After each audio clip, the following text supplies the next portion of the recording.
Good morning, everyone. Good morning. Welcome back to day 3 of the 3rd Global Conference of Meditation Leaders. A huge round of applause. As we gather here at the iconic Bharat Mandapam, take a moment and look around this room.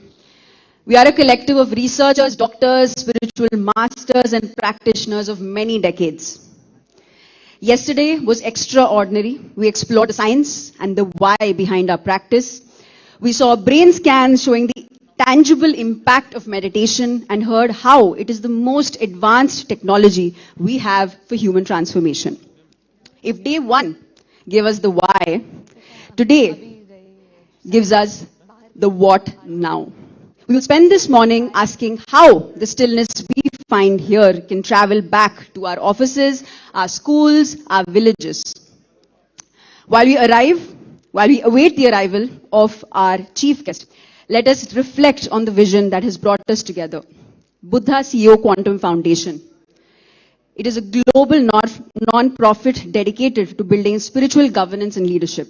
Our mission is to blend ancient meditation wisdom with modern science, integrating disciplines like neuroscience and quantum physics to enable both inner transformation and external success. Buddha CEO is a key initiative. It is a global non-profit dedicated to building spiritual governance and leadership. Our mission is to blend ancient meditation wisdom with modern science, integrating disciplines like neuroscience and quantum physics to enable both inner transformation and external success. Buddha CEO is a key initiative of the Pyramid Spiritual Societies Movement, PSSM, founded by Brahmarshi Subhash Patriji in 1990.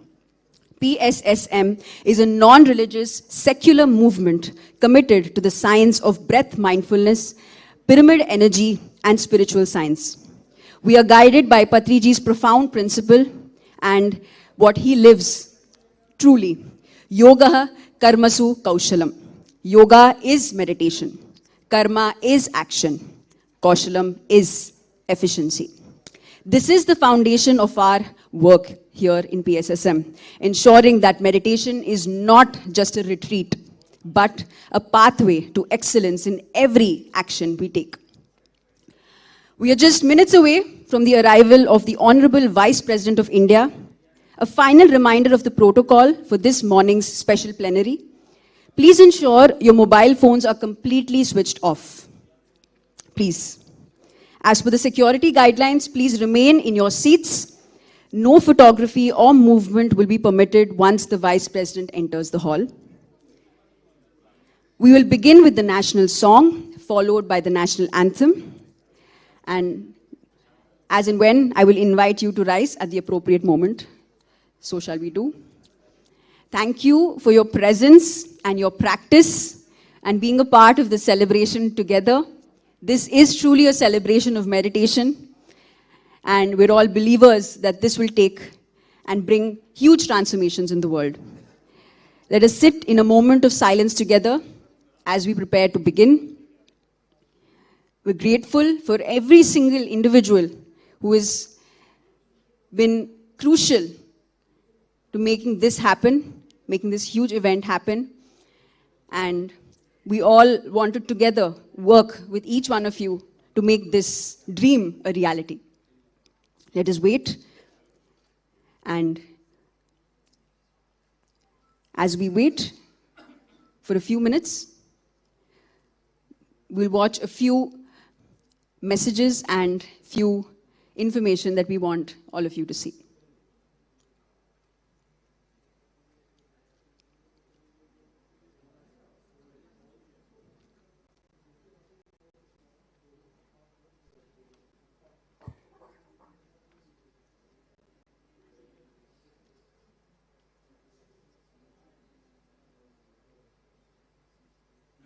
The universe holds abundance for all. Meditation helps. Spiritual scientific wisdom reveals one profound truth, that we are energy and we are all interconnected. Our thoughts and feelings shape our reality. The universe holds abundance for all. Meditation helps us develop this spiritual scientific mindset. To meditate is to quiet the mind. and to truly know oneself. The Foundation's vision is to create meditative, compassionate, and purpose-driven leaders across society, from policymakers to youth and individuals. Our mission is to empower leaders with scientific meditation wisdom that fosters well-being, emotional intelligence, clarity, growth, and purpose. The Foundation is inspired by the teachings and vision of the great meditation master, Brahmarshi Pitamaha Patriji. For this Buddha CEO Quantum Foundation, we should have a tagline. It should be Yogaha Karmasu Kaushalam. Yoga is meditation. Karma is action. Kaushalam is efficiency. In any karma, any action you perform, you increase your efficiency through your meditation. This vision is brought to life through 4 key projects. Project Excellence for Leaders offers structured meditation programs that help individuals and professionals transform from within. Project Inner Edge for Youth introduces meditation to youth and aspiring leaders, nurturing clarity, confidence, and purpose early in life. Project Meditation for Policymakers creates awareness at scale and accelerates meditation adoption across organizations and communities. Project Applied Meditation Research develops evidence-based insights that support the wider adoption of meditation. These projects are executed through a strong ecosystem of activities. We conduct a wide range of public programs, from short introductory sessions to multi-week transformational journeys.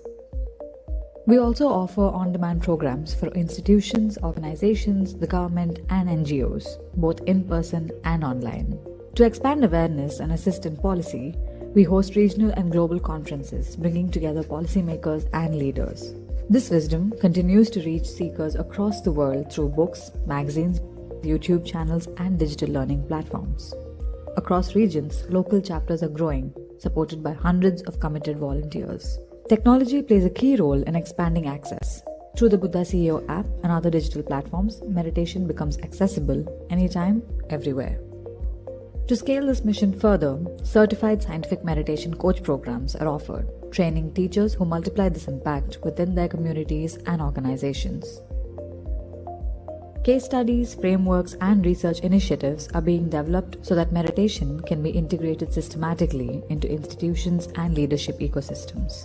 All our partnerships help amplify this vision. We collaborate with institutions such as S. Vyasa, colleges like KMS Manipal, meditation-focused media like PMC Telugu and PMC Hindi, and organizations including Pyramid Valley International, Quantum Life University, and Spiritual Tablets. Looking ahead, we envision holistic living communities. In collaboration with our partners, Buddha CEO is embarking on the creation of meditation institutes of excellence and research, and holistic living communities. Through several public sessions, the practice of simple breath meditation is transforming hundreds of thousands of lives. The Foundation scaled up its work through the insight and wisdom of its mentors, trustees, steering council members, and core team. Our heartfelt gratitude goes to hundreds of volunteers and coaches across many cities who are carrying this work forward with dedication and love. Together, we are building a world of meditative minds and compassionate hearts. This is the future we are building. Join us. Meditation for a few minutes, which is in the lower ground, using scientific energy tools like pyramids and crystals. You'll also find a stall where you can take these tools back, which is pyramid energy, take back home, to energize or urjafy your personal space and daily life. These projects showcase the vast reach of the movement, and you will find a lot of projects of PSSM outside in terms of the stalls. We would encourage all of you to please visit it, understand, see where you align and how we can work together. And we want this to be a dialogue, so please scan the QR code on your lanyard to submit your questions or reflections throughout the morning. You have one behind your QR in your lanyard, so please scan it. We will address as many as questions possible during our audience dialogue session. We're just a few minutes away from the arrival of the Honorable Vice President of India. I repeat myself. Please ensure your mobile phones are completely switched off. Remain in your seats. No photography or movement is permitted once the Vice President enters. We will rise for the national song and the national anthem before and after. Thank you. We can move on to the next.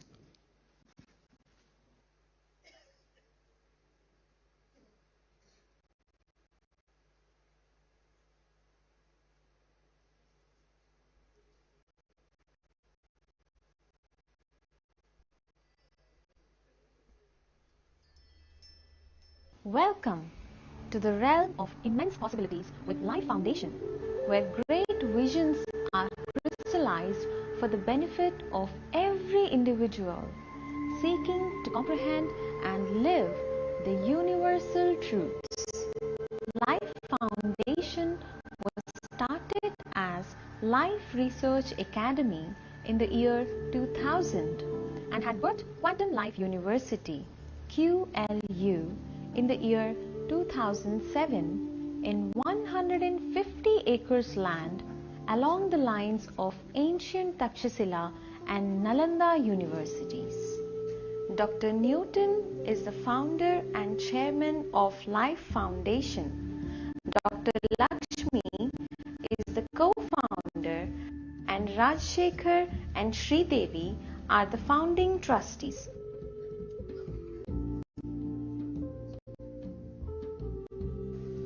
Dr. Newton Kondaviti took his first significant step towards achieving his life purpose in the year 1989 when he met Brahmarshi Pitamaha Patriji for the very first time. Dr. Lakshmi is a staunch advocate of vegetarianism.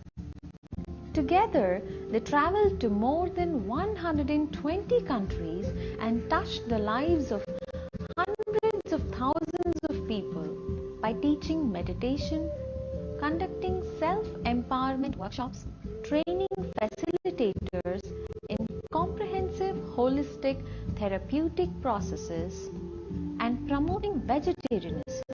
The first phase work of QLU has been completed and now holds a meditation pyramid with a capacity of 400 people.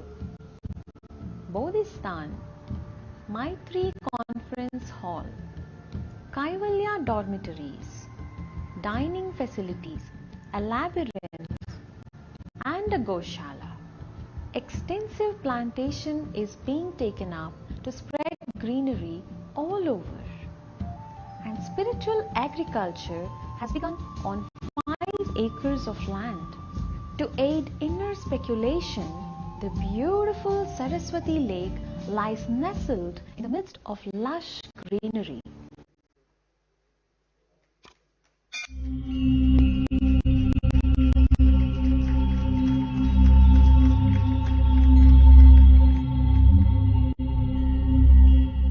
In a world of chaos, confusion, and questions, a quiet revolution began. In 1990, one enlightened soul, Brahmarshi Patriji, dared to dream of a Dhyan Jagat, a meditative world, a Shakahar Jagat, a vegetarian world, a pyramid Jagat, a world powered by cosmic energy. What began as society's small group of people in Kurnool, India, has become a global movement of millions with thousands of autonomous societies all devoted to one mission: empower the world through meditation, spiritual science, pyramid energy, and compassionate living. PSSM is not a religion, not a cult, not a profit machine. It's a spiritual scientific revolution, awakening humanity to the truth that you are not just a body.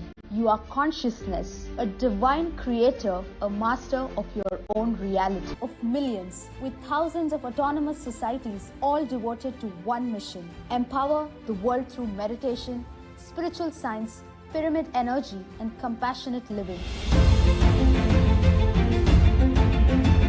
PSSM is not a religion, not a cult, not a profit machine. It's a spiritual scientific revolution, awakening humanity to the truth that you are not just a body. You are consciousness, a divine creator, a master of your own reality.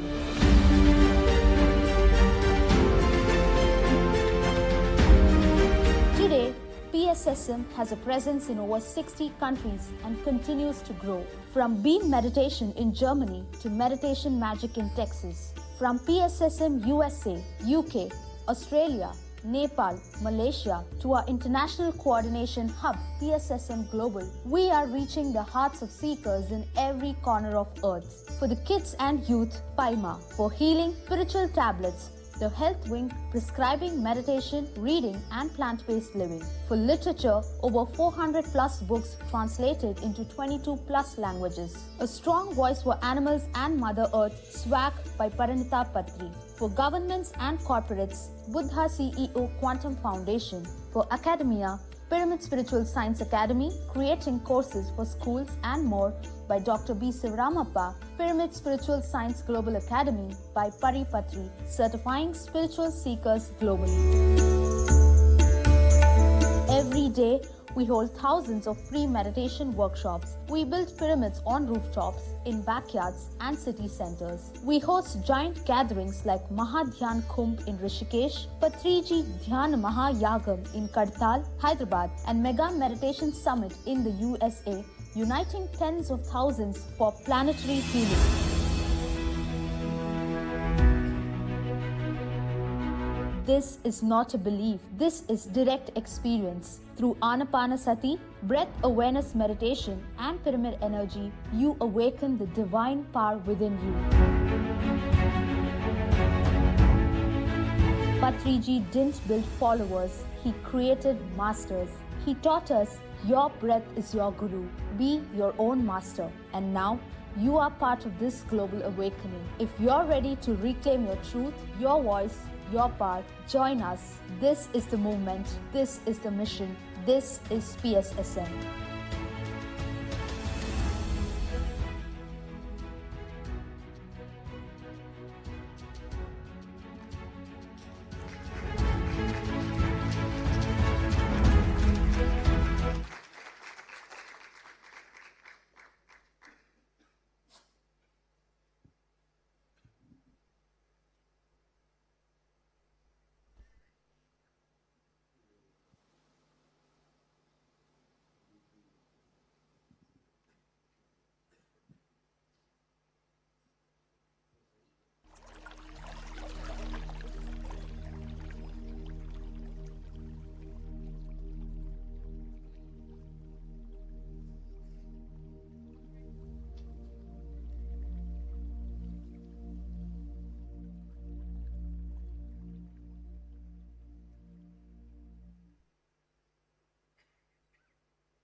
Let us all rise.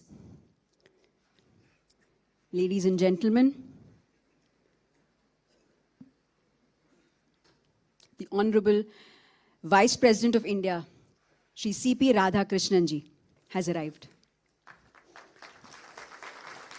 We shall now begin with the national song, followed immediately by the national anthem.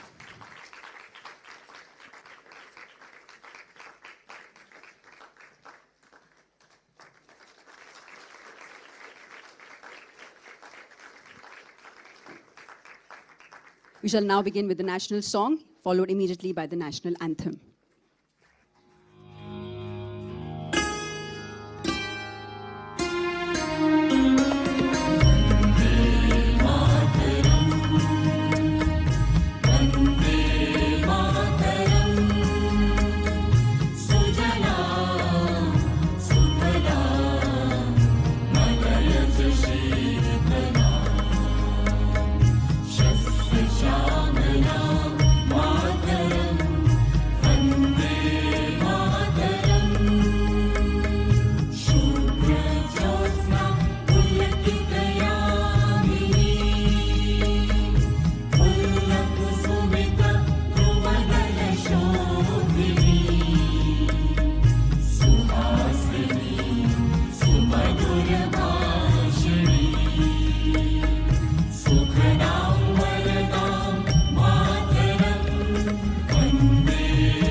मन अधिनायक जय हे भारत भाग्य विधाता। पंजाब सिंधु गुजरात मराठा द्राविड़ उत्कल गंगा, विंध्य हिमाचल यमुना गंगा उत्कल जलधि तरंगा। तब शुभ नामे जागे, तब शुभ आशीष मांगे, गाहे तब जय गाथा। जन गण मंगल दायक जय हे भारत भाग्य विधाता। जय हे जय हे जय हे जय जय जय जय हे।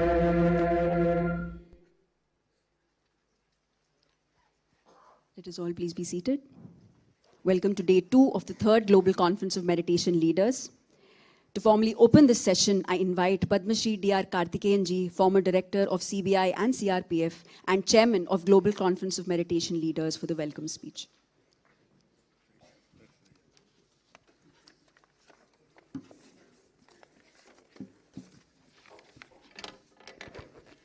Namaste, Namaskar, Vanakkam. Welcome to all of you. On behalf of the Pyramid Spiritual Society movement, founded by Paramahansa Patriji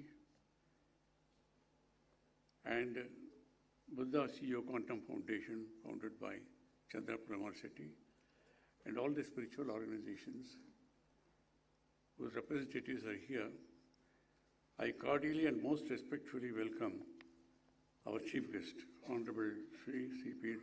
Radhakrishnan, the Vice President of India.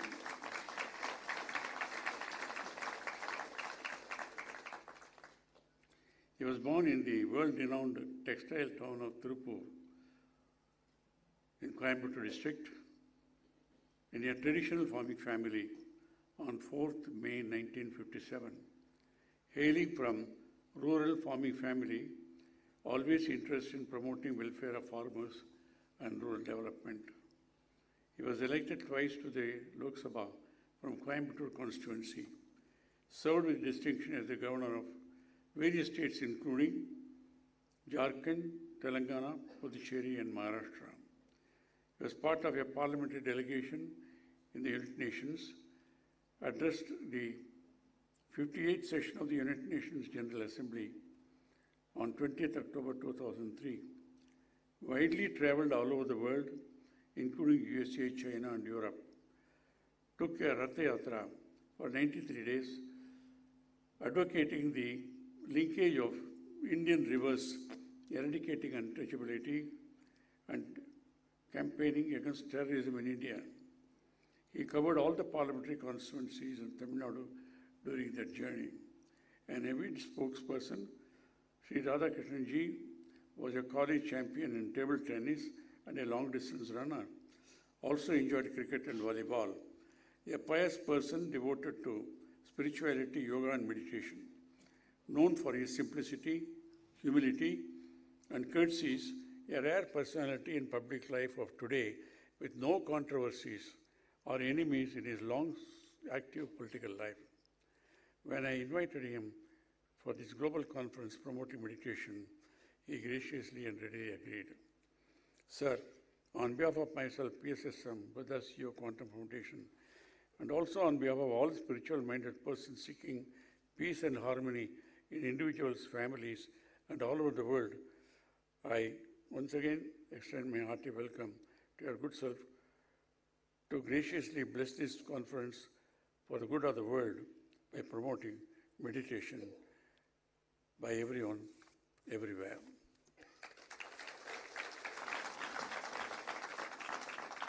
I also cordially and respectfully welcome Puja Swami Chidananda Saraswati Ji. He is the president and spiritual head of the world-renowned Paramat Niketan Ashram at Rishikesh. It is one of the largest interfaith spiritual institutions in India. Under his divine inspiration and leadership, Paramat Niketan has become a global renown across as one filled with grace, beauty, serenity, and true divine bliss. Swamiji religion is unity, and he has been a leader for numerous international interfaith summits and parliaments. He is the founder of India Heritage Research Foundation, Divine Shakti Foundation, Ganga Aarti, held every evening, is famous all over the world. And Swamiji is the only personality who could build facilities for the stay of yatris on the Chinese side, undertaking Kailas Manasur Yatra. We are grateful to Swamiji. There is a long list of his awards, which later on, Alekia, you will read while requesting him for his address now. Now, why this conference? With more and more scientific and technological achievements, providing us with more comforts, conveniences, and facilities, can we say we are enjoying more peace, harmony, health, and justice and happiness? There is so much of stress depression, illness, addiction, corruption, injustice, violence everywhere. Planet Earth is suffering from climate crisis and global warming. Small and big wars are going on in many parts of the world. Thousands of innocent women and children getting killed every day. Even global organizations like the United Nations are watching helplessly. The entire world is nervous, worrying if any of the deadly nuclear weapons will be exploded by any of the warmongers or even by accident. If that happens, man who cannot even produce a drop of blood in a lab, it can create only in a God-given human body, has acquired the capacity to destroy all that is created by the divine for peaceful living of everyone on the planet. I will not go into the details now, but later during the conference. The only and surest savior is spirituality and practice of meditation by everyone everywhere. That is the purpose of this conference.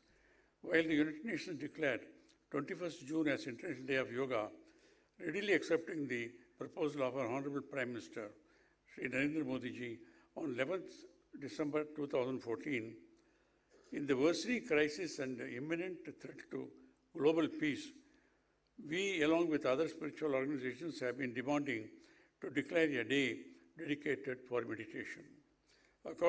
Acceding to our repeated demands, the UN has accepted and declared 21st December every year as International Day of Meditation.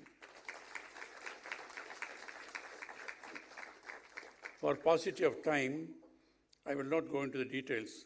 We'll have experts talking about it during the various sessions.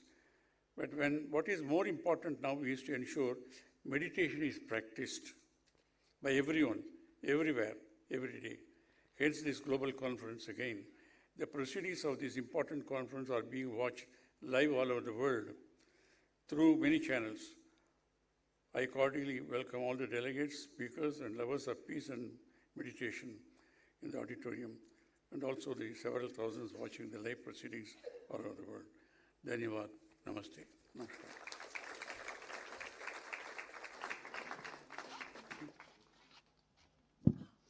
Thank you, sir. We now proceed with the felicitation of our chief guest, the Honorable Vice President,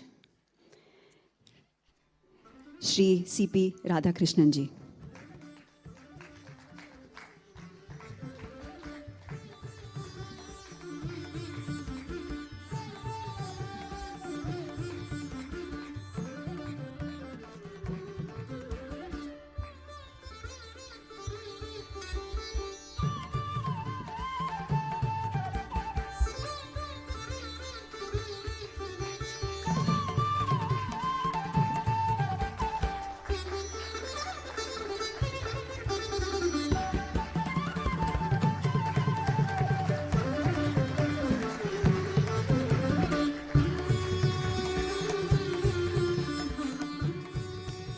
Thank you, sir.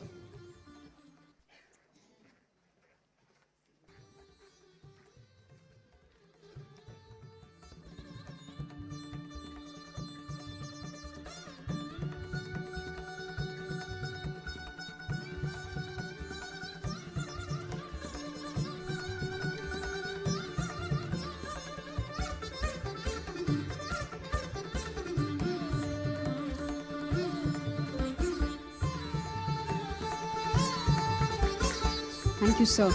Guest of honor, Pujya Swamiji Chidanand Saraswati ji, being felicitated.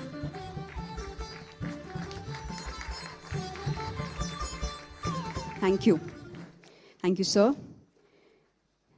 Now we would like the special messages from our masters who are taking meditation forward.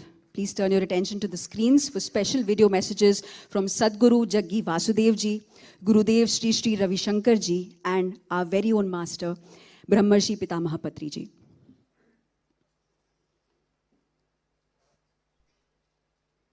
Great service is going on for several decades by Sri Gurudev, promoting spirituality, yoga, pranayama, meditation, and also spreading peace and harmony all over the planet. Now, the transformation ultimately is possible only through individual transformation. Each one individual has a capacity to go within. You can be your own master. It is for each individual to create hell or heaven out of it. Joy or misery. For that, the technology, as we have all been promoting, is meditation, going within.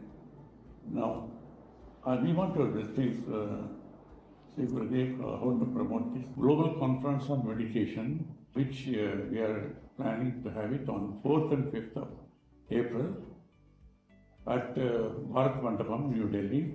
We want to message your blessing. Meditation is food for the soul. We have food for the body, and we have food for mind, the entertainment, and food for our spirit, our soul, is meditation. 45 years back, if we had spoken about meditation, just eyebrows would go up. They would think it's not for the mainstream people. But today the narrative has changed. If 193 countries in the world came together on 2024, December 6th, to declare World Meditation Day, that itself shows the importance of meditation in maintaining robust mental health of our society. 1 in every 4 person is suffering from mental illness. And every 42nd, one person is taking his or her life away. Yeah. So the answer is here, meditation. Whatever form it is, we have many, many different type of meditations in this country, and especially India is the heart of this wisdom, this knowledge. And the government of India is very much for it. They have started Har Ghar Dhyan, let meditation go to every home to make people healthy and happy. There are more than 100 benefits of meditation which are documented today. So having said all this, I would say we need more and more people teaching meditation, and more awareness of meditation is essential in the world today. And I'm glad that the Quantum Foundation has taken up this mission and is putting up the conference in New Delhi at Bharat Mandapam. I congratulate the organizers and all the participants. Yes, you all have that wonderful intention, a beautiful heart to bring health and happiness to individuals, societies and nations. So I wish you all the best. Congratulate the organizers, and of course Mr. Karthikeyan and his wife Kala was a very big advocate of meditation. She has taught so many people, and now he is taking up her machine forward and helping out in this. I congratulate you also, and my love and blessings to everyone attending the conference. Om Shanti Shanti. Namaskaram. One thing that everybody needs to understand is meditation is not an act that we perform, it is a quality that we have to bring through within us. By cultivating the body, mind, emotion and energies to a certain level of maturity, meditation becomes a natural way. When the quality of meditation blossoms within you, it is like the fragrance of a flower. You naturally exude that quality wherever you are. This needs to happen to the world. Right now, there is enough technology like never before in the world. There's enough wealth in the world. We are much more comfortable than ever before, but one thing that we have not worked upon is upgrading the human being. Upgrading the human being essentially means the life that we are, not the body that we are, not the mind that we are, not the social structures that we are. The life that we are can be upgraded. This is what meditation means. This is a quality that we need to nurture within us. Only in upgrading human beings can life on this planet become better. This is the most needed thing on the planet right now. Everything else is fantastic. It's only the human beings. If we upgrade the human beings, we create a fantastic world. Let's make it happen. This peace has got two sides. One is ahimsa and there is meditation. So, one must be candidate for both the sides of the coin. Then he will have the coin. The coin is called as peace. What is meditation? Meditation is making the mind empty. sans any thoughts about the worldly things. You should have an empty mind.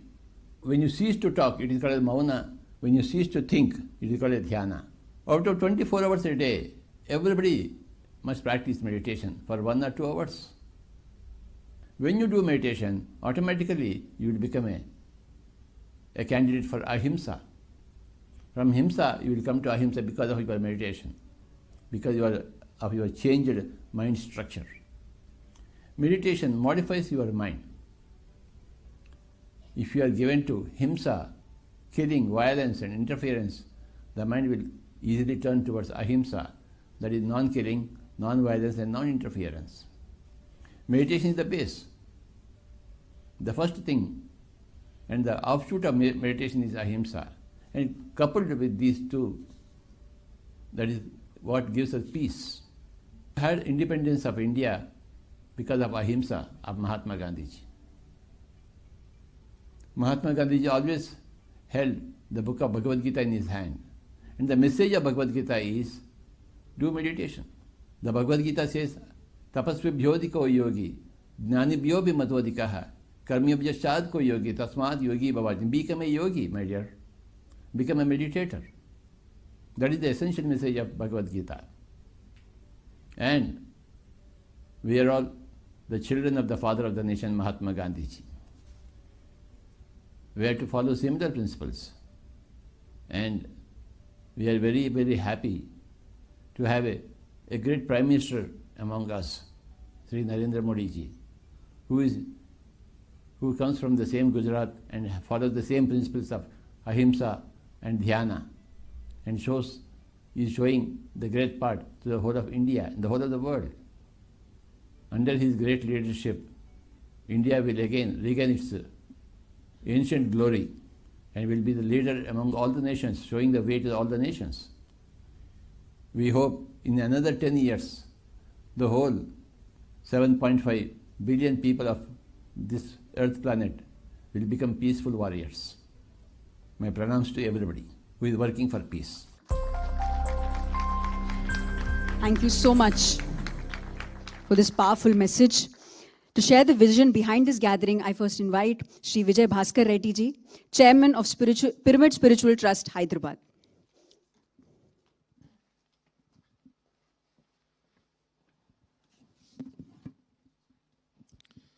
Honorable Vice President of India, respected dignitaries and dear friends, we are truly grateful for esteemed presence at this global conference.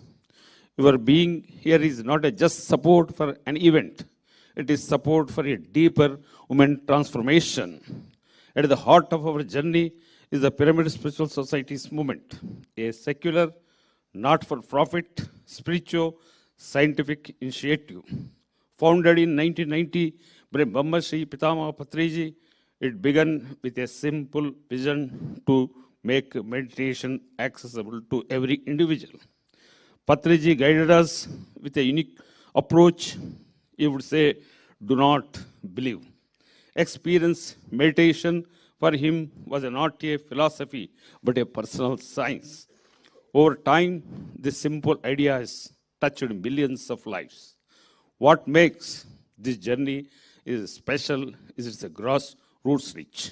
From villages to towns, meditation programs today span over 50,000 locations, offered freely with the spirit of sharing. Spaces have been created for people to come together, silence. From Maitreya Buddha Pyramid near Bangalore, hosting 4,000 meditators. Maheshwara Maha Mega Pyramid near Hyderabad International Airport, hosting 6,000 people. Vasishtha Gautami Maha Mega Pyramid constructed on the banks of Godavari River, hosting nearly 7,000 people. Across the country, 30,000 small pyramids reflect people's personal commitment to this path. We also witness something beautiful in our large gatherings, Dhyana Yajnams, where thousands of meditators together as one collective energy. Every December in Hyderabad, nearly 30,000 people come together for this shared experience on the day of meditation day from December 21st to 31st, 11 days, this program is happening. We warmly invite to be part of it. Through PMC channels in multiple languages, meditation is now entering home across the country. And today, through Buddha CEO, it is reaching leadership, those who shape organizations, communities, and nations. We invite you not just to hear about this work, but to experience it. Thank you once again for your presence and encouragement. Thank you all.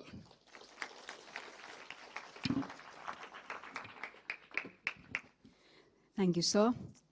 Thank you. I now call upon Dr. Lakshmi Kondaveti, co-founder of Quantum Life University, Vikarabad, Hyderabad.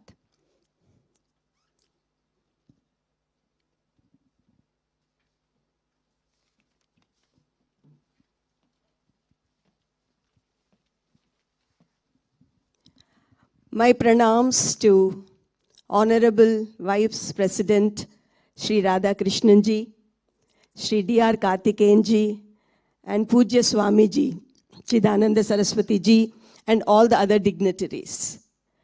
And my namaskars to all of you, my dear friends. First of all, I want to express my gratitude to the great force, the force behind this creation, Pitamaha Brahmashi Patriji.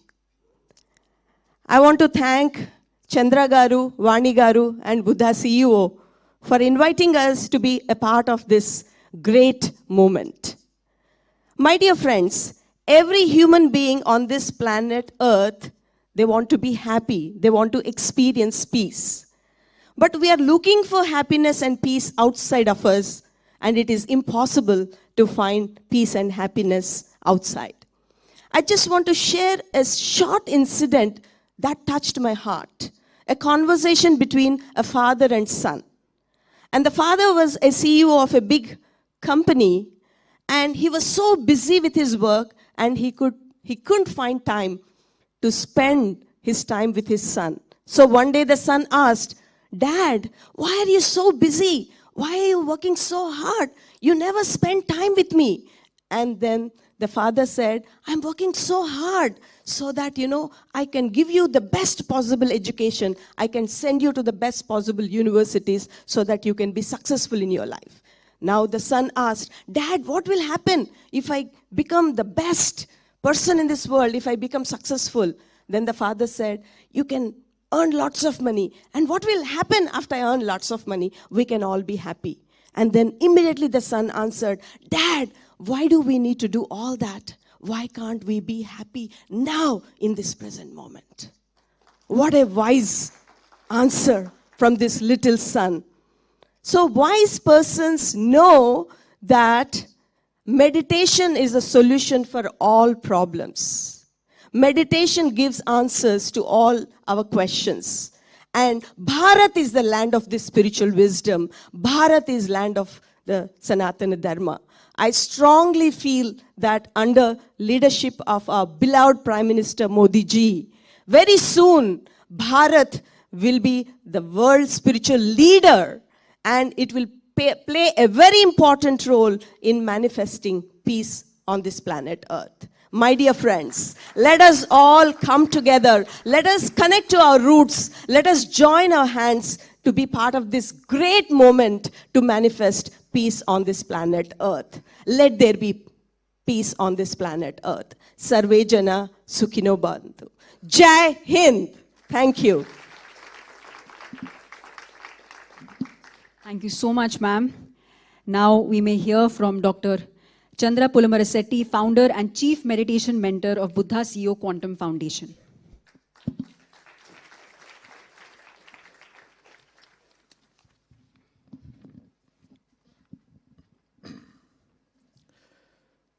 Honorable Vice President of India, Sri Radha Krishnanji, respected Pujya Swamiji, Chidananda Saraswati ji, Padma Shri dear Karthikeyan sir, and dear friends and masters, and all our dignitaries on the stage.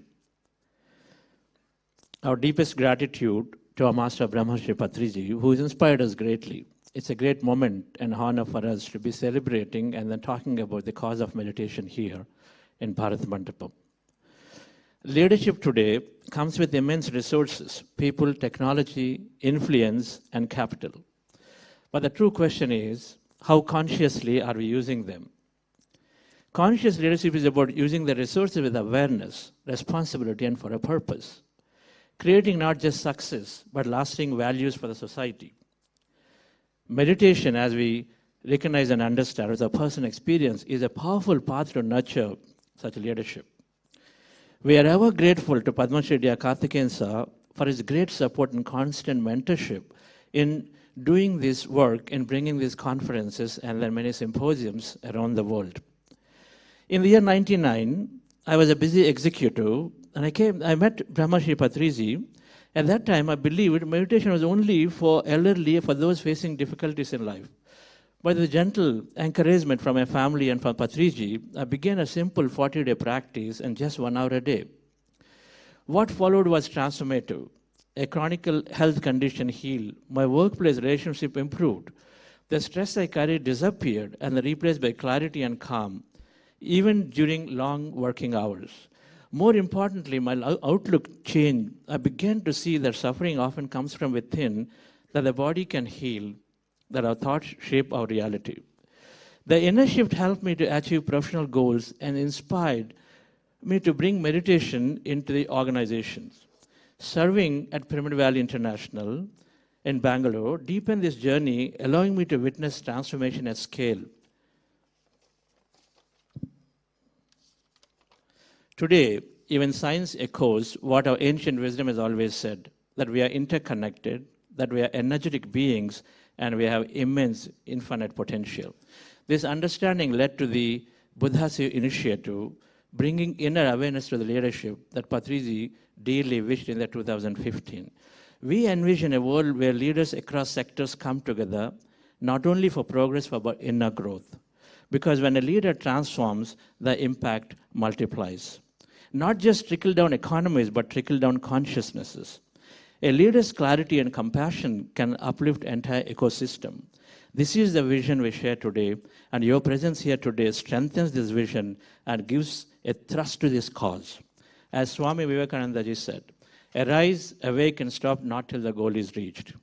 Let's all arise to this awareness, dear friends, and awaken to our infinite potential and lead with consciousness. Thank you very much.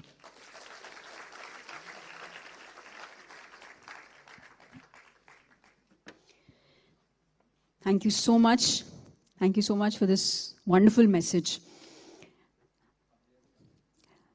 Our guest of honor, Pujya Swamiji Chidanand Saraswati ji, please share your message for this gathering.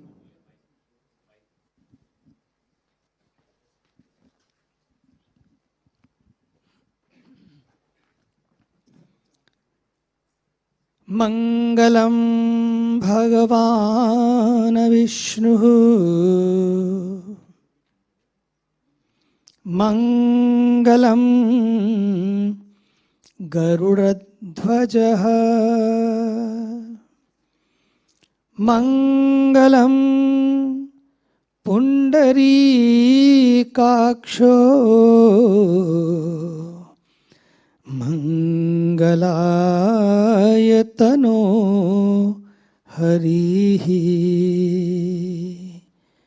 Sarvamangalamangallye Shive Sarvarthasadhike Sharanye Triambake Gauri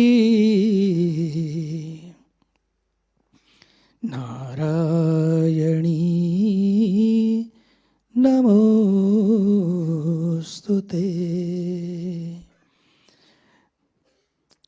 Om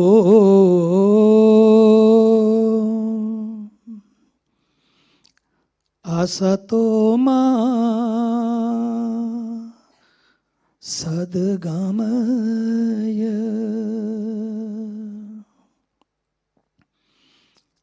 Tamaso ma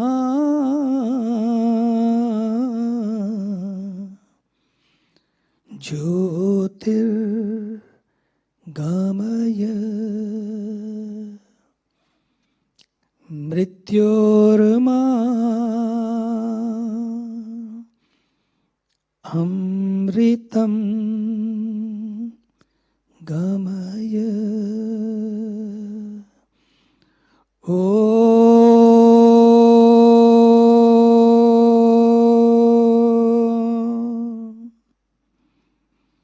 Shanti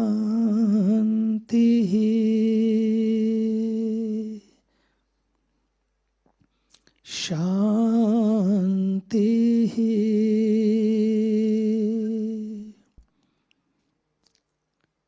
Shanti.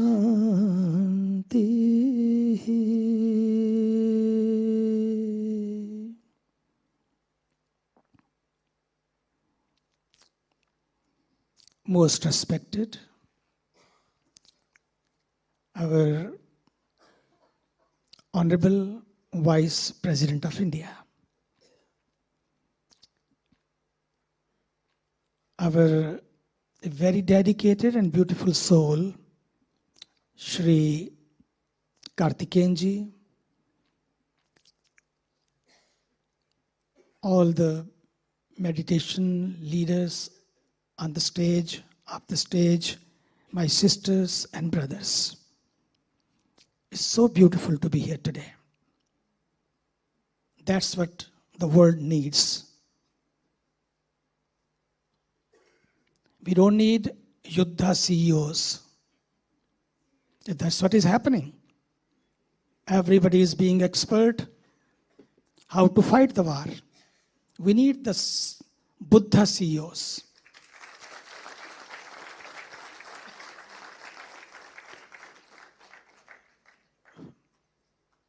Let me start. We need leaders who become the leaders. And that meditation gives that grounding. How to be not the leader, but the leader. It means humility. It means bringing all together on one platform as one community, as one family. That's what our Honorable Prime Minister of India took this message to the United Nations through yoga. What we say, yoga karmasu kaushalam. What is that kaushalam? Where it comes from? It comes from dhyan, comes from meditation. Second, I was very impressed. Most of the time we go to the conferences and we have to wait for the chief guest sometime. And here a man is amongst us as a Vice President of India, very grounded, very anchored, and has time management. And meditation teaches us time management. Time management, tongue management. You will never hear him, nowadays what is happening. Amazing narratives are being, negative narratives are being given to the world. A man of time management, a man of tongue management, and man of thought management. Where it comes from? This comes from your own culture of meditation, culture of India. That's what India has shared to the world. I remember when I was very young, I saw my mother meditating at home. I was 7. Then I was given the first touch when I was 8 by a master, spiritual master. And they put me at home at the age of 8 for 1 whole year for meditation and maun, silence. Then I was taken to the forest after 2 years. And I could see the sages, the saints, the seers, the people who were sitting there in the mountains. Amazing people. Whomever you ask, how are you? Only thing that says, mast, means super. How you can be super? In the jungle, there are 1,000 things have to complain, to grumble, but being in those tough situations, anybody you ask, how are you? Super. Mast. There was no Amazon.com, no door-to-door service, no restaurants, no deliveries. Sometime I remember we had no food for 3 to 6 days to 7 days. But anybody you ask, how are you? Set. Super. And here we have everything set, but we are upset all the time. Anybody ask, how are you? Bas chalta hai. Arey, what chalta hai? Cut रही है. क्या cut रही है? जिंदगी. जिंदगी केवल ना सांसों का खजाना, जिंदगी केवल न जीने का बहाना, जिंदगी सिंदूर है पूर्व दिशा का, जिंदगी का काम है सूरज उगाना. यही पत्री जी सिखा रहे हैं. एक नया सूरज, एक नई रोशनी. That's what our honourable prime minister is doing. एक नया सूरज, एक नई रोशनी. He took the message to the United Nations first time. I remember we went even before that he became chief minister. Our prime minister, we went to the United Nations 27 years ago together. We were in Guyana, Suriname, and many other countries. I could see the man, how he performs, how he thinks. What a man of time management. I will not share the story. Maybe in the second session, I'll share it to you after this session. But I could see when he was in Rishikesh, when he became, before the chief minister or prime minister, even the Sangathan Karyakarta, he was there with us 14 days in Rishikesh in Paramarth Niketan, before he went to the Himalayas. And let me tell you, I could see that man that day, that he will lead one day, not only to the India, our nation, but to the world. He went to the forest to become a yogi. But our Himalayas sent him back to become a yogi Prime Minister of India. Meditation is not a technique, it's a transformation. Meditation is not a teaching, it's a touch. Don't take this teaching and technologies or technique to the world. You become the touch. The moment you become the touch, transformation is right there. Meditation is like a magic wand. Now everybody is looking for a magic wand. Even God becomes like an ATM. You push the button and you want something and it's there. But meditation is not ATM. Meditation is like a magic wand. During the ups and downs, it provides you anchoring and grounding. When you are grounded, when you are anchored, then you become Vice President of India like him. Because you are grounded, you are anchored, you know how to live and how to lead. Meditation, our respected Shri was saying, meditation is the food for the soul. It's great. You need food for the soul, food for the mind. But meditation, to me, is a food. Meditation is the best medication for our soul. Meditation is the best medication for our all agitations. More meditation, less medication. Healthy living, 3H program. Happy living, healthy living, and harmony living, living in harmony. 3H program. And meditations, happy living, I shared with you how they were so happy. Not happy, they were in ecstasy without taking an ecstasy pill. No ecstasy pill, but they were living in ecstasy. And here, healthy living, let me tell you, I went to the forest as 10, I am 74.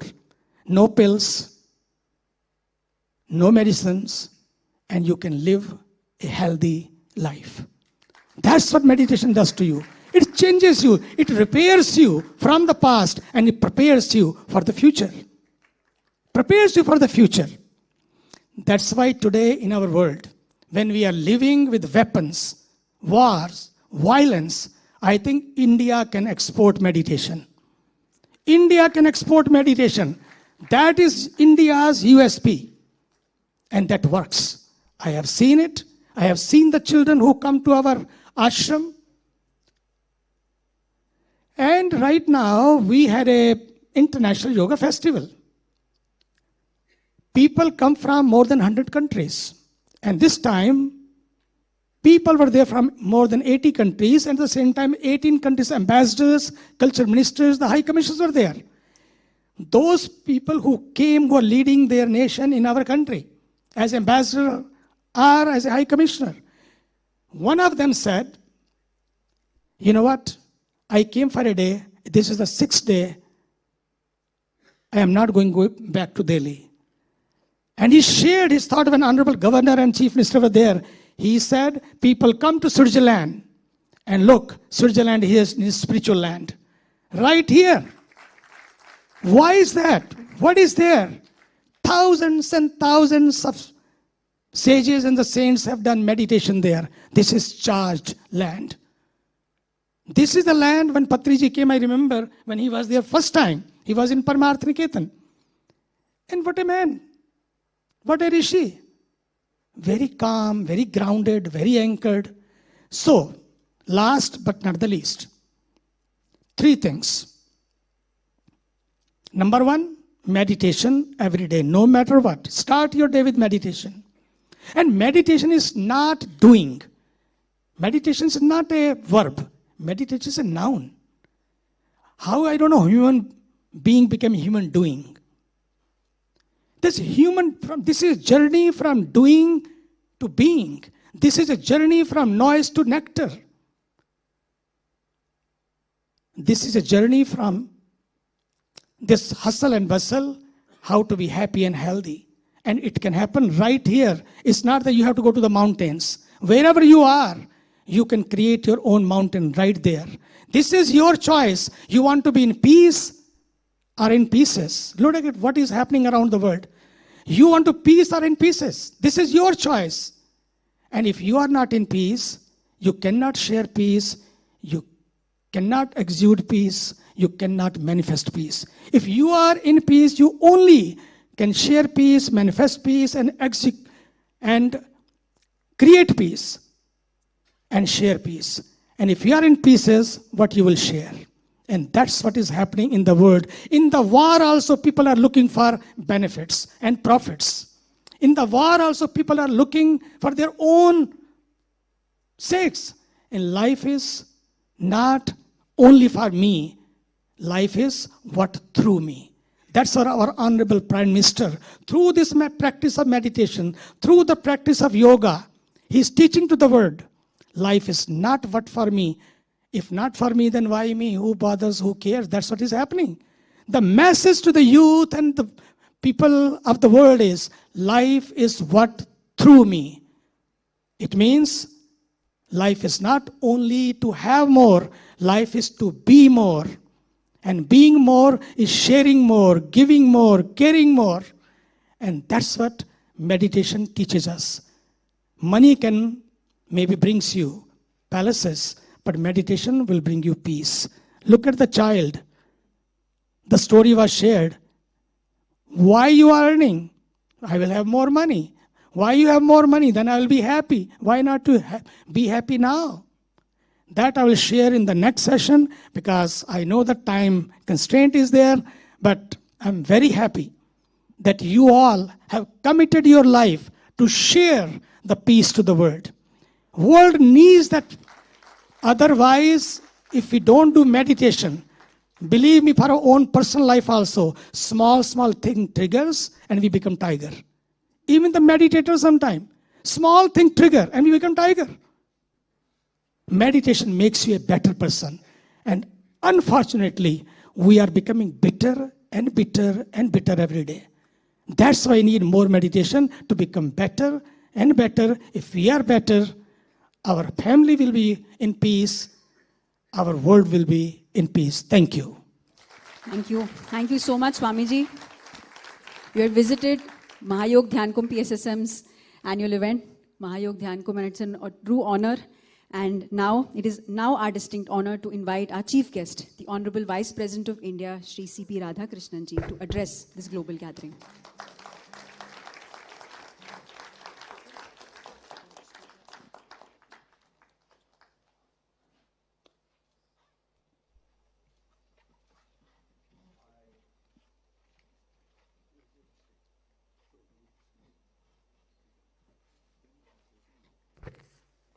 I touch and salute the holy feet of Bharata Mata, the most powerful and the most merciful.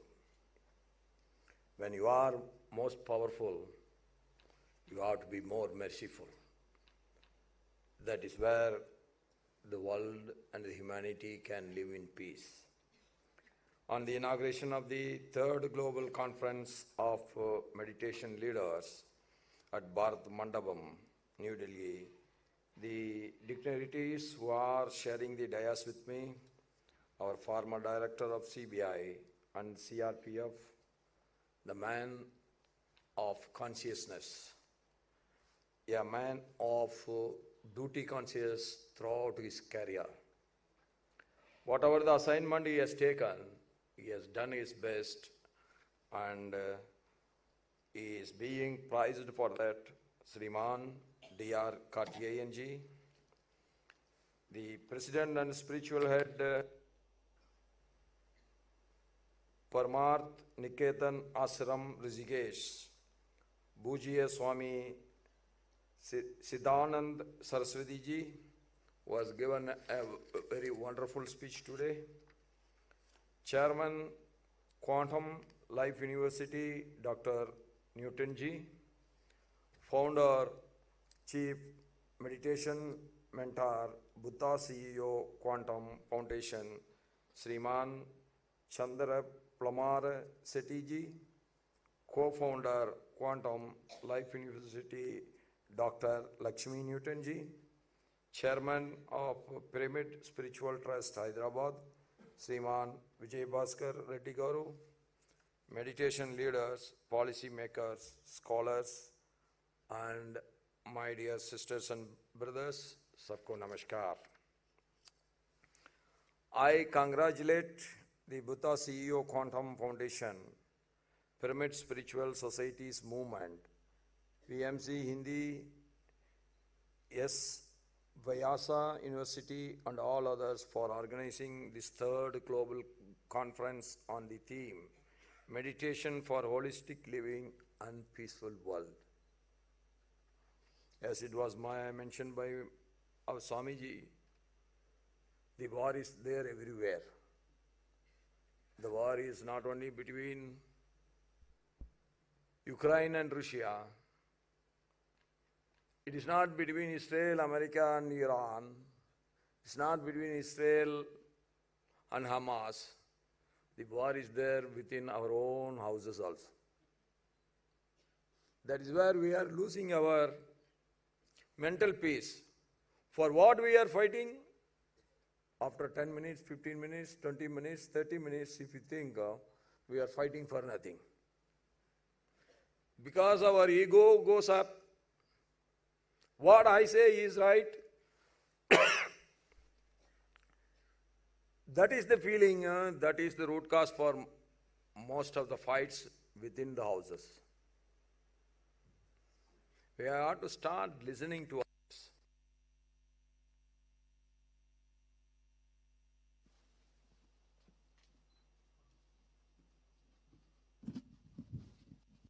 By listening to others, we got two advantages. Either we are listening to very positive,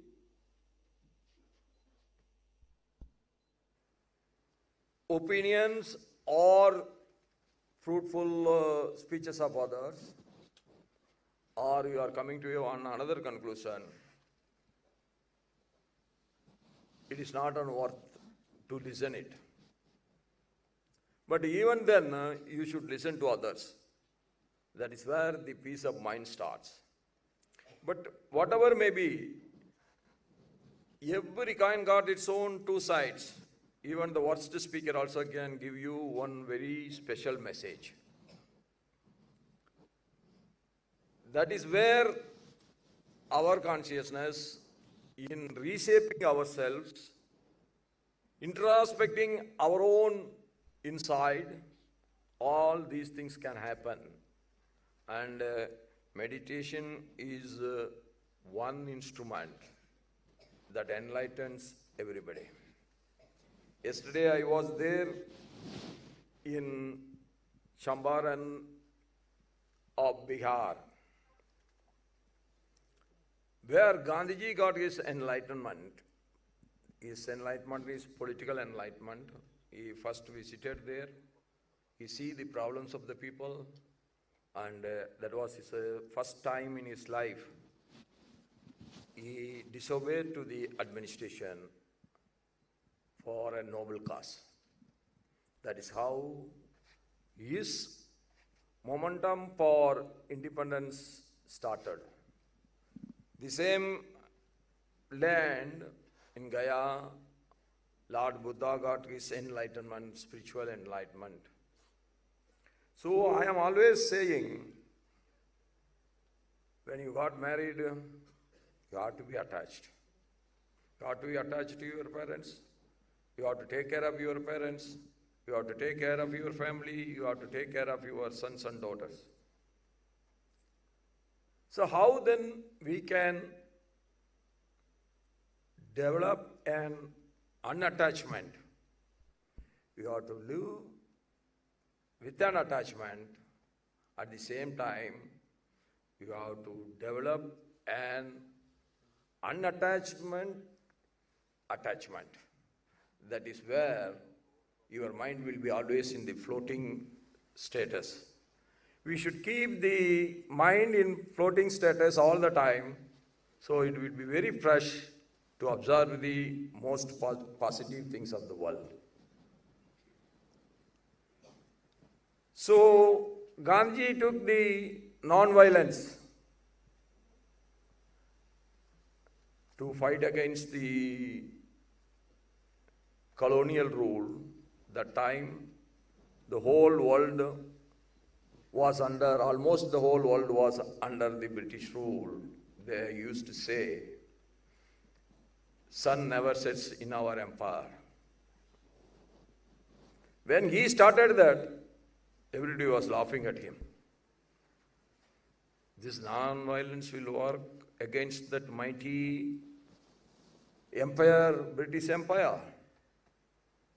Then finally that has happened, and all over the world the colonial rule has come to an end, not only in India, all over the world. So meditation is what, to me, it gives you lot of observing capacity. It keeps you always fresh mind to listen to others, to take all the positive things from others. And our lifestyle has been designed in this part of the world, in the eastern part of the world, for living. Now, are we living or are we running? To be very frankly, we have to accept we are not living, we are running and running and running.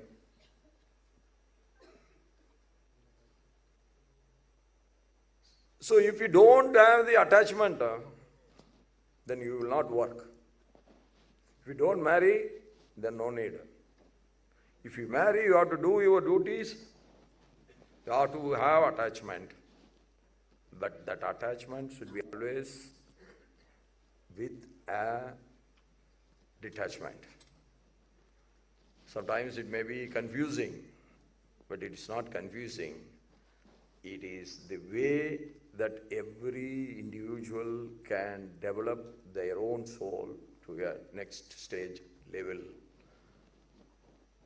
And this will give you a lot of peace. What for we are yearning? Many of us have no end. What for we are yearning? So, one of the biggest leader has said in one of his interview, what is the money means to you was the question. I think that is the wonderful definition given for money in the whole world. that Ramakrishna Hegdeji said, money means a comfortable living. I need a good house. I need medical facilities. I should have a comfortable living. More than that, money is not any meaning to me. So that is what is required. That is, he has developed an attachment towards money, but at the same time, he got a lot of disattachment towards money after a level. That is how our spirituality is, what is preaching to us is, you have to be attached, you have to live practically. At the same time, you should always enhance your great thinking inside. For that, meditation is a great device, it is a great instrument, it is a great designed by our elders, and we have to follow that. You take 15 minutes meditation in a day. Most of us are leaving the meditation. Why? We are thinking that it is not for common man like us. It is only for our Swamijis. Why we are thinking like that? So once we start meditation in the beginning, all which you want to, not to remember, that all will always come there. So all of a sudden we are losing our patience and we are thinking we are a very common man, we cannot practice all these things. It can be practiced only by a holy souls like Swamiji can do it, but ordinary person we cannot do it. That's why we are not continuing the meditation. We have to continue the meditation. After a month, a lot of clarity will come. So for that we need patience. For everyone it will be like that only. Never God has created a holistic man just like that. There are holistic men, I am not denying it. But ordinary common man also become holistic, provided he has to practice the holistic attitude. Meditation is one such attitude that will give a lot of internal peace. When you got internal peace, all your external activity will have totally different positive approach. On this day, I recall the words of the great sage Tirumular, who wrote in his Thirumandaram, Manathu விளக்கினை மாண்பட ஏற்றி சினத்து விளக்கினை செல்ல நெருக்கி அனைத்து விளக்கும் திரியொக்க தூண்ட மனத்து விளக்கது Maya vilake. Tirumular teaches us that meditation is like lighting a lamp within. When we control anger, focus our thoughts, and purify our mind, the inner light shines and removes illusion, leading us to truth and peace. Tirumular has said this many thousands of years before. Tirumular in his works explains that meditation is the path of realizing the divine within ourselves. He says that the human body itself is a temple and meditation is a way to experience the presence of God within it. This is what I said in my own words. When we start practicing, we should not leave it. We should try and try, then automatically lot of peace will come inside. That is the greatest advantage of doing the meditation. In this Amrit Kal, our Honorable Prime Minister Narendra Modi has set a bold and inspiring vision of building a Viksit Bharat by 2047. When he said this, almost everybody laughed at him. India becoming the world economical power, 99% of the people said never. 0 0.9% of the people said, I have no opinion. Only 0.01% believed, yes, if we try, we can. But from nowhere today, we become the 5th largest economy, and from 5th largest economy, we become 4th largest economy, and we are fastly moving towards the 3rd largest economy. All this happened in 10 years.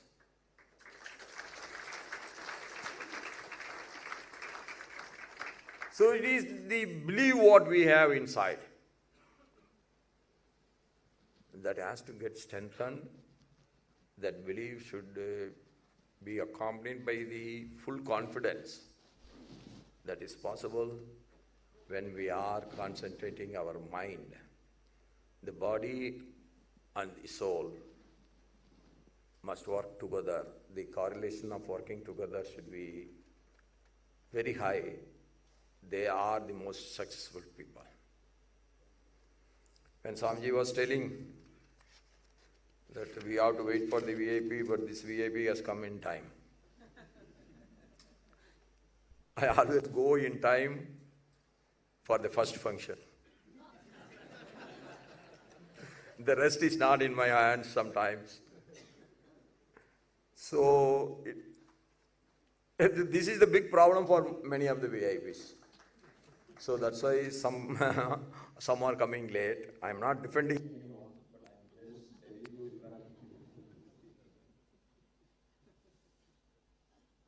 This shows that the meditation can reduce stress.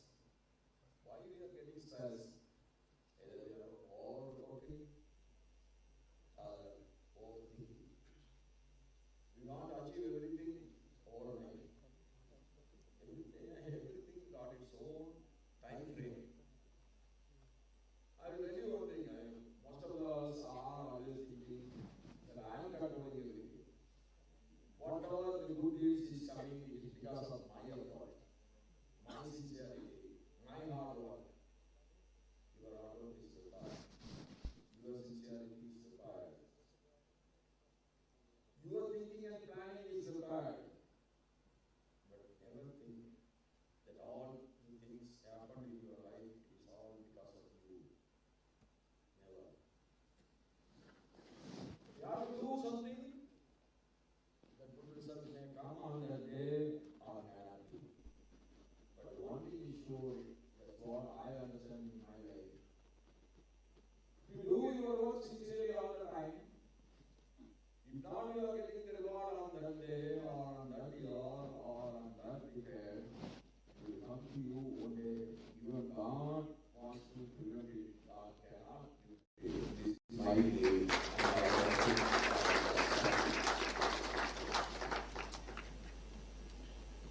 So, this stress, reducing the stress, improve the focus.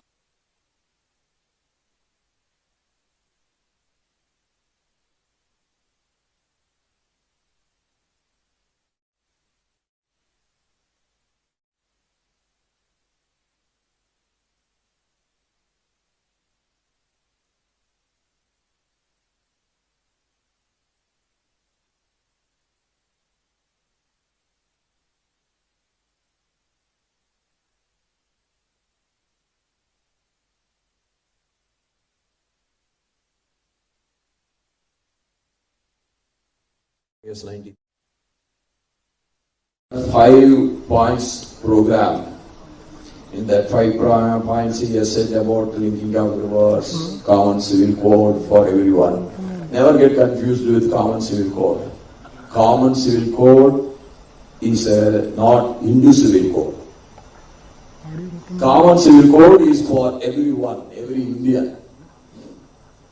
There are very good aspects in every religion. We have to take everything together and put it for the whole society, the Indian society. That is what is common civil code. It is not imposing on somebody something. Then in that I was, one point of program was that I took it in 2004.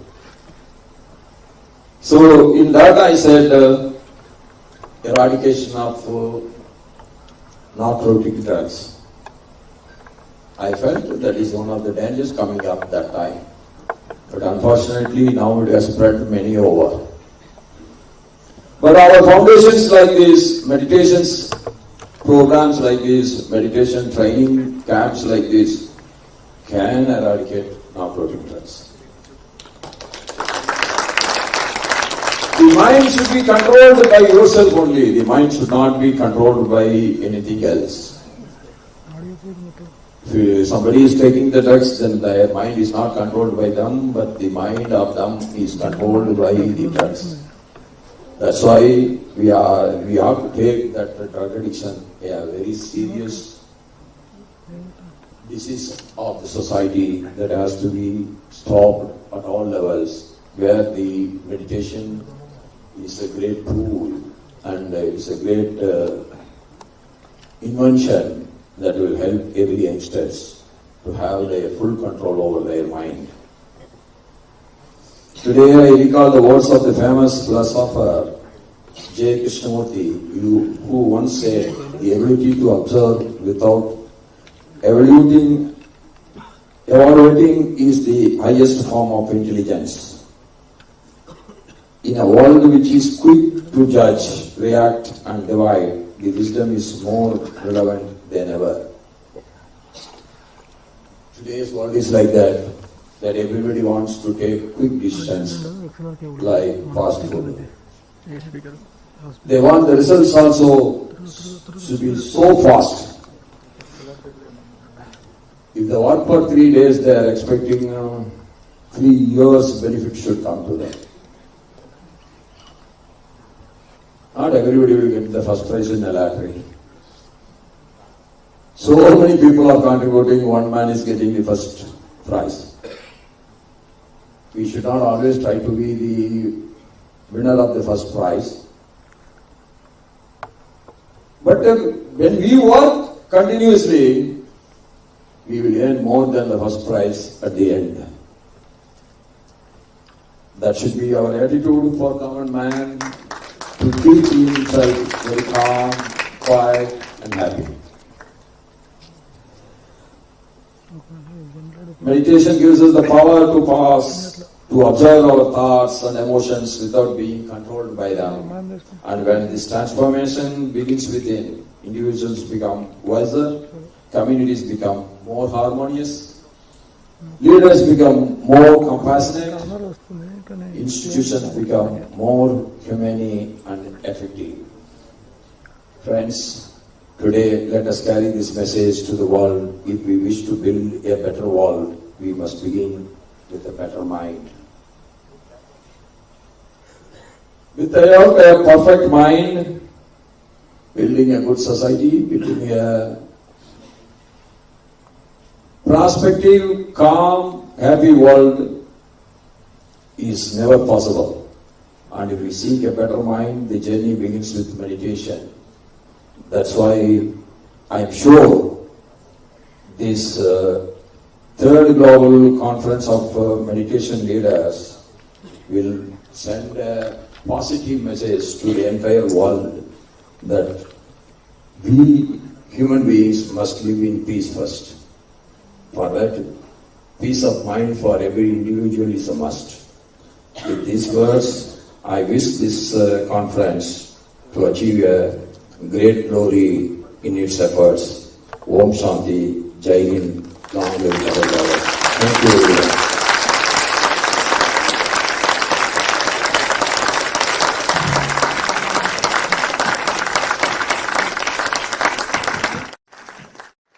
Thank you, Honorable Vice President, for this inspiring and grounding words. We now request our Honorable Vice President to officially release 3 landmark books on meditation, specially dedicated to the youth of our nation. These works represent a bridge between ancient wisdom and the modern classroom. First, we have Mastering the Mind and Mastering Energy and Emotions, the first 2 volumes in a transformative series that explores how we can attain mastery over various dimensions of our lives through meditation and wisdom. These books directly mirror the concepts one learned during Buddha CEO programs, amalgamating modern science and spirituality. The next book that we have is a power pack textbook by PMC Hindi called The Understanding the Self from the Jagrat Yuva initiative of PMC Hindi. It seamlessly weaves together quantum physics, neuroscience and Indian knowledge systems with practical activities and takeaways. It ensures that as our nation grows, our students are equipped with a scientific manual to navigate their own consciousness and achieve both inner stability and outer excellence. These are not just books. They are user manuals for the next generation, designed to ensure that as India grows technologically and economically, our youth remain anchored in the most advanced technology of all, their own inner consciousness. Thank you. Following this milestone, let us integrate these energies. I invite Dr. Newton Kondavetti, founder and chairman of Quantum Life University, to lead us in meditation.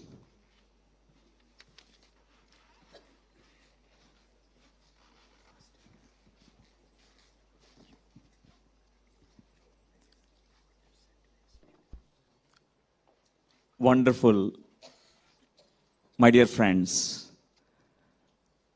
So thank you, Honorable Vice President Shri Radhakrishnan ji, for a great message that you have given us. Meditation is not only for those who are pious and holy and Swamijis. It's for common people, for everyone. And thank you, Puja Sri Swamiji, for your message. Meditation is not a technique, not technology, it's touching. Brahmarshi Pitamaha Patriji, founder of Pyramid Spiritual Societies movement, touched millions around the globe. Meditation touched them. So today let's all practice. Let's begin with smile, because that smile makes us very relaxed, very peaceful right now. We don't need to be really stiff in our body. Just stay comfortable. Wherever you are seated, make yourselves very comfortable. Sitting in a most comfortable posture, and then joining your two hands together, even crossing our feet. We are making a circuit in our body. Right now, we allow ourselves to close our eyes, and we can remove spectacles. For the next 7 minutes, we are going to observe our normal, natural breathing rhythm. We do nothing. We cannot do meditation. Meditation is a happening. Meditation happens. We only observe. We pay attention to our normal, natural, simple, tender breath. Nothing to think about.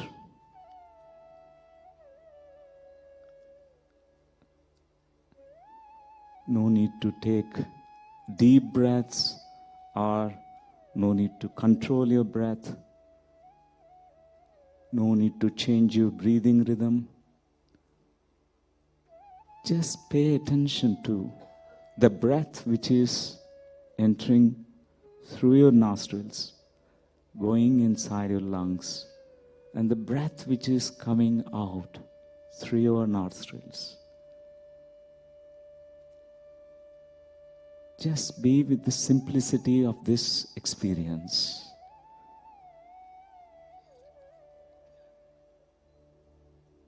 Nirvishaya manaha dhyanaha. Meditation is a no mind, no thought state. We don't need to think anything. Even if thoughts arising in the mind, let them come and go like clouds in the sky.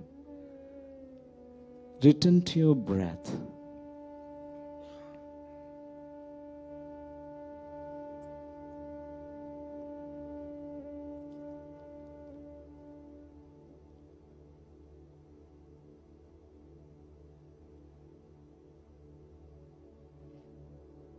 What a great moments when we're all meditating together. In this group meditation, all of us together, in deep stillness and silence.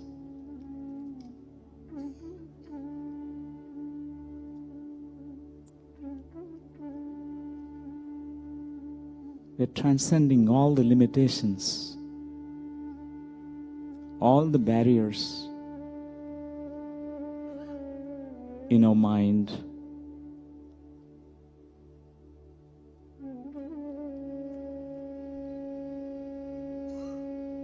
In this deep stillness within,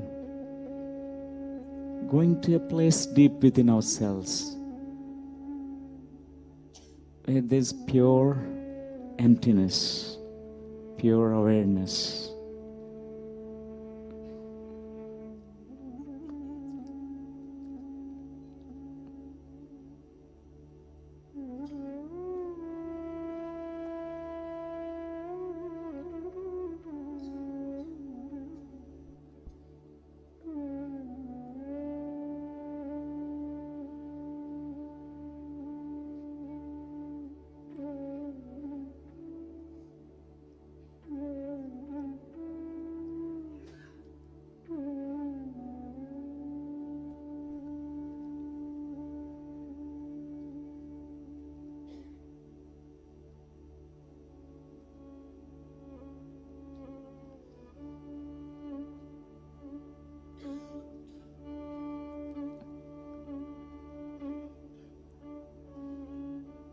As the thoughts in the mind slows down, the quality of a breath, it changes. It becomes gentle and easy. Notice what you're noticing when you continue to observe your breathing.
Just be still.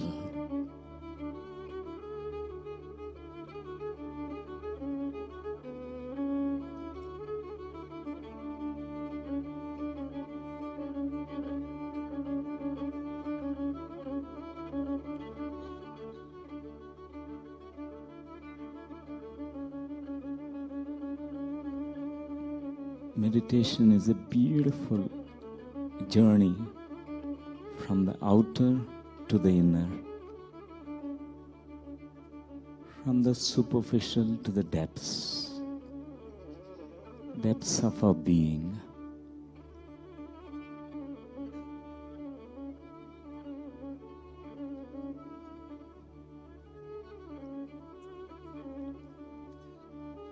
Last 30 seconds, my dear friends.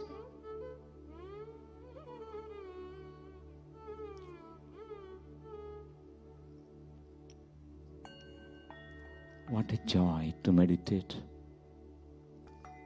What a joy to observe the breath. What a joy to be in the silence and stillness.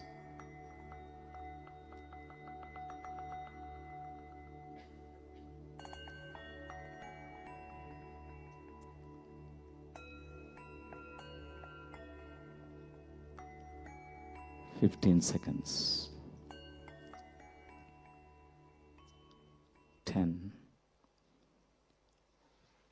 5, 4, 3, 2, 1, 0. Okay, my dear friends. Can just place your hands on your eyes, gently touching your eyelids for a few moments. And with a beautiful smile, let's open our eyes. Thank you. Thank you so much, Dr. Newton. We have reached the conclusion of the special plenary. May I request everyone to please stand for the national song and the national anthem. Please remain standing as the Honourable Vice President departs the hall also. Thank you.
जनगण मन अधिनायक जय हे भारत भाग्य विधाता पंजाब सिंधु गुजरात मराठा द्राविड़ उत्कल गंगा विंध्य हिमाचल यमुना गंगा उत्कल जलधि तरंगा तब शुभ नामे जागे तब शुभ आशीष मांगे गाहे तब जय गाथा जन गण मंगल दायक जय हे भारत भाग्य विधाता जय हे जय हे जय हे जय जय जय जय हे।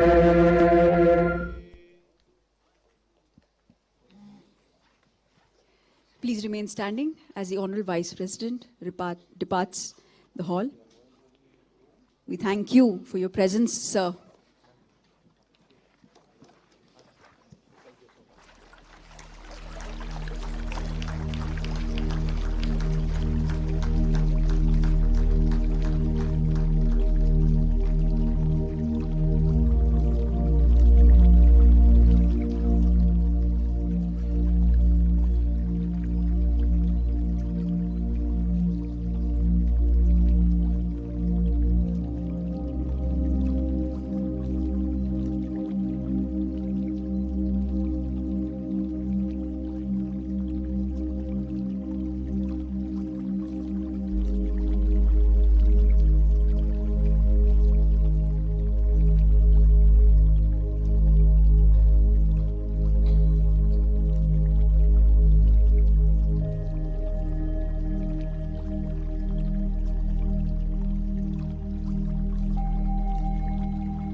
Thank you, thank you, thank you. A huge round of applause.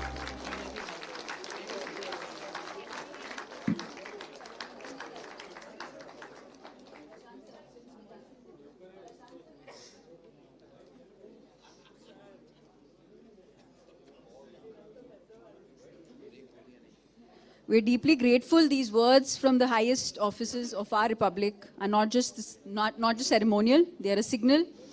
And this conference will carry that signal forward.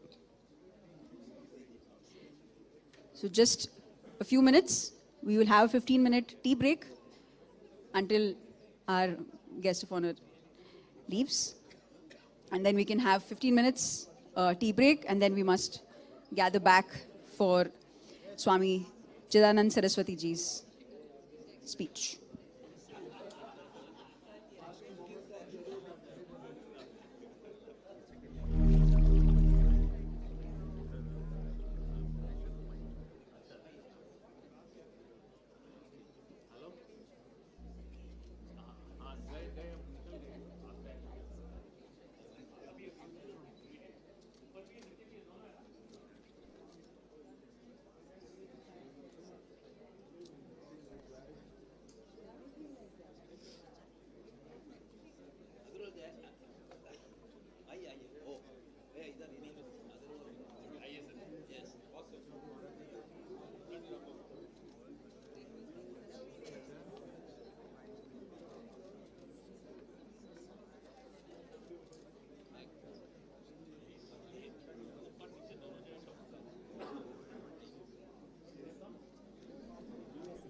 Quantum Foundation, inspired by the teachings of Brahmarshi Patriji, began its journey to share the wisdom of meditation and to nurture meditative and compassionate leaders across society, empowering people with clarity, purpose, well-being and growth.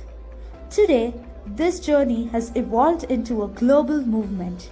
Through Buddha CEO's online programs, participants from 96 countries have joined this journey to learn, meditate. Just a small announcement. Just be patient with us. We have been instructed to wait for a few minutes till the guest of honor leaves. The tea and coffee will be available on this floor and the lower ground. So make sure that we are able to quickly have refreshments and come back. Thank you.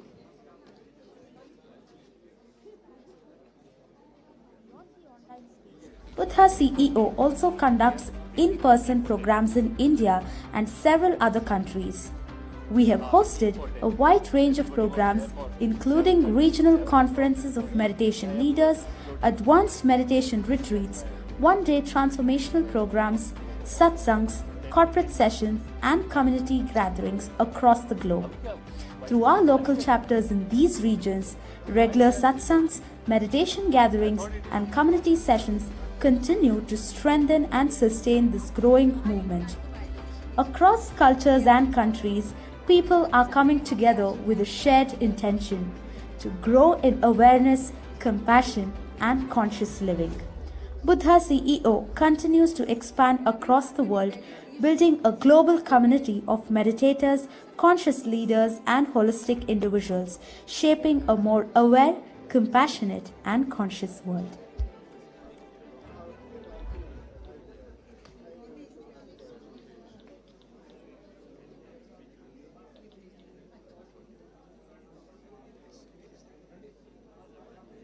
And how to calm them. What if healing in hospitals across the world, healing has become fast, efficient, clinical. But somewhere in the urgency of saving lives, we've forgotten how to calm them. What if healing could begin even before the medicine works? At RD2 Hospital, one physician asked a different question. Not just how do we treat disease, but how do we reduce suffering? Dr. Dasarath Ramaya began introducing something unusual. Tea is served at level 1 also, level 2 also. And we have only 10 minutes, so better take it and come back.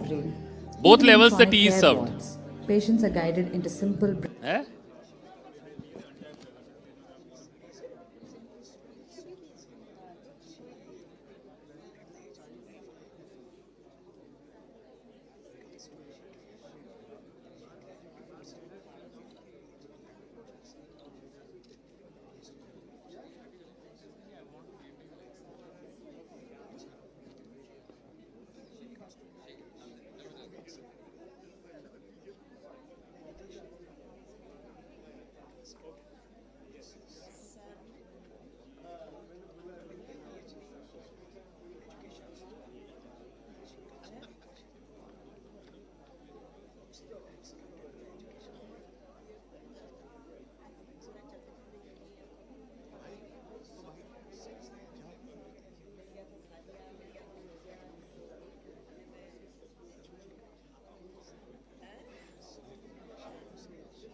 Dubai से और मैं भी सिर्फ इसी के लिए आई हूँ। Sir ने हमें सिखाया है और हम ध्यान कर रहे हैं, वहाँ भी कर रहे हैं, ऋषिकेश भी जा रहे हैं हम अभी। बस ये ख़त्म करके जी शुक्रिया। बस आपसे एक विनती थी, हमारे वहाँ मन में बहुत तनाव है और सब लोगों के मन में डर है, तनाव ये सब है।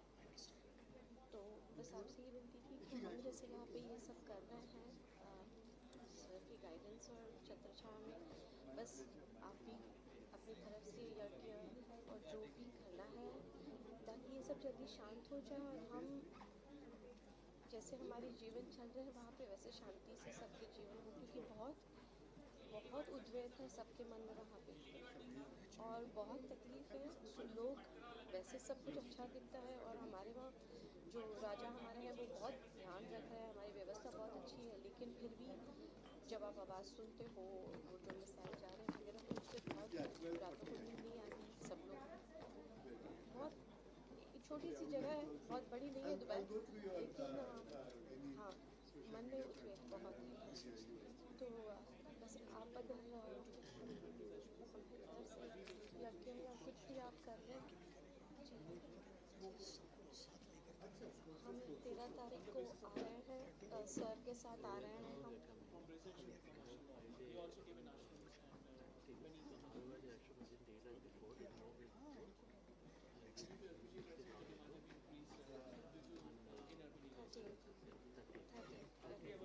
हम परमार्थ आ रहे हैं 12th को परमार्थ 12 तारीख को आ रहे जी।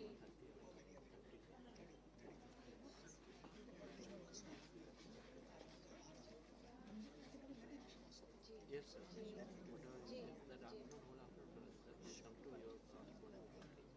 Never get into ji sir ji ji ji sir ji sir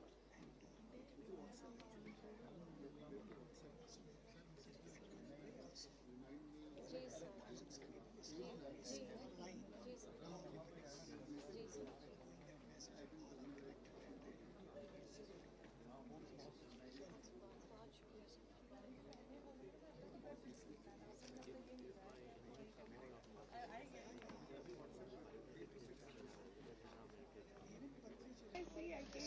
Namaskar Swamiji, Tamanna from Speaking Tree.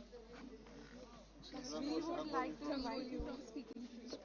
We would like to invite you for the podcast. आपने बोला ऋषिकेश का प्लान ऋषिकेश का मैंने बोला है कि ऋषिकेश में भी करेंगे ऋषिकेश साथ में हो जाएगा स्वामी जी साधु जी का साथ में करेंगे साधु जी का तो हमारे पास एक बार आए ही नोएडा आए थे, वो बहुत पहले आए थे। हम तो खुश होते कि अगर आप हमारे पास आते, बट हम आ जाएंगे, कोई प्रॉब्लम नहीं है। समय दीजिएगा, हम लोग प्लान करेंगे। अब तो आना पड़ेगा। चलिए मैं आपसे कोऑर्डिनेट करूँगी, थोड़ा समय लगेगा, मतलब 1-2 घंटे हम लेंगे आपका। अब तो सर गंगा ऋषिकेश तो वैसे भी अब लोग बहुत एक्साइटेड होते हैं, बहुत इंटरेस्टेड है जाने के लिए। थैंक यू सो मच, मैं आपको आपसे कोऑर्डिनेट करूँगी। so much encouragement people to so many masters are there. I have been in contact with Chandra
depression and austerities in the Himalayas. He returned at 17, not diminished but forged.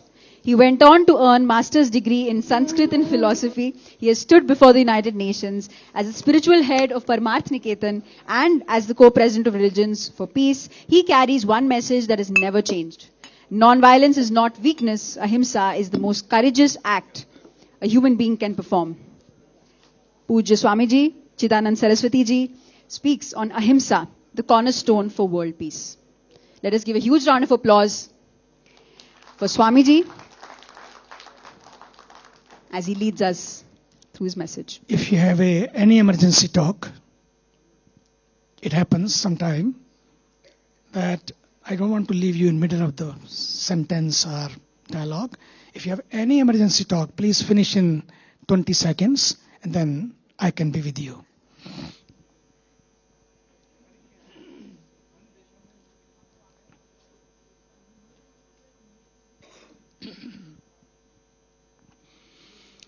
Mangalam Bhagavan Vishnu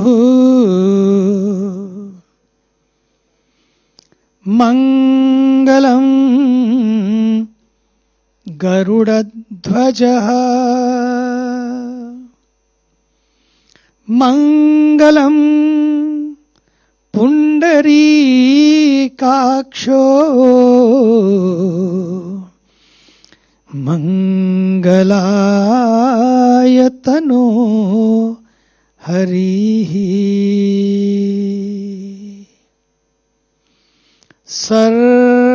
Sarvamangal Mangalye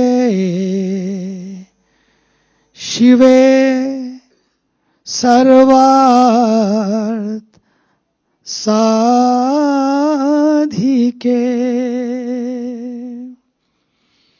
Sharanye Triambake Gauri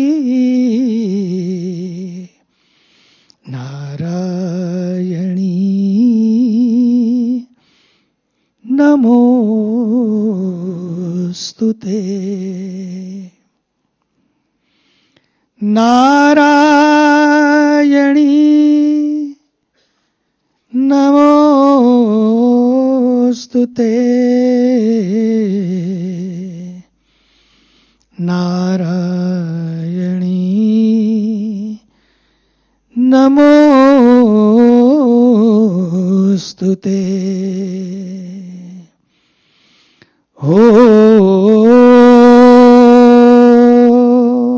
Om Asato Ma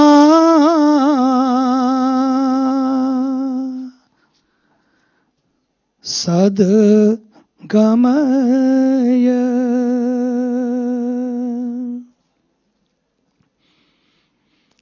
Tamaso Ma Jyotir Gamaya Mrityorma Amritam Gamaya Om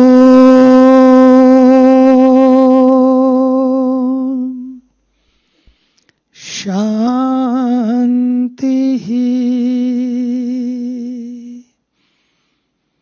Shanti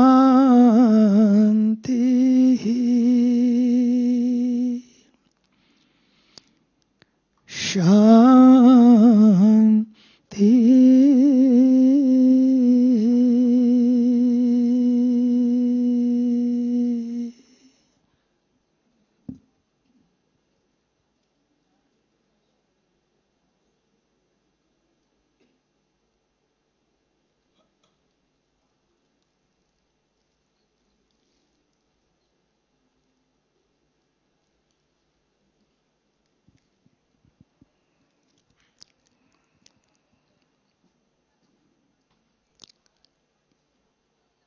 My dear and respected Kartikeyanji,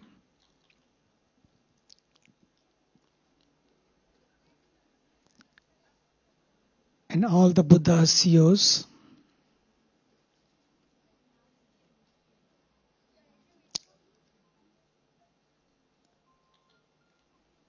whole world is so stressed out now because of war, conflicts. We could see the impact of this war. As I too shared, we receive every year 135 countries, and in International Yoga Festival, almost 100 countries. This time we had 80 countries. And some, because we're coming from those countries, because of the war, could not happen. But people who came are people even today. One of the Buddha CEOs was sharing with me then how as a meditator we all can meditate to bring peace to the world. And why this happens anyway? That everywhere, rather than peace, we are seeing pieces.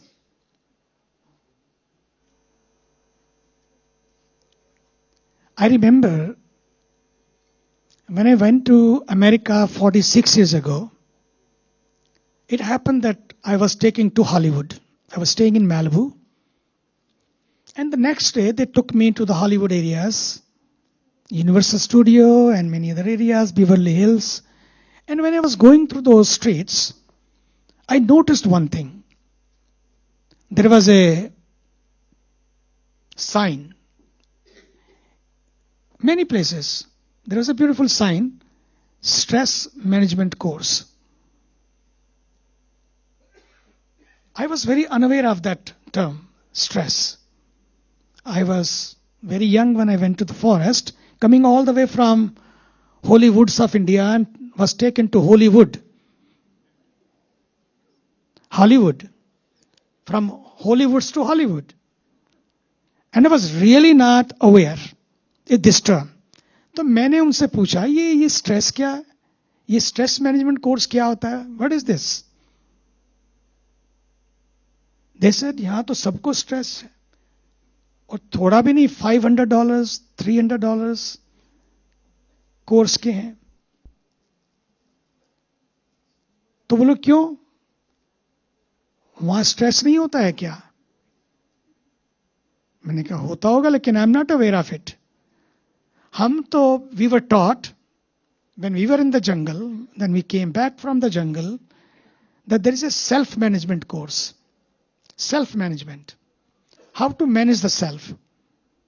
When you manage the self, then there is no stress. Stress only people can do when they are working with share market. They don't know what will happen. But why people are in stress? They are not. Everybody is not in share market. If you start sharing your life with others, believe me, you will never be stressed. Honorable Vice President was telling me, when he was leaving, we were just talking briefly. He said people have forgotten the way to be together.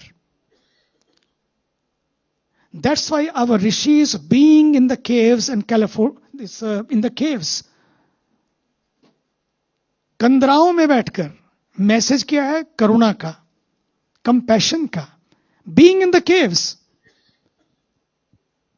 but message of compassion. How this happened? Because of this meditation, they were connected so much to themselves. They could not see the separation outside. Why hinsa happens? Because there is a separation. Because of separation, there is a hinsa. The moment we start realizing mantras are given by our rishis, Vasudhaiva Kutumbakam. They had nothing to eat even for days. Eating leaves sometime. Living with less. They learned how to be more.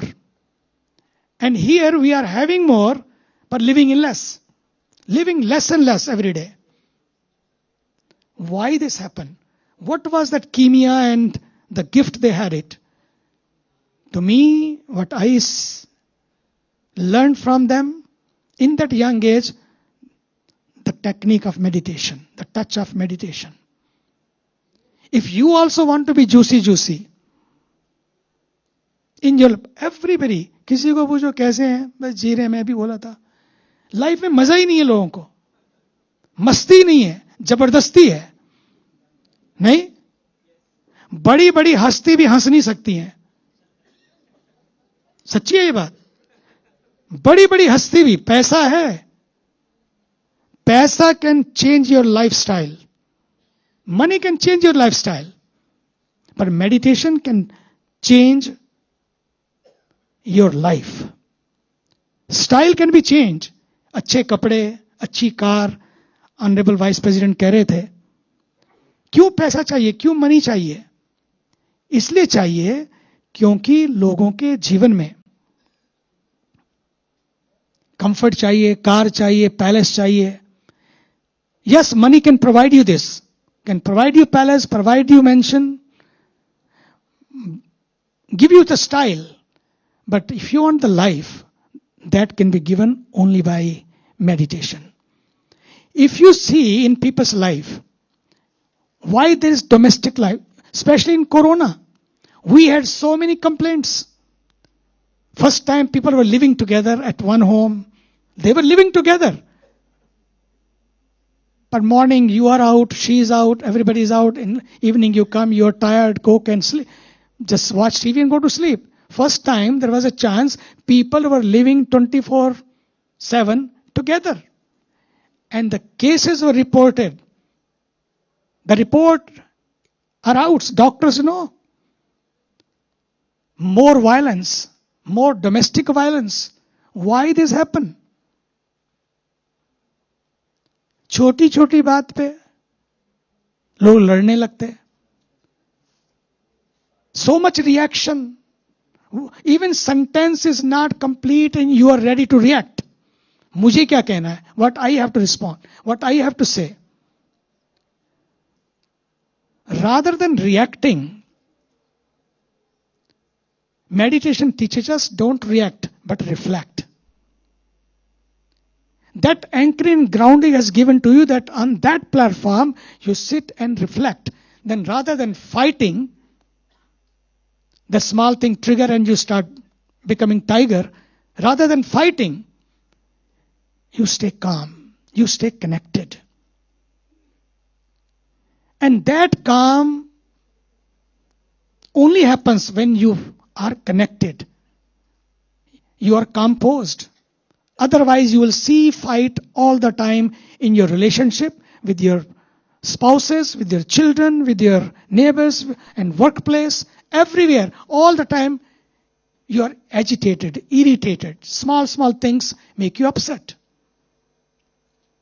For that reason, everybody, is my experience, and experience of thousands of years of our rishis, they found out this magic, this mantra. How to start? Start with meditation. Otherwise, being in the mansions, having so much money, air-conditioned cars, air-conditioned house, what our Honorable Vice President is saying, what money can provide this? Beautiful house, beautiful car, few comforts, but being in that air-conditioned house and cars, if you look at people, inside of them, what is happening? Heater is on. If heater was on, you can turn it off and on. But if tandoor is on, मजे की बात है, उसको of भी नहीं कर सकते. एक बार ऑन हो गए और यही हाल अपना है. यही हाल अपना है. अपने घरों में आप सोचिए तो सही, कितने इरिटेटेड फील करते हैं हम लोग. तो meditation is not for somebody else. First is for you. Because whatever you are, you carry.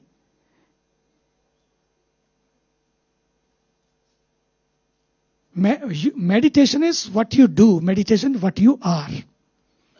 Our own behaviors makes us peaceful or violent. Because people are not peaceful themselves, that's why you see more wars. Amongst the war also, I was just sharing with the media, look at our Prime Minister of India. How he is trying, challenges are there, even from home. Our own people also, with negative narratives also. But he never becomes negative. Always stay peaceful. Why? He knows that this is the way you can keep yourself together, you can keep the country together. And for us who are living individual life, for themselves, for people who are living the family life, we are also, when we are living a composed, a calm and connected life, then you will not see the fault of others. You will look within yourself.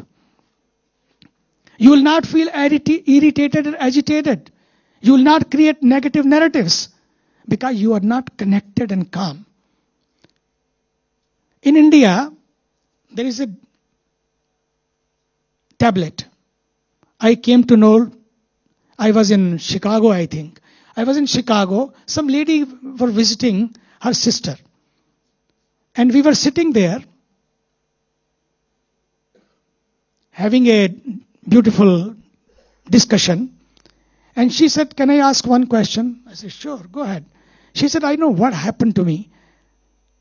I have sleepless nights. I cannot sleep properly. Deep sleep to zero. REM sleep, maybe not more than 1 hour. Even not light sleep is there. All the time I am just in the dreams. And in dream also I am fighting. I am quarreling. Can you suggest me one mantra? I said, for that what you are doing right now. She said, I am taking one tablet. I went to doctor. He said, start taking one tablet. You will sleep peacefully. I did. I tried. But after a few days, again the same situation. I went to the doctor. He said, double the dose. 2. Then again I went to the doctor after 1 year. He said, triple the dose. 3. मैंने कहा, which medicine you are taking? She said, compose. Compose ही होती है ना doctor साहब? Compose. I said, I don't want to tell you to stop the medicine completely. Just come from 3 to 1 in the beginning. And I will give you another mantra because you have asked. With that one tablet every day, slowly you will stop that also. But with that one mantra, with that compose, I'll give you one mantra. Compose plus mantra. Just calm your pose. Calm your pose. Why you are so agitated and irritated all the time?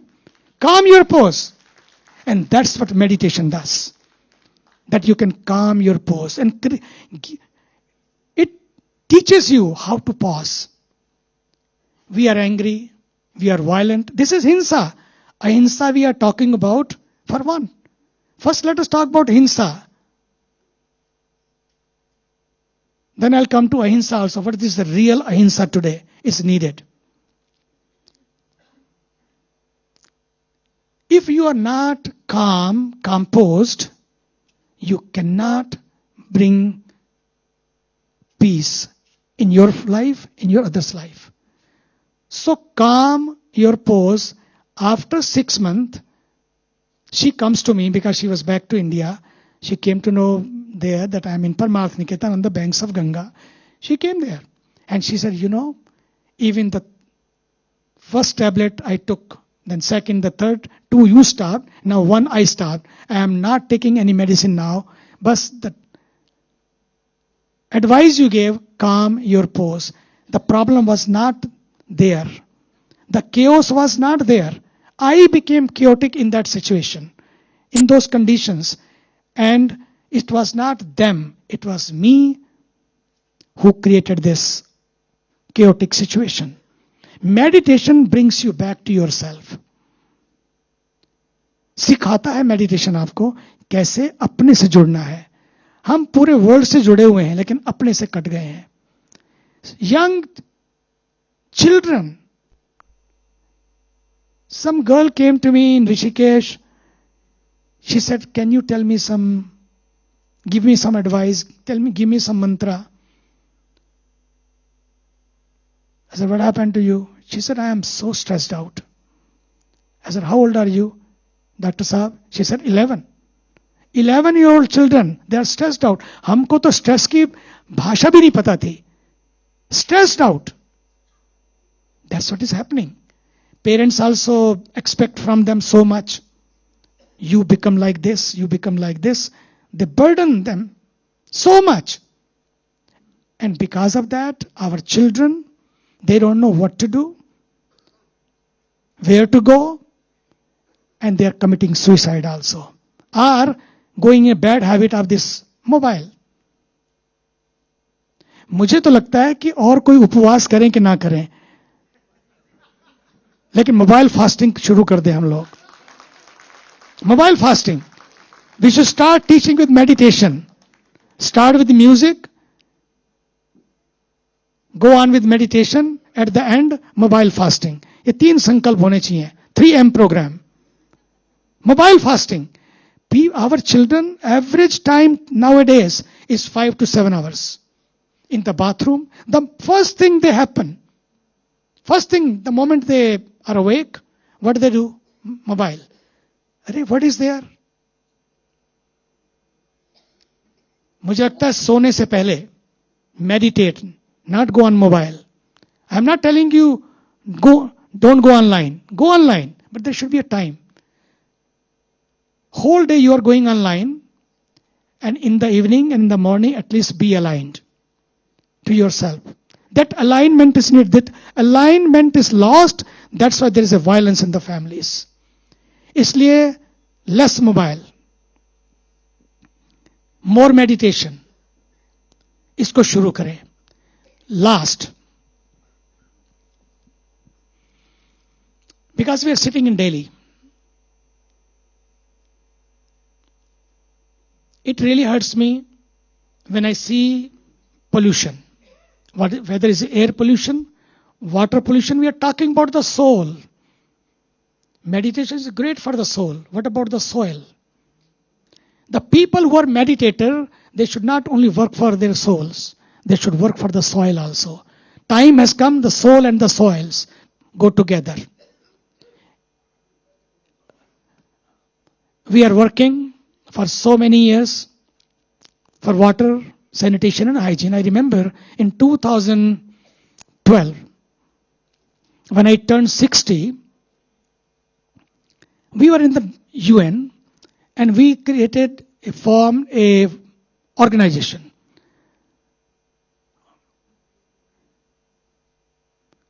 Global Interfaith Wash Alliance. Issues pertaining to water, sanitation and hygiene. How we can bring interfaith leaders together and solve this issue. Because leaders come and go, but our spiritual leaders, when there is a problem, they are the first one to reach and they are the last one to leave. They stay there and keep solving, whether it's a tsunami, flood or anything happens, because they have a reach to their congregations. I talked to His Holiness the Pope, then talked to His Holiness Dalai Lama, and all the top Muslim leaders, other leaders and everybody, because to Shankaracharyaji's we talk here every time whenever we meet. And the result is, they also started sharing their thought to their congregation. And so many communities became aware, become water, sanitation and hygiene now. When we were talking about menstrual hygienes, we were in the Kumbh Mela. We did a very big program for menstrual hygiene. So somebody came to me, they said, "You are a Swami. What are you talking? Menstrual hygiene?" I said, half of the world is our Shaktis. If Shakti is swasth, Devi swasth, to Desh swasth. Shakti swasth, to Srishti swasth. We forget these issues, to me, these are the real issues. Talking about water. No water, no conference, no coffee. Water is the next gold. Water is the next oil. Fighting for the oil is one side, but if there's no water, when they were told that we will attack on the oil stations, Iran immediately said we will attack the water stations. Immediately, they started thinking कि अगर water के ऊपर water lines के ऊपर हुआ सब pollute हो जाएगा. मुझे लगता है Yamuna ji, right here in Delhi, all these Buddha CEOs, time has come, all these Buddhas to fight one more yuddha. And the yuddha is taking care of our Mother Yamuna in Delhi, taking out the air pollution in Delhi. We are planning, I will invite you all, making a plan for the entire Yamuna for within 3 to 4 hours. Whole Delhi is together, whole Buddhas are together. And planting all the trees all along the river. This is a green crime. This is a green violence. This is a green violence. Green violence. This is a green crime. We talk about meditation, we become the meditator, wonderful things, but we should use our energy from this meditation. अपना ध्यान करो, लेकिन ध्यान के साथ यमुना का भी ध्यान करो, नदियों का ध्यान करो, पानी का ध्यान करो, पेड़ों का ध्यान रखो, पहाड़ों का ध्यान रखो. आज इस ध्यान की जरूरत है. Every day, maybe you are aware or not, doctors know. These are the statistics. Every day, 16 to 2,000 children, because of bad water, under the age of 5, die every day. Every day. This year we lost 25 lakhs people. Just imagine, 25 lakhs, 250 million people. आप सोचिए तो सही, 2.5 million people we lost every year. मुझे लगता है all the yogis, all the meditators, all the saints, all the scholars think about that violence also. This is hinsa. If the Shastra we go, Shastra says param dharma shruti vidit ahinsa. Param dharma shruti vidit ahinsa. And that hinsa start with separation and ahimsa start with only one thing, that we are one family. Vasudhaiva Kutumbakam. These were the mantras given by those people who are sitting in the mountains. They gave those mantras that we are one family. If we are one family, then who will hurt whom? Who will cheat whom? Who will deceive whom? Maharshi Vyas beautifully said, Ashtadash Puraneshu Vyasasya Vachanadvayam. Ashtadash Puraneshu Vyasasya Vachanadvayam. Paropakaraha Punyaya Papaya Parpidinam. All the 18 scriptures, the essence is, he said, Paropakaraha. Helping all is the merit, is the punya, is the ahimsa. And hurting never, hurting no one. This is the great punya. लेकिन हम क्या करते हैं? परोपकारा पुण्याय पापाय प्रपीड़नम. सबसे बड़ा परोपकार क्या है? बोले कि अहिंसा को मेंटेन करना. और सबसे बड़ा पाप क्या है? हिंसा को स्प्रेड करना. हिंसा कैसे होती है? When we hurt more, when we hate more. True meditators, when they start meditating, pakka mano, hatred disappears from their lives, because they feel connected to everyone. और यही सबसे बड़ा योगदान है ध्यान का. मैं आपसे इतना ही कहना चाहूंगा. आप पूरे देश से आए हैं, पूरे, there are few from many nations also. The one thing we can do together, there is not shortage of water, there's no shortage of land. If there's any shortage, is a shortage of consciousness. Shortage of consciousness. And meditations gives you, prepares you, shows you the way between the conscious mind and unconscious mind. Gives you the way. कैसे deal करें, how to deal with that. Unconsciously we are hurting so much. In our family life, I can see people come to us. Now they have started, because when Adani Modi ji said, wed in India, now people are coming to wed in Uttarakhand, on the banks of Ganga. When they come to me, first advice I give them after the marriage, when they ask for advice, I tell them, keep your home peaceful. No domestic violence. Don't fight for who is right, who is wrong.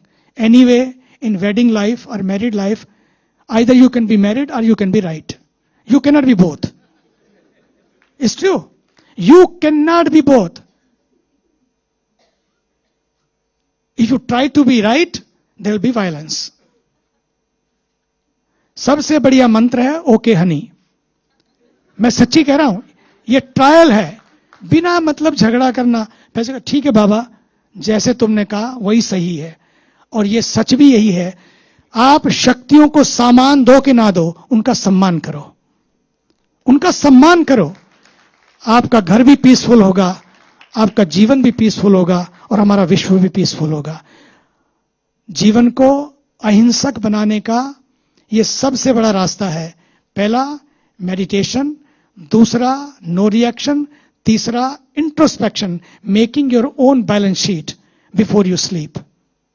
Don't worry about others, what others are doing, what is happening to your life. End of the day, that will matter, your peace will matter, your happiness will matter. That's why meditate every day. मैं तो कहूँगा ध्यान करो, रोज करो और मौज करो. धन्यवाद. Thank you, thank you, thank you. Ahimsa is not just an idea but practice, as the choice we make before we even open our mouths. Swamiji, thank you. We carry your words, and this is really what Global Conference of Meditation Leaders is for. What we are doing here is to make this message reach the world. Thank you.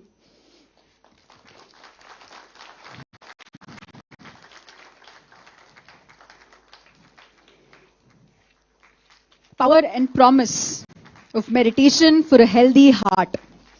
In 2023, the Government of India released a national postage stamp in the name of a doctor to honor his contribution to cardiology.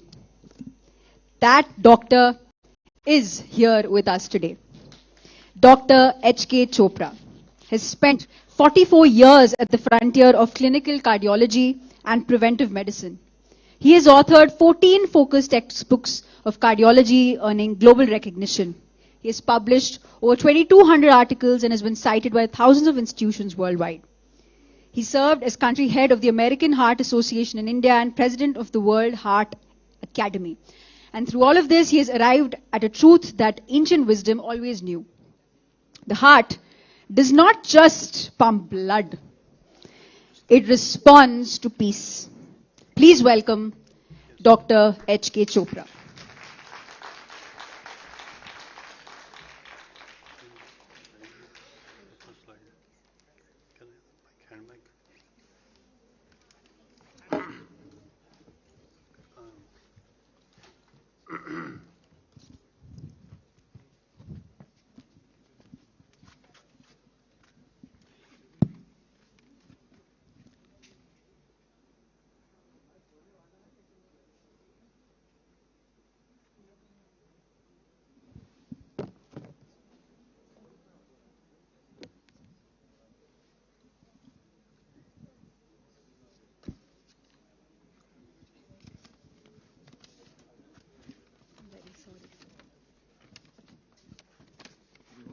Trying to get his PPT. Video copy? It's on the pen drive only, sir. We had an error in the previous pen drive, so we had to. There's a drive. Is the drive? Where did you go?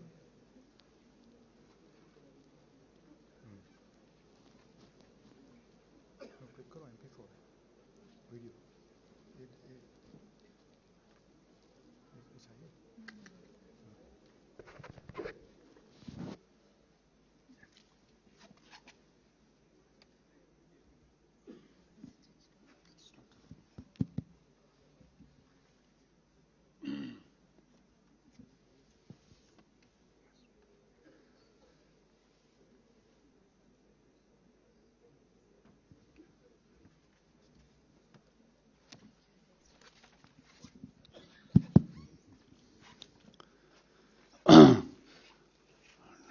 Mr. D.R. Karthikeyan, fellow colleagues, ladies and gentlemen.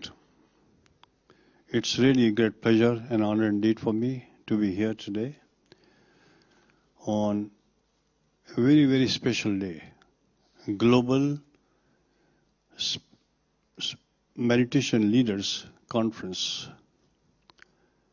I firmly believe that I'm a doctor, a scientist for the last 46 years. But the time has come, every doctor should be a spiritual doctor. Without spirituality, we cannot exist. I had enough experience, not only in India, but all over the world, all over the globe. And I've got this belief that time has come to heal yourself. A doctor should heal himself. Before I really start my presentation, I will just request you to just close your eyes for a minute as a respect to the Shanti mantra. And I'll recite the mantra. Vagme mansi pratishtita manome vachi pratishtita avya maedi Vedasya ma anishta satam me ma prahasya anena dhitena horatran samdadhami sratam vadishyami satyam vadishyami tanmavatu tad vaktaram avtu Avtu mam, avtu vaktaram, Om Shanti, Shanti, Shanti. Can just somebody just help start working? I think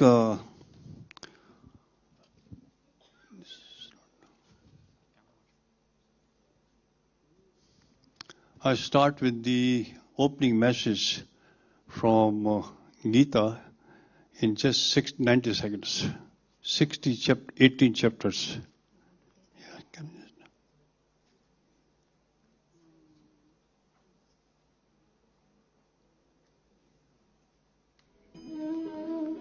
The chapters are very simple. The first chapter, you all know it, that we should follow this.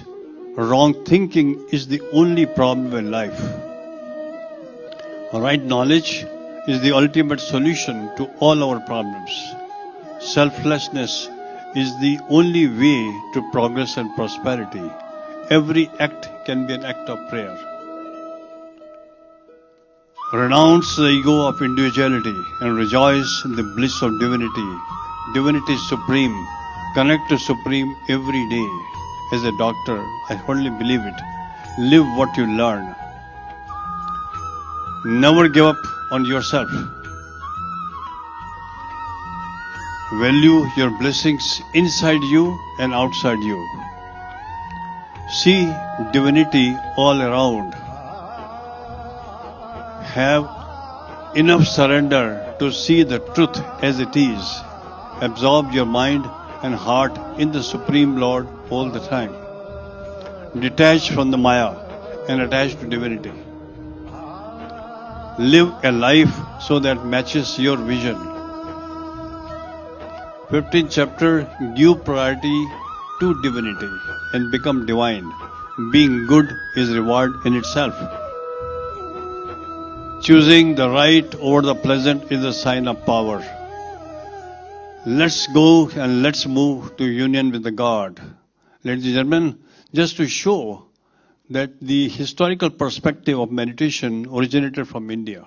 We are very fortunate to be here. Our seers, Patanjali, our various masters who were here, Maharishi and all Adi Shankara, even Dr. Deepak Chopra in United States, first doctor, and Dr. David Simon, an American, proved that meditation is of a great help. These are 5 photographs of Indian doctors who are cardiologists.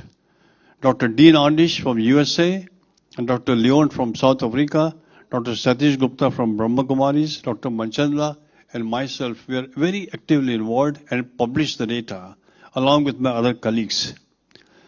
My main agenda of presentation today is 95% of the heart problems are because of faulty lifestyle.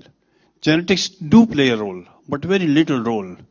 My agenda is to discuss the relationship between the cardiovascular disease and enhancement or improvement by meditation and not by medication.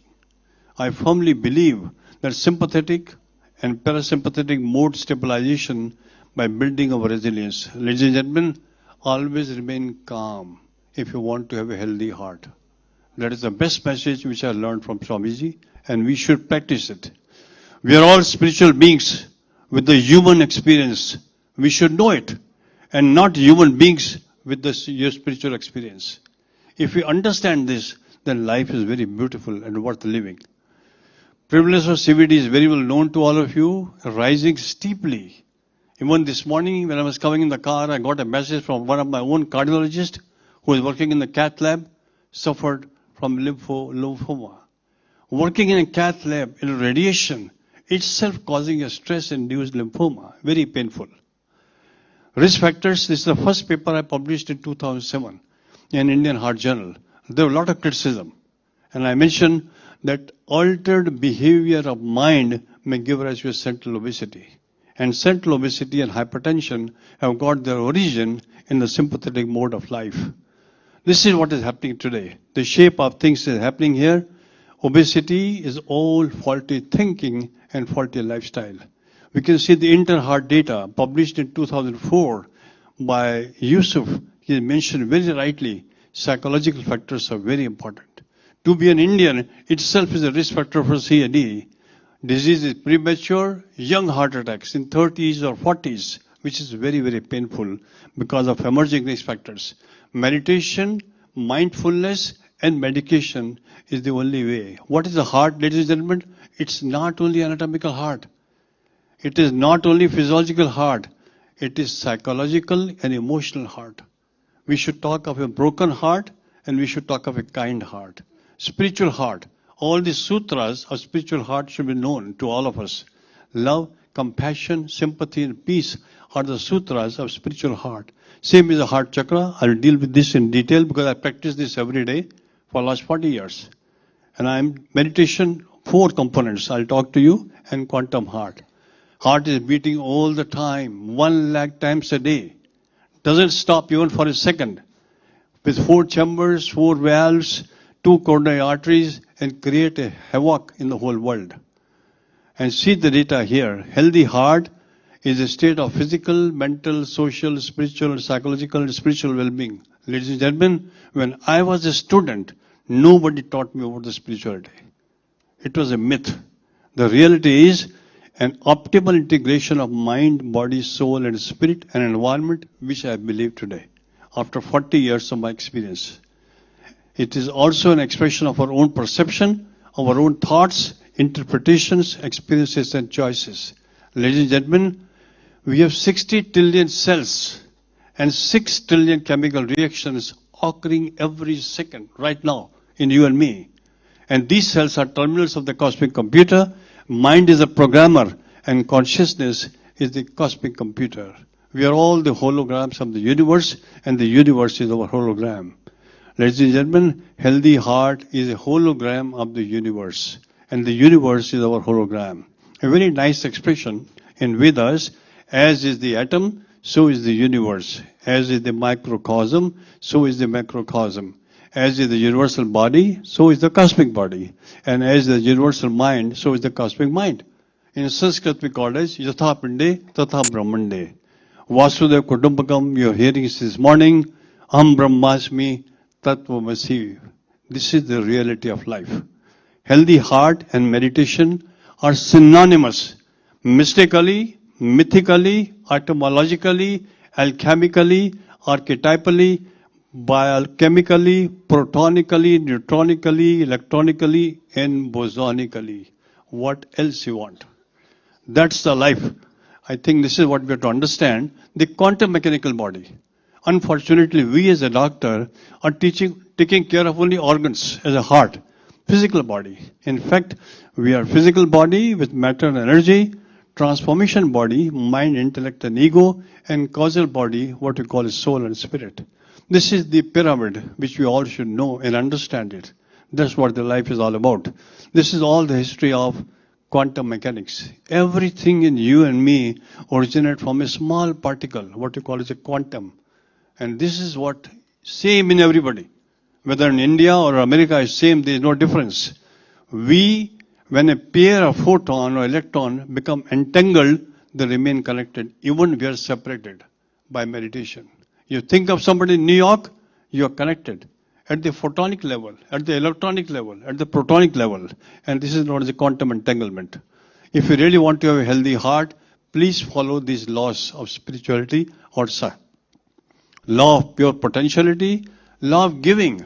When you talk of giving, don't give money, compliments, appreciation. Law of karma, the most important law. Be in karma all the time. Gita says, have renunciation in action, but not renunciation of action. Law of least effort, law of detachment, and law of dharma. Your attitude is your altitude. Attitude of calmness is the need of the hour. What is mind then? Mind is not a physical organ. It's a mobile brain. It is not in the brain. That understanding is very, very important. It sets and resets the unique processes controlled by limbic system, hippocampus, and sympathetic and parasympathetic nervous system. It functions perception, conceptions, and ideas, and intelligence. And intelligence is nothing but choice making. And we can see here the various types of mind people discuss. Sometimes they confuse us. And the answer is very simple. Conscious mind is active awareness. Subconscious mind is stored experience. Unconscious mind, deep instinct. Spiritual mind is the process of connection. This is very important mind. Process of thinking is the mind. Biological mind is a resetting mechanism. And psychological mind is the center of thoughts. Ladies and gentlemen, we have almost 80,000 thoughts per day, out of which 90% are negative. 6% are repetitive. We are living on 4% thoughts. So if you want to purify your thoughts, meditation is the answer. Please meditate and convert your negative thoughts to positive thoughts. We have only two emotions in human beings. One is the emotion of fear. Second is the emotion of love. It is from love we have altruism, empathy, sympathy, peace, and harmony. And positive emotions are tranquilizers, energizers, stabilizers, equalizer, happinessizer, and equipoiser for a healthy heart. What's the big deal? It's not a big deal. We have to nurture this right from the childhood if you want to have a healthy heart. You don't require a doctor. I'm telling you as a doctor.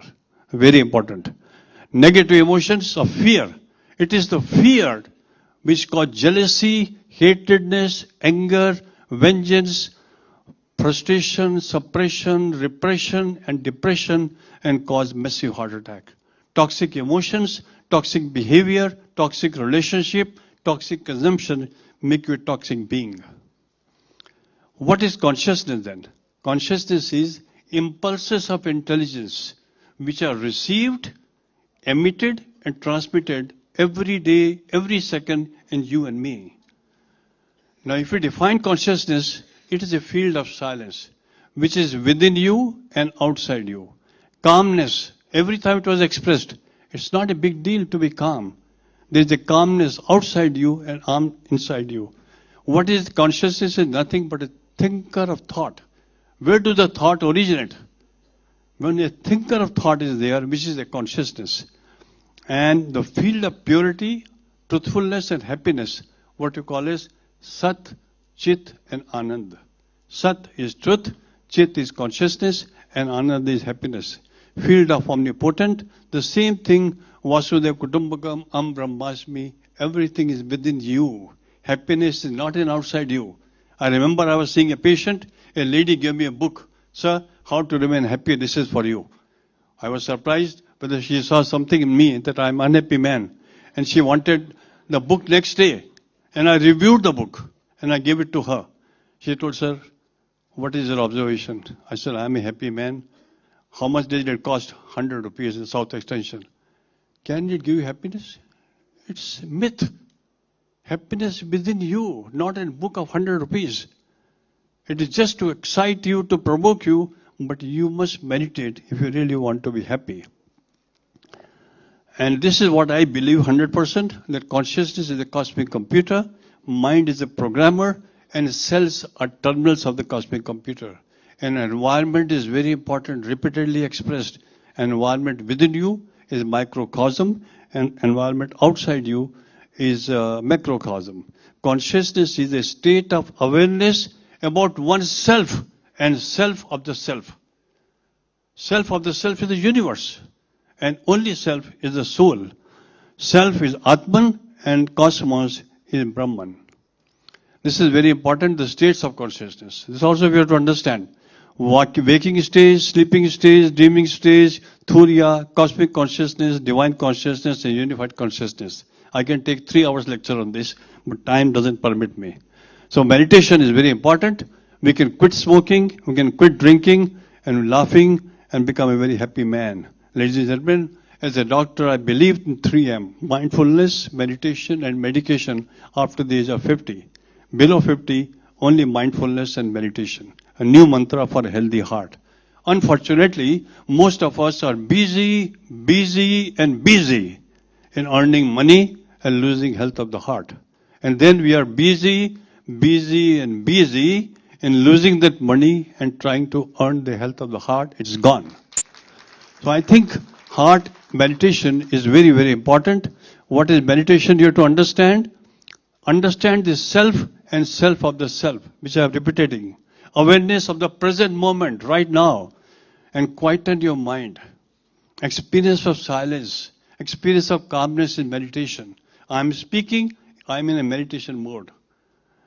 Self-realization, self-relaxation, effortless, awareness on breath, already spoken by Swamiji. Awareness on mantra and awareness on chakra is also a meditation. What are the types of meditation? It's very complex.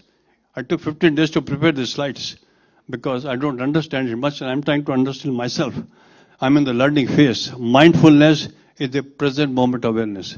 Breathing meditation, chakra meditation, mantra meditation, transcendental, primordial, Raja Yoga meditation. I had been to Brahma Kumaris many times. I'm sure Dr. Gupta is here. He might be looking at me. And loving kindness meditation, Buddhist, visual meditation, auditory meditation, walking meditation, and so much things are there. Chakras is my pet. I love this meditation and do it every day. Chakra meditation enhance the health of small vessels of the heart. Not only the large vessels, but small vessels. We can see here, it originates from our Vedic scriptures, and you can see the insights. I chant on all these mantras silently. Lam, Vam, Ram, Yam, Ham, Sam and Om. And these are located in the spine, within you. Base of the spine causes stability and security. Lower abdomen, emotional and creativity. Upper abdomen, willpower. There is no center of willpower. Willpower is the biggest power. Willpower is bigger than the money power. Money power is useless. And you will suffer when we have more money power. And I think throat power is the power of speaking and truthfulness. And then, of course, we have faith and intuition. By some, that is the sixth chakra, and the top is spirituality, which is pure consciousness. We can see here, this is very important, there are different colors. You must have awareness of the colors, awareness of the zone and their function. We can see here, first chakra. This is lower back, activation, lift to skill and patience. When you're hyperactivated, selfishness is materialistic world. And they're blocked also. And when they're blocked, you become very egoistic and fear. And how to activate this chakra? By meditating LAM. Just repeat love 4 times. We see here the second chakra is orange color. Believe in orange. I go to Lodi Garden every day for the last 40 years and I look at the orange color. It activates an attitude of respect and creativity. Hyperactivity, imbalance and manipulative. When it is blocked, you get jealousy. A lot of data is there behind this. Meditation, VAM, is very, very important to energize second chakra. Third chakra is very important. No willpower, no life. Willpower is possible by activating the third chakra, which is RAM. Hyperactivation causes anger, controlism, and workaholic. People are very controlholic and they are workaholic. When it is blocked, you criticize everybody and affected by criticism. The mantra is RAM. This is the most important chakra. I look at the lush green environment in Lodi Garden every day. Before going to the hospital, I'm there for 1 hour. And that activation is by love, compassion, and peace. Hyperactivation make you unstable. When it's blocked, it's antisocial. The mantra is YAM. We see the fifth chakra, which is blue color. Activation is truth and creativity. When you're hyperactive, you are talking too much. And you're too arrogant. And blocked, it because you're weak, wise, and shy. There's a lot of fact behind this. I'm just speaking in a very simple way. How to activate this chakra? We just have to meditate on hum. And sixth chakra is a chakra of truthfulness and faith. Activation is intuitive. You're very intuitive. Like Lord Krishna was very intuitive because this chakra was highly activated. Hyperactivity make you authoritative. Blocked make you shaken up. And the mantra is Sam. Om, as I mentioned to you, characteristic of oneself. Activation is spirituality. Hyperactivation may cause depression and frustration. And blocked may fear of death. A lot of patients I see who have fear of death.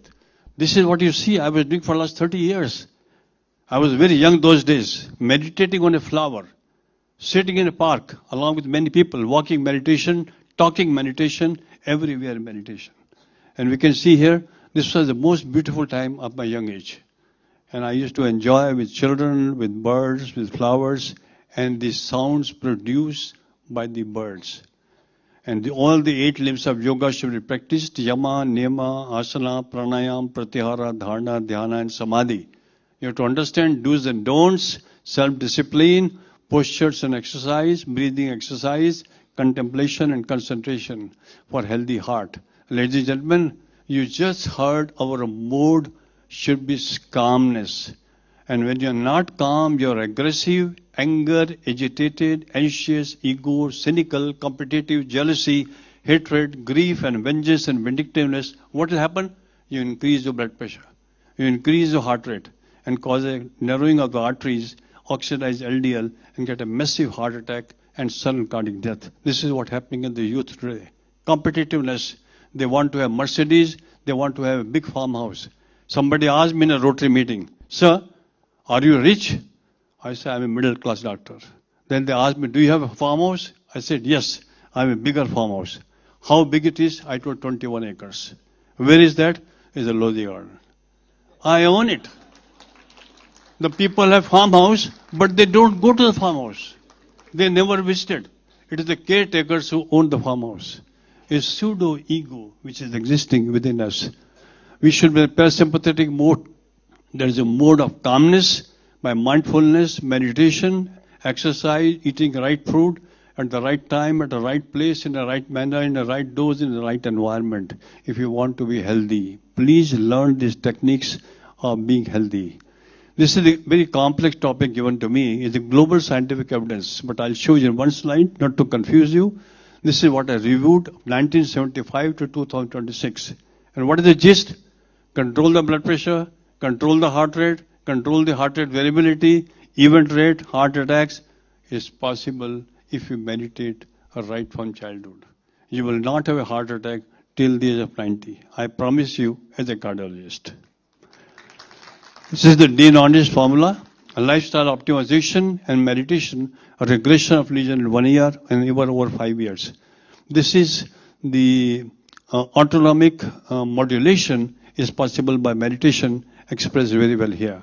This is by Raj Yoga meditation. This was the study. Myself, Dr. Gupta and Manchanda were involved, and we did it with chief guidance of our former President of India, Dr. Abdul Kalam. And it was shown, and I published this data in Indian Heart Journal. People were not accepting it, but I was the editor of Indian Heart Journal, and I got it published. And I've shown angio lesions are reduced, events are reduced, anxiety score, depression score, and anger score, everything is reduced. And if you see depression may cause heart attack, acute stress may cause heart attack, and most of the people who have heart attack, they go into a depression. So what is the message? The message is very simple. Remain calm. Have an attitude of calmness. Love everybody. Hate no one. Judge no one. Criticize no one. And don't be affected by criticism. So this is very simple. If you love meditation, you are having inner calmness, and you love flowers, and you exercise, walking, jogging, swimming, dancing, cycling, and remain in calmer mode, in a parasympathetic mode. This is what I do, and I practice conch blowing. You heard everywhere. Conch blowing is very spiritual. This is music. In the United States, people who are subjected to music therapy in the ICCU, the recovery is very faster. There is a huge data. And spa. I go to a spa almost 3 times a week. I spend a lot of money to remain calm because I'm working in a very stressful environment. So this is a very important slide. And I firmly believe, as a doctor, don't believe too much on tablets. The tablets should be spiritual tablets, which should not be in the bottle or in the strips. These are all the steps which are mentioned here. Meditation, yoga, exercise, and the right food. So ladies and gentlemen, to conclude, health of millions is at stake in India with cardiovascular disease, heart attack, brain attack, and leg attack. Practice meditation right from childhood. If you want to be healthy, and you must have right choices. 2M, mindfulness and meditation less than 40 years of age. 3M, mindfulness, meditation, and medication after the age of 40. Of course, doctors are required. I can't say doctors are obsolete, so I'm a doctor. Meditation is a practice, art of love, art of compassion, and art of calmness. We all have to achieve every day on daily basis. We should act vocally as it is happening today, locally as it is happening today, focally, and impact the whole globe right from here, right from this stage. And I also remember the words of our Prime Minister, Mr. Narendra Modi, who said, inform, perform, reform, and transform the whole world with a meditation. I express my gratitude to Karthikeyan Sahab, that who has created the International Meditation Day on 21st of December. I think it's a very, very great thing.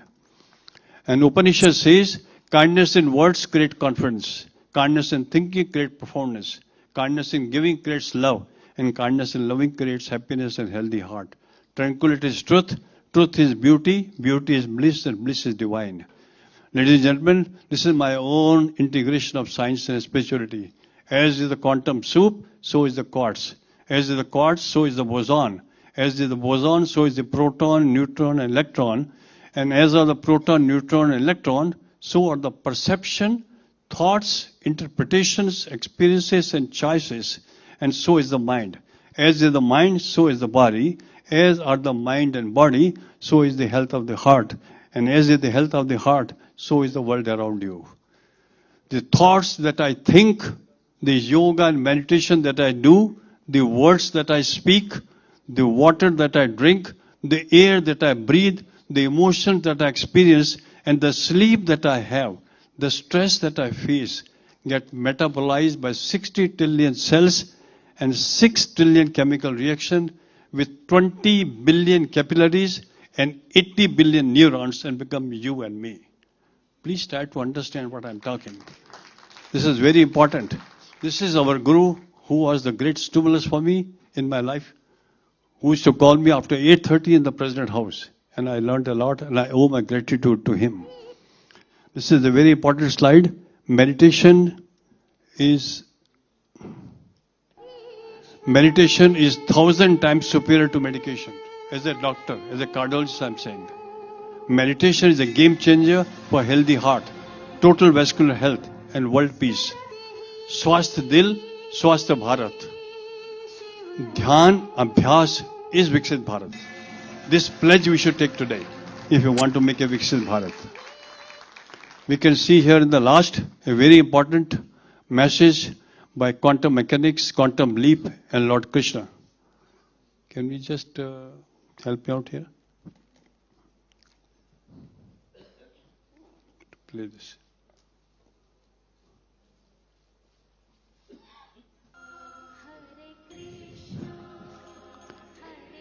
Energize your heart by meditation from today onwards, if you are not practiced. The only solution for a healthy heart is meditation and not medication. Thank you very much for your kindness. Thank you so much, Dr. H.K. Chopra. When a doctor says not medication but meditation, that really shows the kind of impact meditation has brought to his life. I would like to invite Dr. D.R. Karthikeyan to please felicitate Dr. H.K. Chopra on stage.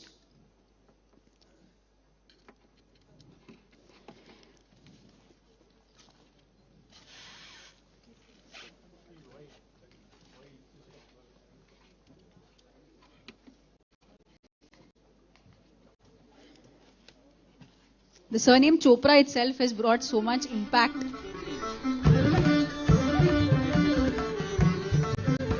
Now you have seen, that is why he insists on calling Dr. Chopra here, and persuade him also to come. Thank you.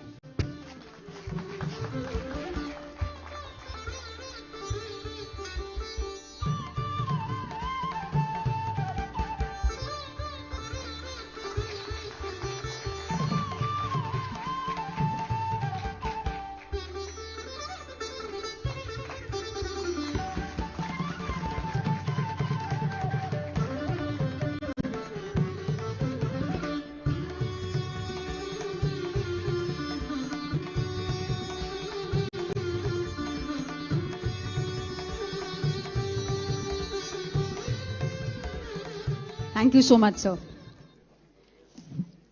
From one cardiologist to one great cardiologist to another great cardiologist, I have one question for all of us. Do you actually believe meditation will change anything? Do you really believe it? Okay. Not as an idea, not intellectually, but in the place inside you where real decisions are made. Do you believe that going inward changes the world outside? It doesn't seem so. It still doesn't seem so. Okay, so we have with us Dr. Mohit Gupta, Professor of Cardiology at G.B. Pant Institute, New Delhi. He has delivered over 1,200 lectures across the world at Oxford, Cambridge, and across multiple continents. He has received national recognition for excellence in cardiology and has been associated with Brahma Kumaris for over 36 years, practicing Raj Yoga meditation daily. He does not just study belief, he lives it. Please welcome Dr. Mohit Gupta.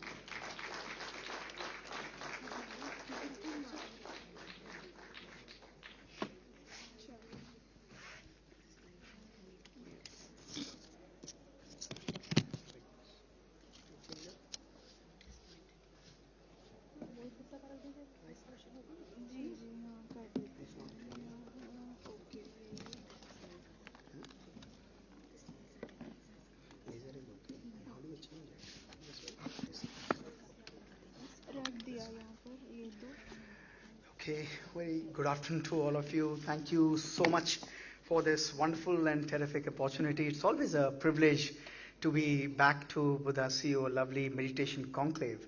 And as always, I am not going to talk to you about something that is in scriptures or something that Shastras are teaching us, because I strongly believed that meditation and spirituality is something that is to be experienced in your life.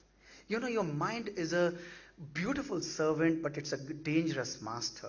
And if you don't master your mind, it can actually create doldrums in your life. So in next 20 to 25 minutes, I'm going to take you to the essence of scientific spirituality. Imagine what would your life be if something that you are thinking starts happening in your life. What would your life be if your life, what you are thinking, starts manifesting so beautifully? Your relations change, your well-being change.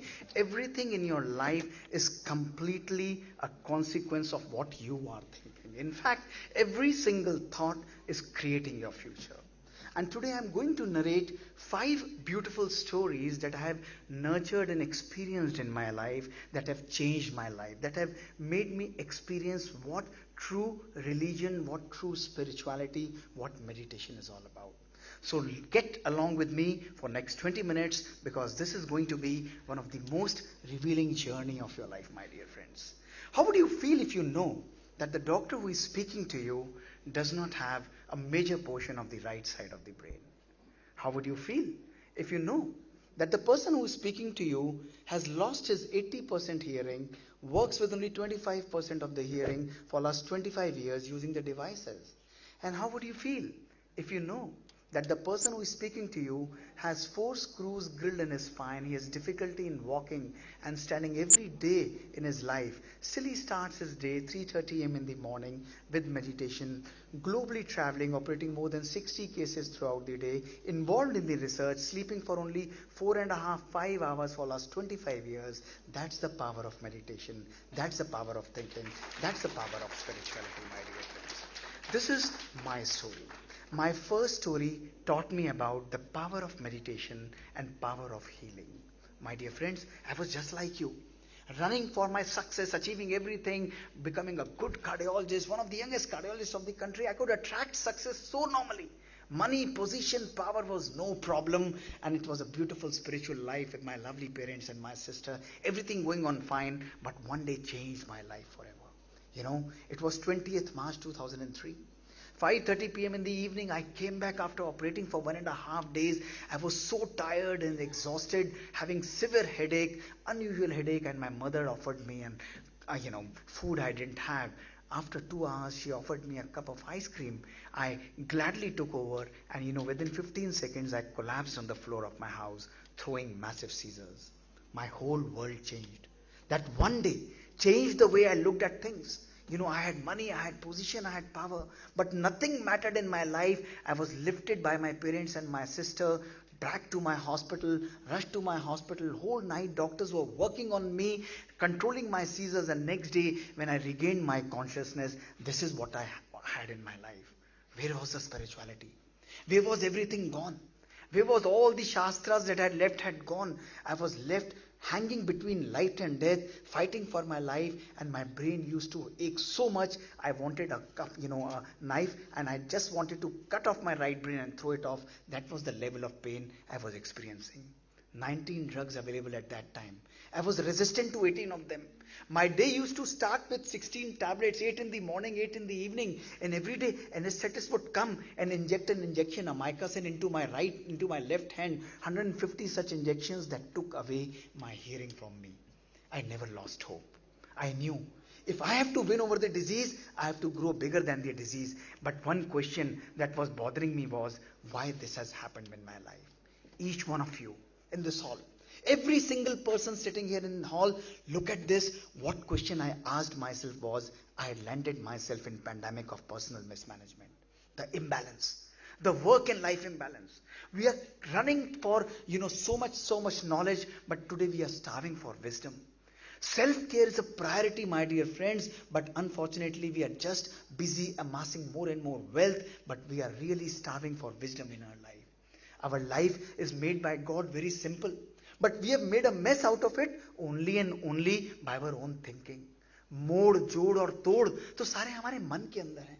We have made our life so complex, and we talk about so much about great spirituality and teachings of God, my dear friends. That day I was thinking that I have to press a break in my life and come out of this emergency mode, and I did it gladly. I started taking up to meditation. And you know, after that brain illness, my right portion of brain, the parietal lobe, was taken out by my surgeon. And I thought I am going to be fine again. And I was continuing on medicines, and 6 months and passed just to see in January 2006, I developed another lesion in my lower cerebellum. Doctors from America, from Bangalore, from AIMS, everybody treating me, nothing working on my brain. And at that time they told me, Dr. Gupta, this is the end of science. This is maximum science can do. This is not operable. You have to be on medicines. And I knew old ways are not going to open new doors. If I change nothing, nothing is going to change. And that is the time I took up to counterclockwise aging. And I was practicing Raj Yoga meditation of Brahma Kumaris. And I started doing focused meditation every day, 3 a.m. in my morning. I contemplated. I created. I visualized my brain to be absolutely healthy, free of disease, visualizing my brain as it was earlier. Every day I used to get up at 3:15 a.m., do a focused meditation on my brain, and for 1 year I kept on doing it. People started laughing, oh, what is meditation going to do? But I turned a deaf ear to them. I practiced it, and 1 year later, when my scans were done, from January 2006 to April 2007, this is what had happened. The lesion disappeared out of my brain without any surgery, my dear friend. My first message to you, my dear friends, is believe in the power that you have. 50 trillion cells of your body, they can completely work and harmonize your body, reprogram your body by single thought. One single thought can completely change the programming of your 50 trillion cells, and you can create magic. This is what science says. Within 17 seconds, a new neuron is formed, and when you do it in 5 repeated cycles, within 21 days to 254 days, you can hardwire your brain by repetition, by consistency, and by belief, and that is what is called as neuroplasticity, my dear friends. Your brains can be rewired. The constitution is belief, my dear friends. Believe in the power that God has gifted you, my dear friends. My second story is about the power of thoughts, meditation, and relations, my dear friends. It was an evening of 2018, Saturday, 9:30 p.m. in the night. I had finished my day, operated more than 60 cases, about to leave my cath lab, and then I had a 22-year-old young boy, massive cardiac arrest, pulseless, BP-less, brought resuscitated into my cardiac cath lab, and I was asked to operate. I said, nothing is left in this boy. ECG is a flat line. Pulse and BP is not there. What am I going to do? And they said, please give it your best try. We ventilated him. We put an artificial pacing system in him. I took him on my cath lab table. I angiographed him. All 3 coronary arteries were blocked. I took 1.5 hours on resuscitation to clean each of the arteries, and I could achieve a blood pressure of only 50 to 60 millimeters of mercury. My mind was saying he's not going to survive. But somewhere in my heart I had a feeling he's a young, resilient guy. He might just make it, and we shifted him to the ICU. Next day when I went for the rounds, you would be shocked and surprised that young boy was sitting absolutely conscious. He was absolutely fine. His life was saved. His ECG had normalized. And as you are clapping, my colleagues, my sisters, his relatives were so happy. But that was one of the most disturbing days of my life. And I'll tell you why. I was thinking, this 22-year-old boy, non-smoker, non-diabetic, no diabetes, no hypertension, lipids normal, no family history. He had a heart attack. What the hell is going on wrong in his family, in his life? I must ask him. He was married for 2 years, had a 4-month-old daughter. I went to his father and said, please call his wife. I want to speak to both of them. His father took me aside and said quietly, Dr. Gupta, whatever you want to ask me. His wife is not going to come. And I said, why? And he politely and humbly and very somberly said, sir, they are on verge of divorce. 1 month before they have filed for divorce papers. They are going to separate from each other. And I was frozen in that moment, my dear friends. My whole mind went in shutters, and when I folded hands, I requested that old father, please call his wife and tell Dr. Gupta wants to meet to you. Reluctantly, he called. And she came there running 1.5 hours later, and I made them sit in the ICU, extubated the young boy, and you must listen what I talk to them that will blow your minds apart. I said, what is going on wrong in your life? Kya gadbad chal rahi hai tumhari life ke andar? And listen what he said. He said, sir, we earn a 6-digit salary. We drive a Mercedes. We have a 4-bedroom plush apartment. There is no problem of money in our life. But for last 2 years, we have never connected well with each other. We never had time to talk to each other, to understand the emotions of each other. That is why we want to separate from each other. I didn't counsel them. I said, go ahead and separate from each other. But will you do 2 things for me for 1 month? They said, yes, we will do. I said, for 1 month, every day, 30 minutes, start having a dinner together. Have a e-free dinner. Shut off your mobile phone. Shut off your television. Shut off everything and connect with your family. Accept each other. Argue with each other. Fight with each other. But learn to talk to each other with eyes and eyes. And the second thing I said to the young lady, देख तेरे husband को मैं discharge कर रहा हूँ 2 दिन बाद. I'm going to discharge your husband 2 days later, but I'm going to see him in my OPD only on one condition. And she said, what? I said, only if you accompany him for 1 month in my OPD. She said, no. I said, my humble request. And she agreed. They started coming to my OPD. They came for 1 week. That 1 week changed into 2 weeks. And 2 weeks changed into 4 weeks, and 4 weeks changed into 4 years, and their 4-month-old daughter grew into a 4-year-old daughter. They still come to my OPD, my dear friends, and they have withdrawn their divorce papers, my dear friends.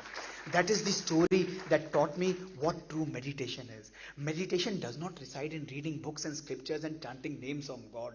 When you chant the name of God, you inculcate those qualities and blessings in your mind, in your soul, in the words, in the actions, in the thoughts that you are creating, and they're reflecting in the behavior that you are manifesting in your life. That is true meditation. That is the essence of beauty. And that is the time we started doing those experiments in 150 patients who had no risk factors. And we measured their stress, and we measured their biologic age. And you would be amazed and shocked to hear, my dear friends, these 150 patients of heart attack that I studied, their biologic age, physical age was equal to 18 to 30 years, but their biologic age was equal to a 60 to 90-year-old gentleman. And the single factor that came up in our studies was they had highest level of psychosocial stress, lack of love, anger, and lack of happiness in their life, my dear friends. I want to tell you, my dear friends, this is what science tells us. Look at the ego. Those people who have no purpose, those people who have anger, those people who have only ego in their life, those people who have domestic violence in their life, they are the people whose telomerase goes down and whose telomere length gradually keeps on decreasing, and they get biologic aged. And my dear friends, the good news is, if we are practicing happiness, if we are practicing gratitude, love in our life, this is what meditation tells us. Our telomerase increases and our biologic age also increases. And the good news is, this is reversible. You are welcome to visit our labs. Today, in people like you, we are using genomics, meditation, and artificial intelligence and reversing their aging and their diseases only and only by changing our mindset, my dear friends. It's all about our perspective. This is what Dr. Robert Waldinger in the happiness study and the Grant and Glueck study showed.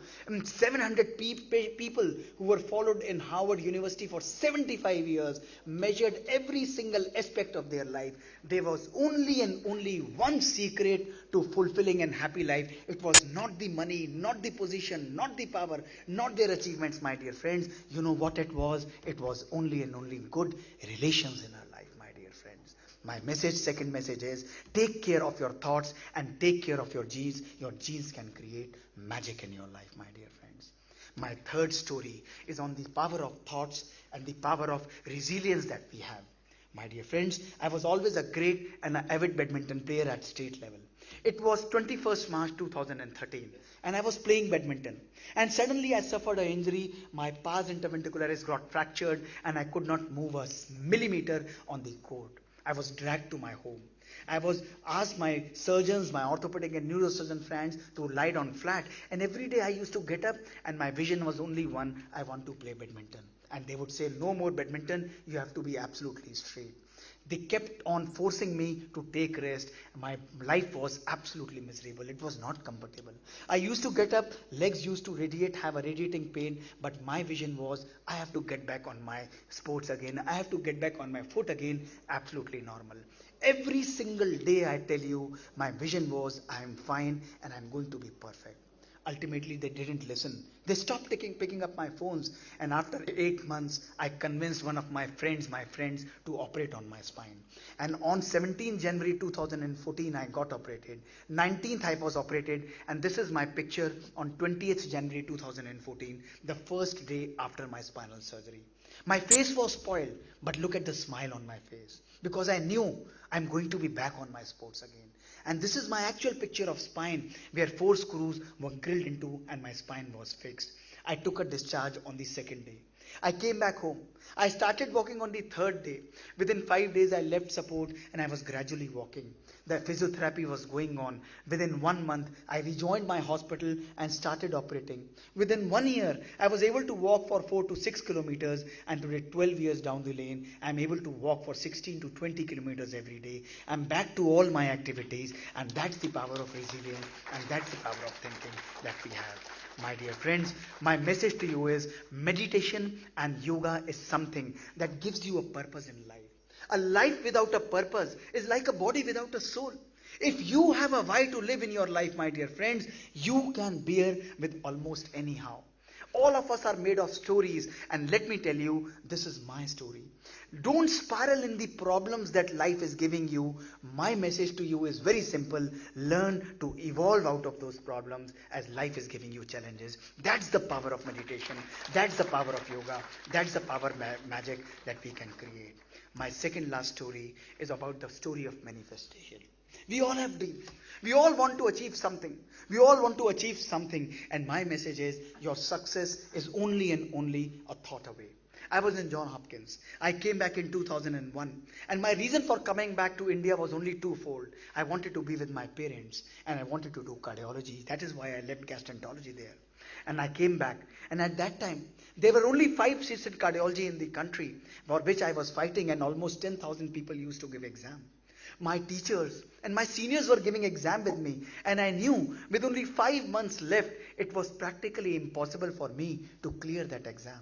I went to my mother and I told that it's difficult for me to clear that exam, and as always my parents were positive, and she told me, how many seats are there? And I told, there are 5 seats. She said, how many do you want? I said, I want only 1. And she politely said, your focus should be only on 1. And that word stayed with me. I went back. I wrote quietly on my book that 1 seat of cardiology is for me. I wrote in front of me that 1 seat of cardiology is for me. And 19th July 2001, while working my residency in AIIMS, I also started studying for cardiology. 9th February 2002 was the exam. 3 hours exam in Delhi. 8,000 people giving exam. I came out. And what do you do after giving the exam? You discuss the paper with everyone. Not even one person discussed the paper with me. My seniors, my teachers, my colleagues who were giving exam, they told me, Dr. Gupta, don't worry. You give your exam, and you will get your papers, 600 question paper at 6:30 p.m. in the evening, so that you can give exam better next year. I was disheartened. I waited for the result. I didn't discuss with anyone. 15 days later, when the result came, my rank in the country was first, and my percentile was 95%.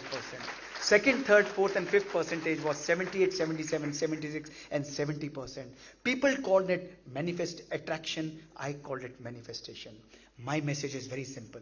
When you glue your intention with imagination and put a do not disturb sign, no power on earth can take away your success from you.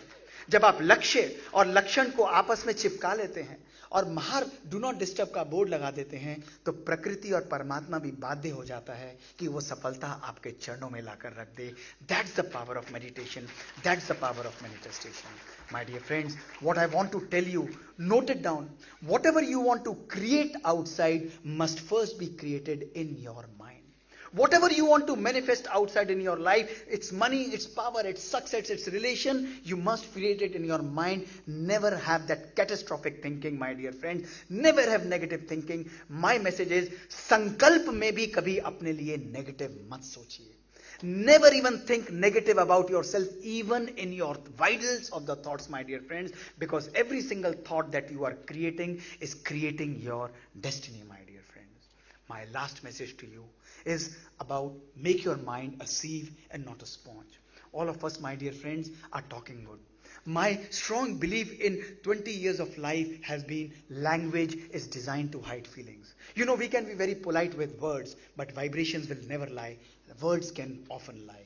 My dear friends, I request each one of you that today we have made our mind into a garbage box. Today, I request each one of you to go into the realms of your mind and look at these negative feelings.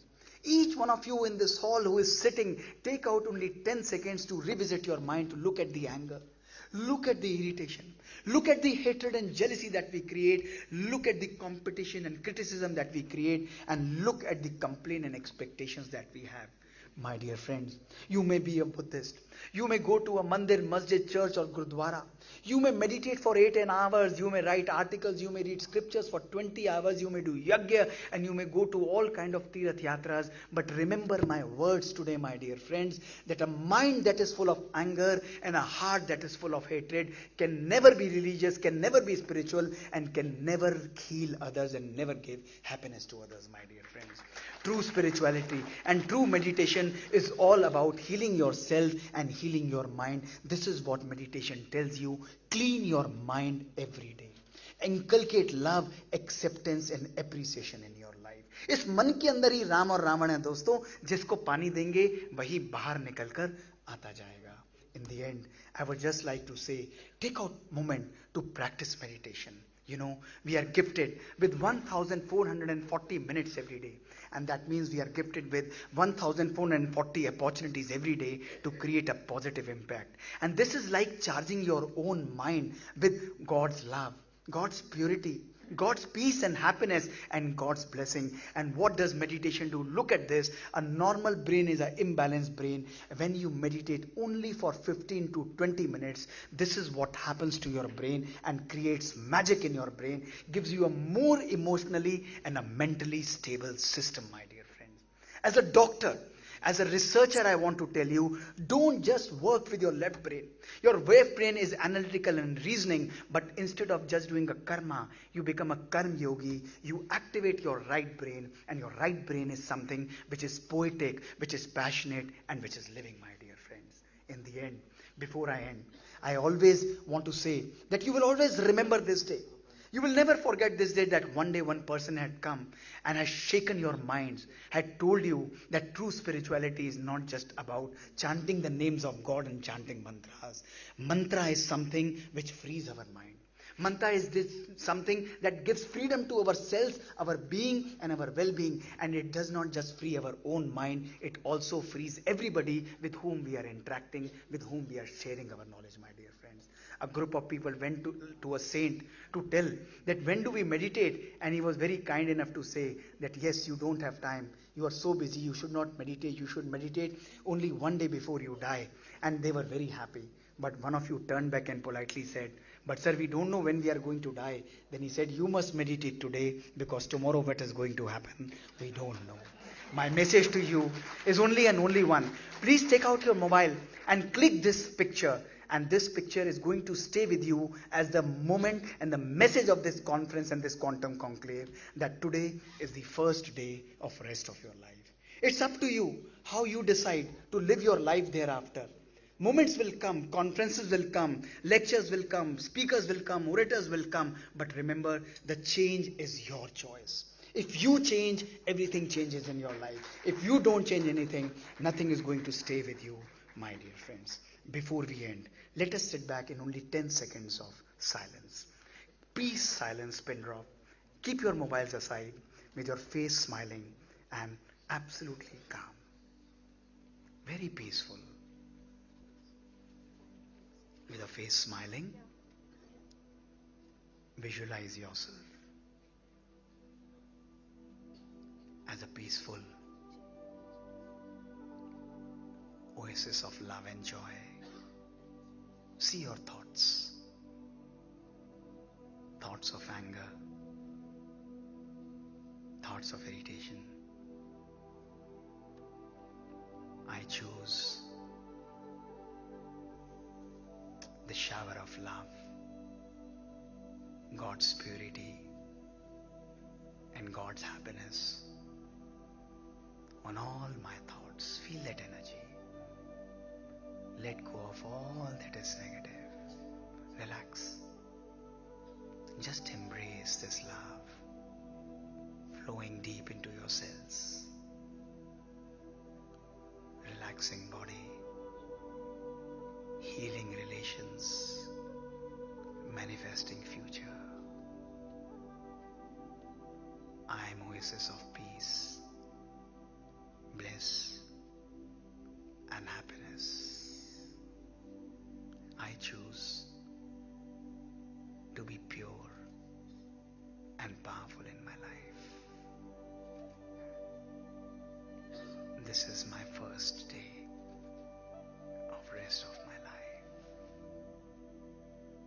Peace and happiness, love and purity is my existence, is my true original self. Om Shanti. Om Shanti. Thank you for a very patient ear. Thank you, thank you, thank you. This is truly the first day of our life. Thank you so much, Dr. Mohit Gupta. The true power of belief is not in circumstance, but in the infinite possibility that's within us. Thank you so much. I would like to invite Suresh Kalburgi ji to please felicitate Dr. Mohit Gupta and Dr. Karthikeyan ji.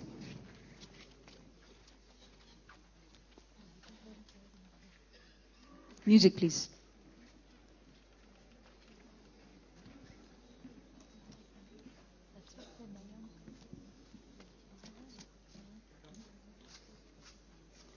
Let us give a huge round of applause.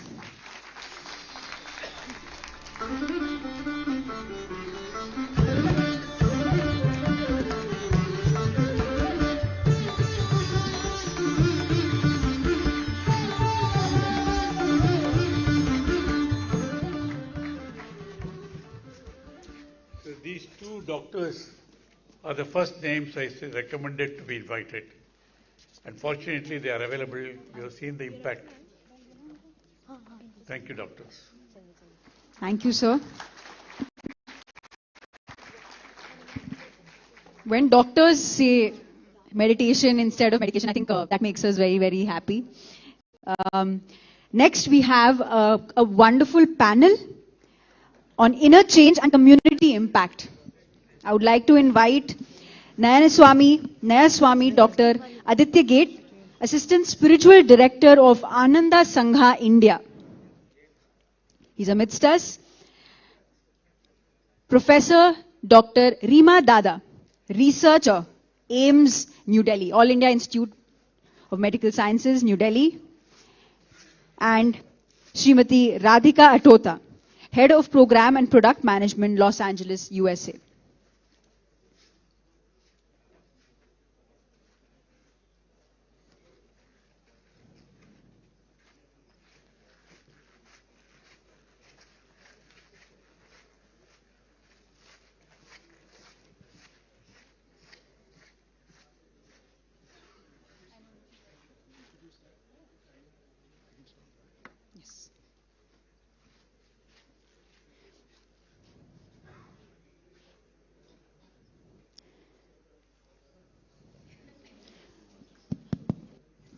Wonderful, wonderful set of lectures from eminent doctors, Dr. Chopra and Dr. Mohit Gupta. We're glad to have them at our conference. And thanks to Karthikeyan sir for inviting them. And as we continue along, we have two more doctors here, leaders in their own space.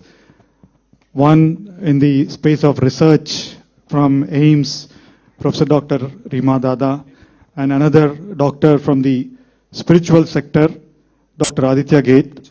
We will listen to their experience. There's not going to be a panel discussion. There's only one question, right? So in your own words, what is the relevance of your life to meditation? How did meditation impact your life? And what are the best practices that you're doing? So we do it for 10 minutes each. And then Dr. Rima Dada, you can talk about the research, any research findings that you found out. Okay, so we'll do that. Would you like to start? Okay. Namaste, everybody. Good afternoon. And once again, thank you to all the wonderful speakers and doctors who came before us.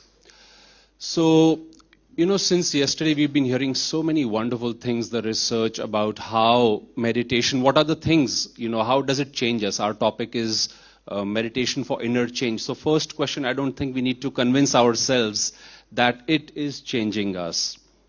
There's a lot of change happening on a neurological level, on the parasympathetic level, as Dr. Chopra shared very deeply. And all I can say is whether, like many of our speakers and Swamiji also this morning was saying, that when we are leading, whether it's an organization, I happen to be a trustee on some organizations and oversee the work in some organizations in Pune. But whether it's the household, whether it's an office, a medical team, surgical team, or it's any organization, one of the things the leader has to do by the, you might say, definition of the title is to receive some sort of an, you might say, an intuition or a vision. And once we have that clarity, once we know what is it that we are here to do, then like many of our, like Dr. Mohit was also saying, don't give up. Do not let anything disturb you.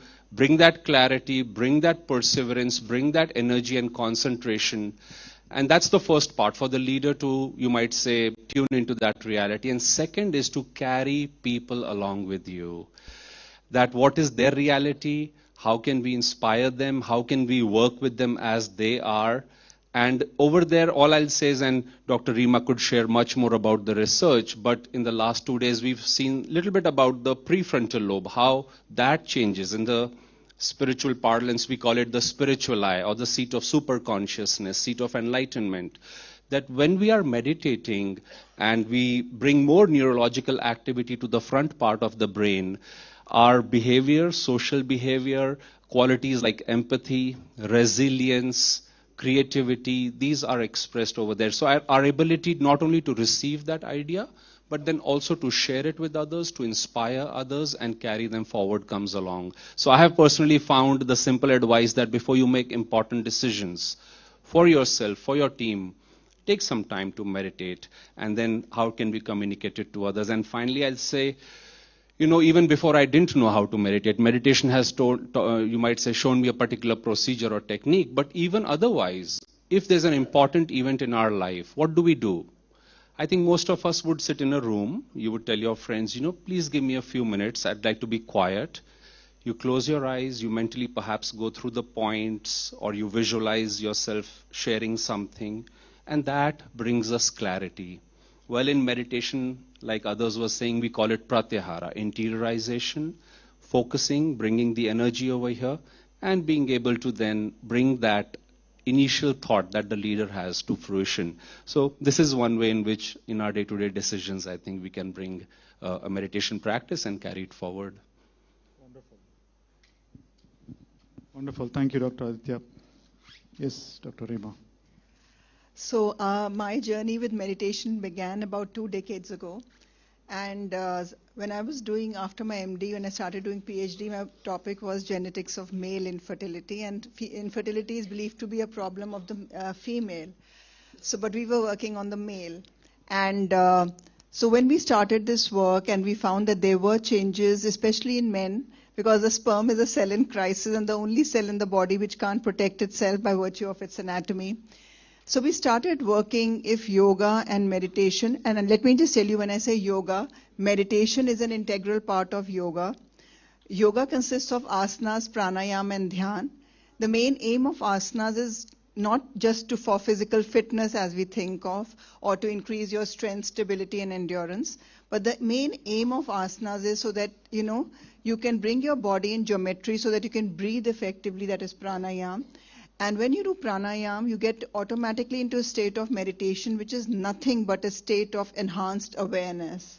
To live more mindfully, to live more meaningfully, and also to understand the deeper purpose and meaning of our life. And more importantly, as we say now, to have a state of meta-awareness or metacognition, that is to know how you are thinking, to be aware of your thoughts so that you can also correct them accordingly. So when we began these studies, we started focusing if meditation and yoga, since meditation is an integral part of yoga and the aim of yoga is to achieve a meditative state, we started seeing the effect of yoga in various non-communicable lifestyle diseases, and we began with male factor infertility, and the results were amazing. And these results, which I'm going to share with you now, have been published in very high impact index journals. And the first thing we saw was that not only was it improving the normal parameters of the sperm like motility, morphology, but it was actually bringing about changes in the mitochondrial and the nuclear DNA. There was improvement in the nuclear DNA, so the most important thing is the effect that yoga is having on your DNA shows, especially in germ cells, that it has transgenerational effects. There are very few drugs which at therapeutic levels can penetrate the sperm DNA, but yoga was impacting the sperm DNA in a positive manner. Yoga was also improving the mitochondrial DNA. You're spending crores and crores of rupees to look younger, to stay younger, have so many experiments, but the battery of life, the powerhouse of the cell is the mitochondria, and meditation is helping to improve the mitochondrial integrity and health. Then we worked from that place onwards. We started working on primary open-angle glaucoma. We worked in autoimmune diseases like rheumatoid arthritis. We saw that meditation was actually able to bring about molecular remission. It helped to reestablish immunological tolerance. We worked on depression, and what we found that yoga and meditation was actually promoting neuroplasticity. It was increasing the levels of various transmitters which were acting like fertilizer for our neurons. It was increasing the size of gray matter in areas which were thought to be just static, and it was believed that once you are born, your neurons do not grow. They actually grow. So centers which are concerned with concentration, attention, learning, memory, their size actually grew. The center which helps you to react violently, behave like in a certain way, or the way we behave when you have stressful situations, the amygdala, which is the center for stress, it actually shrinks. It teaches us to slow down and respond rather than react violently. And so we started doing various studies, and recently what we've done is taken the yoga conditioned serum of infertile men and treated cancer cell lines. Cell lines which were both hormone dependent, hormone independent cancer cell lines, and what we found to our amazement was that the cancer cell characteristics, their migration, their metastatic potential, their proliferation decreases. So we see what is actually meditation doing. It is actually acting both on our DNA, the genome, as well as the epigenome. It is actually switching on gene programs which are beneficial for us. So your genes are behaving in a way that is beneficial for you. So it's totally in your hands. So meditation is not just a retreat where you go for certain days to the Himalayas and then you start, doing it. It's a daily practice. It requires consistency. And once I got Diksha and I started doing daily practice of meditation and chanting, I've seen a profound change. And I think it's a must. We don't have to wait for diseases to crop up to start doing meditation. We should do it daily because it helps to promote health and well-being. Why wait for it to strike you when you have a disease to manage the disease? Do it before it sets in. It helps you prevent the onset of diseases. It promotes health. So I think I'm a big advocate, and our studies have shown clearly beyond doubt that meditation is the only way. Wonderful. Thank you. So one common theme of the last 2 days of all the sessions is daily, continuous, rigorous practice. It doesn't need to be rigorous, but everyday practice is what is important. All the speakers have echoed it. And then today we've seen enough medical reasons for how meditation impacts your sympathetic, parasympathetic nervous system, your heart, your cells, and now DNA. So there are enough medical reasons out there. And I know Buddha CEO Quantum Foundation, right from Chandra sir, and all the teachers talk a lot about the scientific basis for meditation, how meditation impacts our body, how meditation impacts our mind. So it's not new for us, but we can now talk about first things. It gives us more conviction to continue our practice. It's not a question of belief, but it also allows us to tell these things to some more people. Right? This is what, for example, Dr. H.K. Chopra's research, Dr. Mohit Gupta's research, now Dr. Rima Dada's research. A lot of those out there, and yesterday we heard Dr. Sarah Lazar. So there are a lot of things out there. So there is the medical or the biological reason for meditation is very straightforward, right? We heard a lot about it. So now I want to kind of switch the gear a bit. So now, Dr. Aditya, so we heard enough biological reasons. Now, what are the couple of, can you give me, I know you've been in the Ananda Sangha in the field, working with a lot of people. So what are the two spiritual reasons? What are the two reasons that you would give someone needs to do meditation for evolving themselves, for their soul level growth, if I can say that? That's a beautiful question. Well, two reasons. One, I would say meditation brings joy. It brings a certain lightness, happiness. Certainly it brings so many health benefits. But if you ask anybody who has a regular practice of meditation, it's not because, as you said, it's rigorous and they've been told to do it. It's because they enjoy doing it. Meditation in the spiritual terms brings prana, life force, in the spine, in our heart, in the chakras, ultimately at the spiritual eye. The second reason I would say is, and actually joy is, you might say, the definition of Satchitananda, quite universally agreed as one of the definitions of God, ever new joy. So the technique might be the same every day, but the results are ever new joy. The second, which is one of my favorites, is it helps us overcome the ego. What is the ego? Ego is a sense of separation. It's part of the disease called ignorance, as some speakers have emphasized, that I am separate from others and I am separate ultimately from God. And my teacher, Swami Kriyanandaji, the disciple of Paramhansa Yogananda, he used to often say that Yoganandaji taught this, the ego resides at what is called the medulla oblongata. It's part of the brainstem. And he said, if you see many a times when people want to draw attention to themselves, he would give the example of rock stars on the stage, or even when somebody's too proud, he said they get tight over here and they look down their nose. There's a certain self-importance, whereas universally the sign of humility and acceptance and love and embracement is, you might say, to bring that energy, that life force, that prana or the kundalini energy from the medulla to the spiritual eye, which is why so many times a blessing is given to us over here by the guru, by one another. So I would say joy, freedom, because when you think of yourself limited, there's a lot of fear. There's a lot of, as one of our speakers was saying, I have to do it, the responsibility. Now we have to do it, but God does a lot of our work. Gurus do a lot of our work once we are on the spiritual path. We don't do it all alone. So for me, meditation brings these two awarenesses also. Wonderful, thank you. So joy and freedom, right? And then in fact that reminds me, sometimes when I used to go to Brahmarshi Patriji and talk about something very miraculous happens, something magical happens, we all go excited and tell Patriji that this happened, this suddenly magically happened. He just used to smile, right? And then it used to happen a couple of times, 3 times, and later you realize, right? So life is supposed to be magical. Life is supposed to be miraculous always. Like Dr. Aditya said, you allow life to happen, it happens magically. Only thing is we stop the process, stop the flow of magic in each and everyone's life. So thank you, Dr. Aditya. Now, Dr. Rima, I know you've been into research, you've been teaching medical students, and then I know a lot of medical students also understand all these concepts, right? But do you find them stressed in their profession?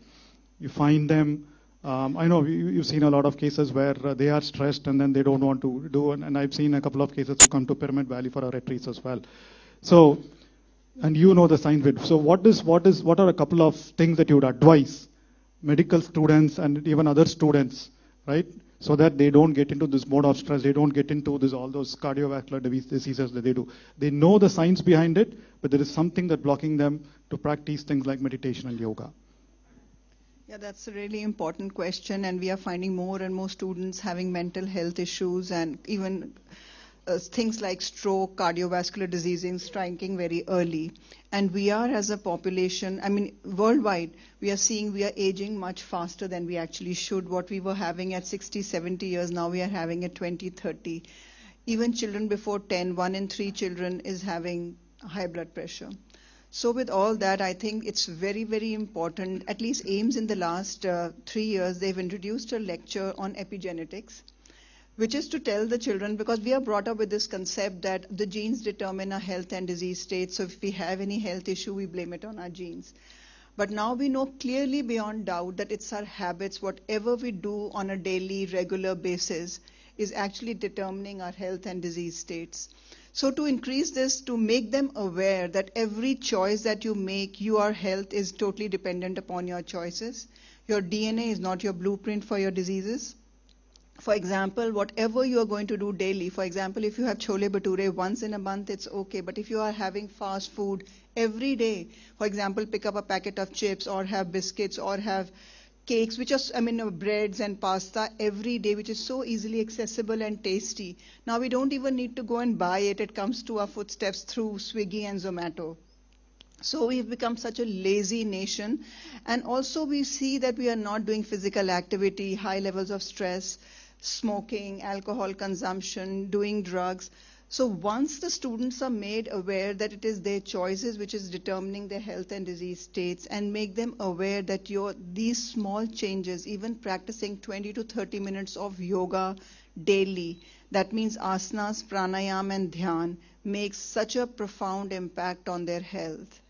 I think once they are given scientific evidence, because everybody wants proof, like nobody, especially medical students, they want proof, ki dikhao ye hota hai, dikhao. So if you show them there are evidence-based studies which are showing them clearly beyond doubt how simple practices of yoga, you don't need to do difficult asanas. This is Thiram Sukham Asanam, do simple asanas, followed by pranayam and dhyan, and you can have such a profound impact on your health. If they just start practicing that, also lure them that whatever took you 4 hours to study, you could do it maybe in half an hour, because it increases your concentration, attention, learning, and memory.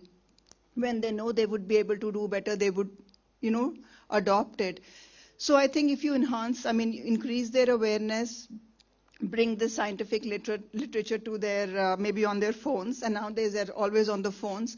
But yet, with all this also, we live in such challenging times, war, pandemics, we have so much information overload. We don't even have patience to read through the whole article, just scanning. All this digital intoxication, superficial relationships have an impact on our mental health, and I think meditation is the only way. The only thing is that through such conferences, through regular media interaction, so that it keeps on coming daily. I am the spokesperson for AIMS Delhi. So, and I keep telling them कि आप ये क्यों नहीं निकालते meditation, yoga के फायदे, and they tell me क्या इससे क्या मिलता है? Because they like to publish rape, murder, student ने ये कर लिया, all those sort of things.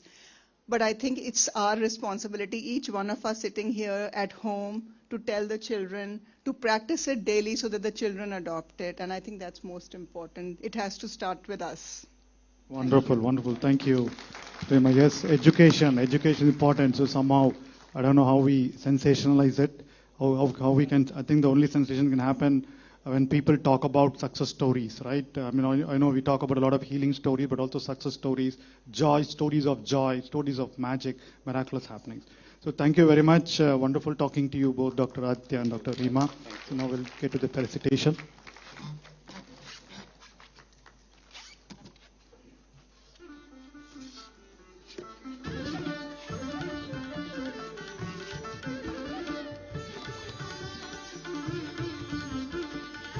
I would like to invite Ram Babuji, Director of PMC Telugu, and Raji Iyengar ma'am, Chief Growth Officer of Quantum Coherence Technologies, to please come on stage and felicitate our wonderful guests.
Thank you so much, Aditya Gateji and Dr. Reema Dada.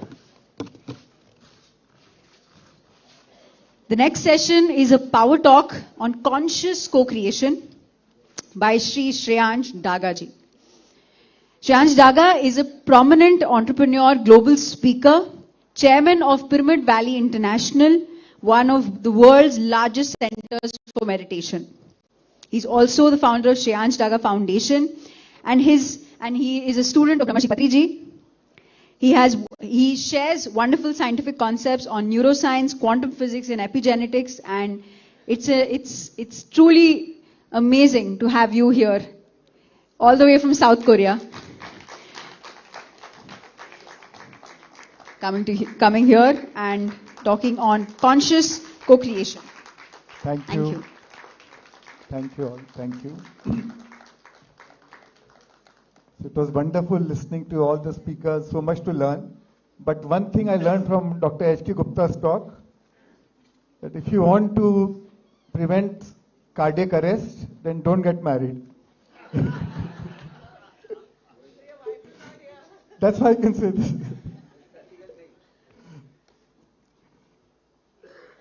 But on a serious note, let me share with you a slide. Yeah.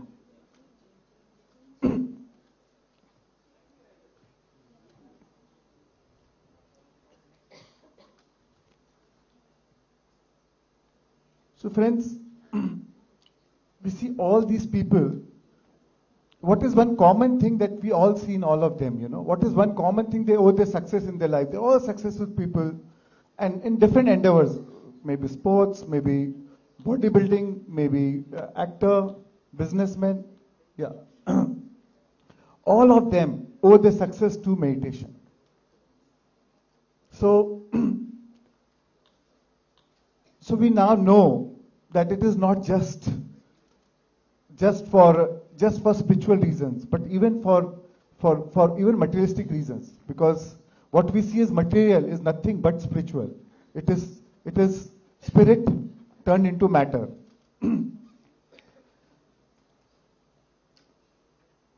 And today we have 7.9 billion people on the planet. What is one common thing that we're all looking for? What is one common thing that we're all craving for? Can you say? Happiness, peace, right? So everybody have one common thing that we're all looking for. And that means everything that we do in our life is for an emotional payoff. Right? If I do this, then I'll be happy. If I buy this new house, then I'll be happy. If I buy this car, I'll be happy. If I get this life partner, then I'll be happy. If I get a new wardrobe, I'll be happy. If I go on a vacation, I'll be happy. So our happiness is always dependent on something. But our ultimate goal, whatever we want in our life, the ultimate end is happiness. Everything else is a means to that end, right? So eventually we're all looking for happiness.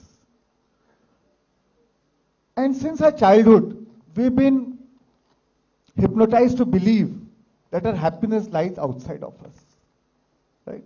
Whatever we've learned from our mother, father, teacher, preacher, religion, friends, trends, everybody, from nation, superstition, everybody taught, oh, happiness is outside.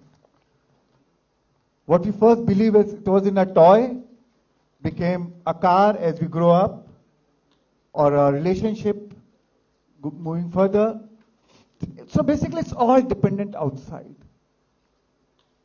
Now, but what we see as happiness actually is pleasure, short-term pleasure.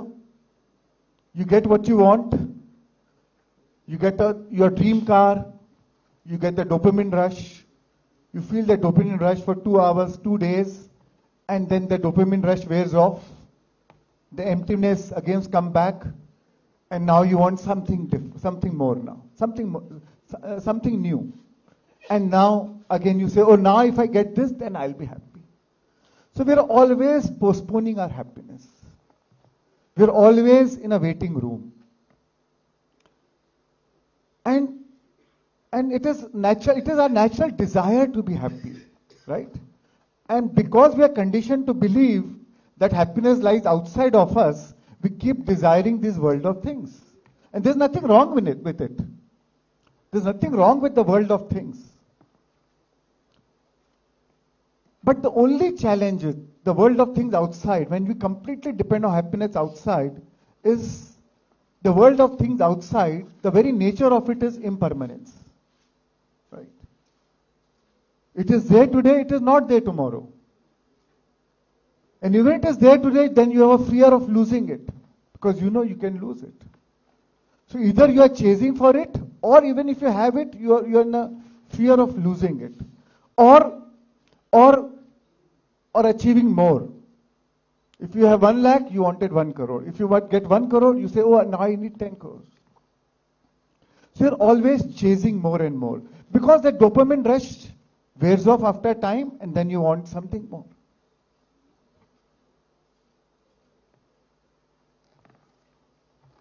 Now, we've been told that not to desire. When you talk about spirituality or religion, they say don't desire the world of things.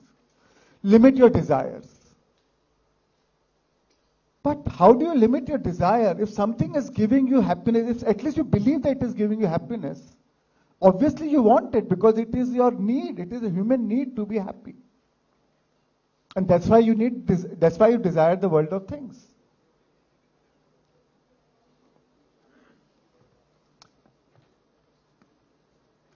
But the nature is impermanent. And so if you don't need to, if I need to depend on something, if I need to be happy forever, if I really need to be happy forever, then I need to depend on something which is permanent in nature. Right? The very thing that gives you happiness outside holds the same equivalent amount of power to make you unhappy. Right? We see recently Trump and Elon Musk, great friends. Right? After some days, they became a cause of pain for each other. Yeah. The same friendship, which was a great source of joy, became a source of pain. But so is our life, with everything else in our life. I remember I had a dream that when I make so much of money, I'll buy a Mercedes car. I bought that car. I was so happy. After 2 days, me and my wife were going in that car. We had the worst fight of our life in the same car. After 10 days, somebody banged the car. I was miserable. So the problem is the nature of impermanence, right? And that is where meditation comes in. What does meditation do?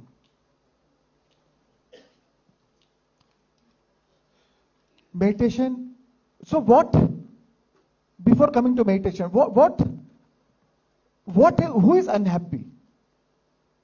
When you lose something or we don't have something, who is unhappy? What is the reason for unhappiness? Because when we find happiness in something outside, we naturally get attached to it. There's a reason. If something is giving me happiness, obviously I'll get attached to it. But the moment it is not there, or I feel the insecurity of losing it, now I get restless. I am upset. I feel anxiety.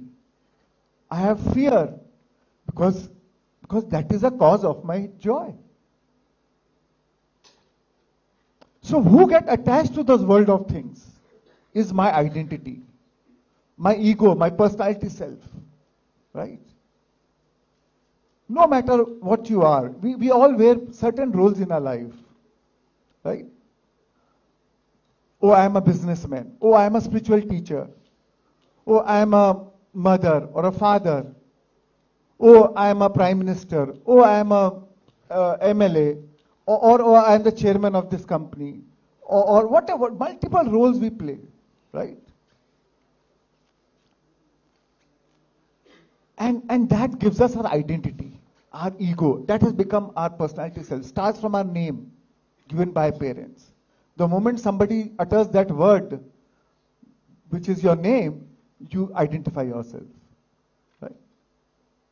And like that, we develop certain identities. Now, when that identity, now that has become us, that has become me. If you say, oh, I am a businessman, I am a spiritual teacher, now I feel this is my identity. When I meet my child, oh, I am a father. How can my son talk to me like this? Right? It is my identity. So the moment, what get attached to the world of things is my identity. Right? When I say, oh, my son, how can my son talk to me like this? How can he be rude to me? How can he back answer me? So what is being threatened is my identity as a father. Right? So that brings resistance in me.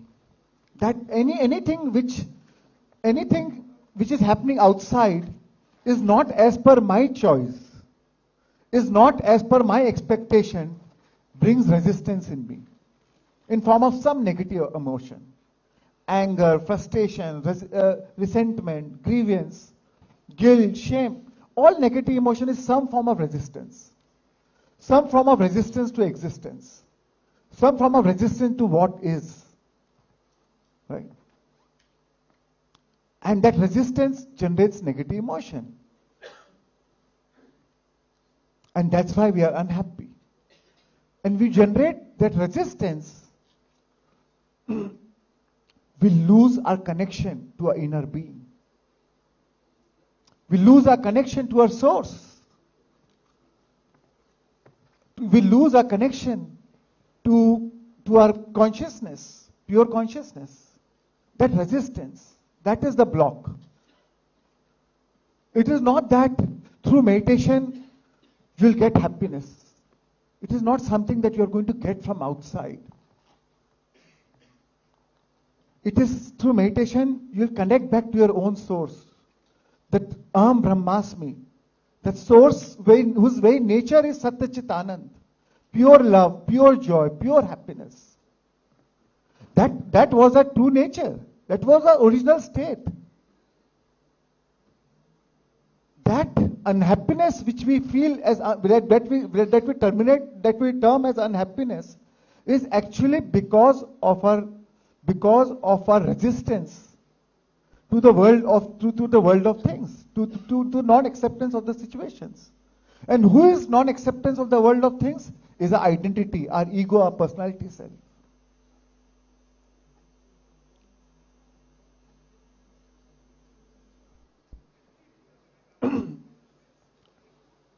So, that's why meditation is a powerful tool. Lao Tzu said, stop thinking and end your problems. Right? Because the moment you stop thinking, you lose your identity, your ego, your personality self. You forget whether who you are. We exist because of our thoughts. René Descartes said, I think, therefore I am. So that's a Lao Tzu saying, stop thinking and end your problems. That's what Buddha discovered. That's what we learned from Patri sir. If you stop thinking, you lose your identity. If you lose your identity, you lose the resistance. If you lose your resistance, for that moment, you connect to your consciousness. You come back to your true nature, your original nature. When you rest in your consciousness, you experience pure love, pure joy, pure happiness. That changes your state of being. That's why meditation. And a powerful tool is just to observe your breath, be with your breath. When you are Buddha, that's what Buddha taught, Anapanasati. When you are with your breath, the technology is with your breath, your thought starts reducing. When your thought stops, you lose your identity. When you lose your identity, you lose your resistance. And you connect to your source. And then your source is the ultimate resource. Then you know that you are enough. When you connect to the source, that source is wholeness, is complete in itself. It is conscious by itself, it is self-illumined. When you connect to that source, when your source becomes the source of happiness, the joy, the inner source of happiness, then you don't need to outsource happiness outside. Your source becomes the ultimate resource. And when you find that happiness inside, then your relationship with everything outside changes. Because now you know that I don't need to depend on anything outside. If everything what I'm doing in my life is for happiness, for that emotional payoff called happiness, then why not go and take a shortcut? Why not go and get happy right now, right here? Why do I need to depend on something and get something and then I'll be happy?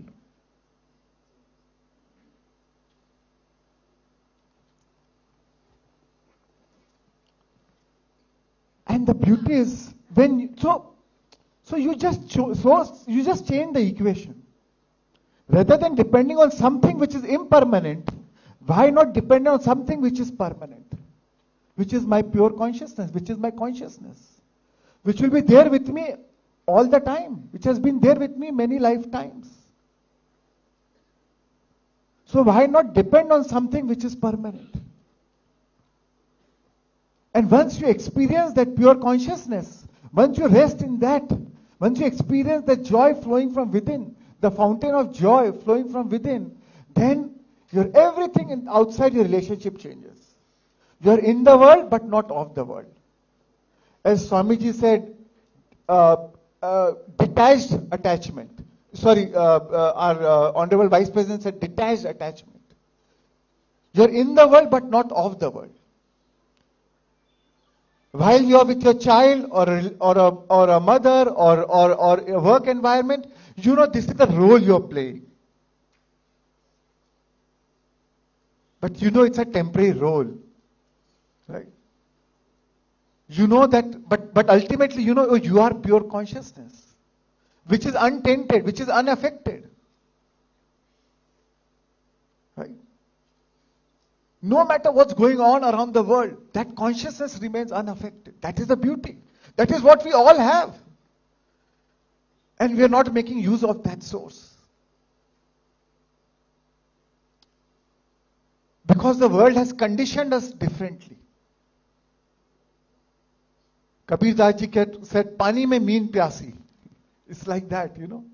What irony. अगर कोई बोले पानी मछली में रह के अगर प्यासी है, तो same way we are swimming in consciousness. In a sea of happiness, yet we are looking for happiness. We are stressed, we are unhappy, we are in the search for happiness, eventual happiness later. We are making our life unhappy, going through hardship, stressful, so that one day I'll be happy. But you know, by the time you reach there, you'll get addicted to stress. A body becomes addicted to stress. By the time you achieve your deadline, you're already dead.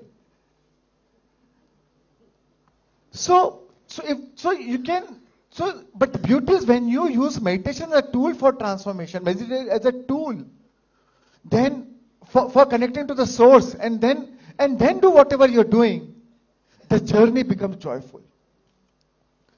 If the journey is joyful, the destination will be joyful. And life is always about journey. There's no end goal, there's no end destination. It's always a moving goalpost. It's something different that we wanted as a child, then as an adult, when we mature, when we become old, our goals will keep changing. But what is important is the journey. The journey is the destination. And that is why we call human beings. Human is about doing.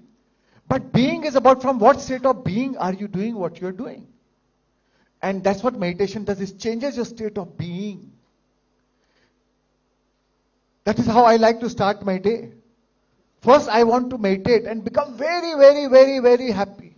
I will not get up from meditation until I feel very, very, very, very, very, very happy. then I will do whatever I have to do. If good happens, good. If bad happens, still good. Because my happiness is not dependent on outside anyways. Now I'm not attached to the result. I'm not attached to the outcome. Because the outcome, I already have it within me. And when you know that source, when you get used to that source, no matter what happens in your life, you will never feel anxiety. Because you know you can always go within and retreat and come back with that joy within, with that alignment within. And that alignment is all that matters. One in alignment is more powerful than millions who are not. So friends, lot have been said about meditation.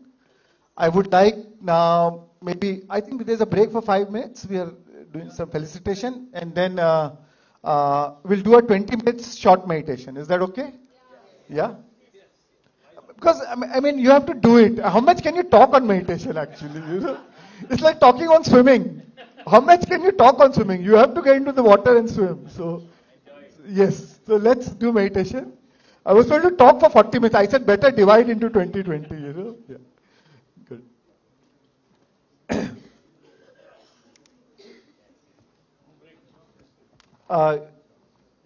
We'll go with meditation? Oh, lovely. Best. Perfect. Thank you. Thank you, sir.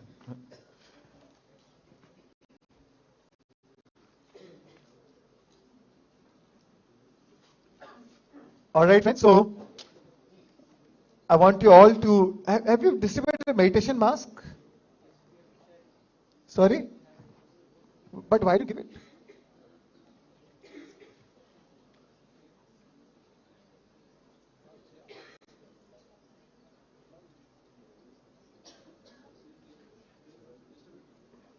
Don't have time.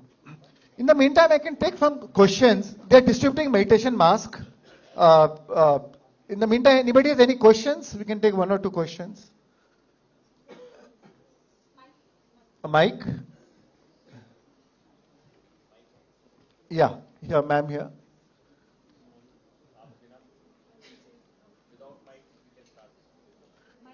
Quickly, mic.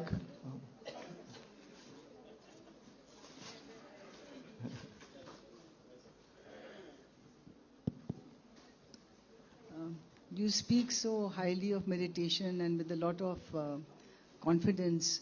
So how come you started your meditation journey and became so confident about it? Seems to be the most important thing in your life, in one way. Absolutely. I owe everything in my life to meditation because the year was 1993 when my father passed away. All of a sudden, I was 19, he was 46, and I slipped into depression kind of phase for 2.5 years. And after 2.5 years, I was detected as chest tuberculosis. I was in Bombay, second year college, when my father passed away, partying, you know, normal college life, very carefree. But then after his death, everything changed. And when I got TB, that was the time I really broke down and I said, I need help. I need somebody to guide me. And my teacher knew Patri sir, Brahmachi Patriji, and he happened to come to Bombay next day. He stayed with me. And then he told me, he asked me, he saw me taking medicines. It was the second day of taking medicine for TB. And he asked me, why are you taking medicines? And I told him that, sir, I was detected with TB. And I told him what happened in the last 2.5 years, what emotions I am going through. So he told me, your medication, your TB is like a fire alarm. By taking medicines, you are shutting the fire alarm.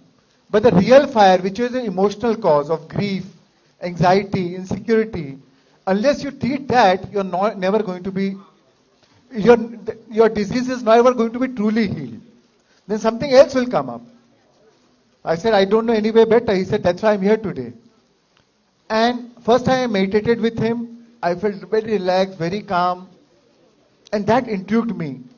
And then he told me, if you meditate for 40 days, you can heal your TB without any medication. Sir, I left the next day. I gave him the commitment that I'll meditate for 40 days. doctor had given me a medicine for 30 days and he told me after 30 days do an X-ray again and come back with your X-ray and I'll give the another the next medication dose for next 8 months for the TB. I got my X-ray done after a month and went to the doctor and he was surprised. The TB was completely gone. And and he told me, this is the first time in my life I've seen somebody healing TB with 1 month of dose. I didn't tell him that I only took for 2 days. You know? And since then, when I remember when I was walking down the stairs, I was with tears rolling down my eyes. It was tears of joy and inspiration. And the inspiration came within that, in this lifetime, I want to spread meditation to everybody. And that's how my journey started. That's how I got back to Patri sir, and that's how my journey started. So since then, I've been with Patri sir spreading meditation. And last 8 years, I actually started teaching myself, you know. Yeah. So in short, this is my journey. But many stories about my business, my relationship, everything I owe to meditation.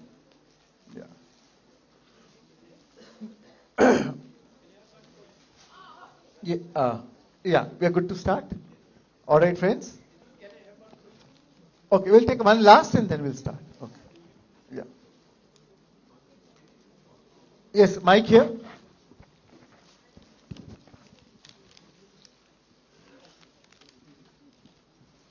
Mike is here.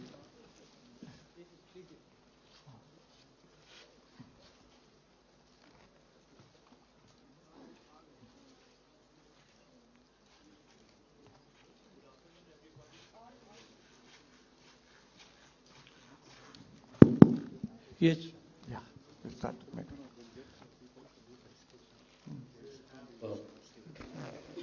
We'll felicitate our guests now, and then with them we'll meditate together. Okay. Hello. Yeah. Good afternoon. My name is Jagmohan Singh, owner of Chef Nirvana. I've come from Thailand. I'm a professional chef, and we talk about meditation a lot. But what I feel a body needs, the most important thing is food.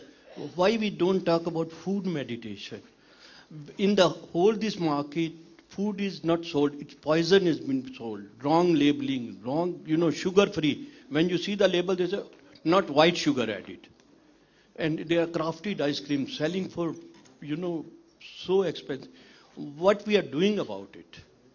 So actually we are talking about food, right? Yeah, food Swamiji said it is the food for the soul meditation. Yeah, the food meditation, but what we are doing for it? Why we, without food... So I guess it's a different platform, right? Today this conference, our goal is talking about meditation. Okay. But of course that's of course what you said is a important thing important topic, but but that's not the agenda of this conference. Why we cannot think of adding food meditation with part of this type of thing? Yeah, Sagar? Yeah. Yes. So before we dive into meditation, as is our practice yesterday, we will honor a few distinguished guests here and then we'll meditate along with them.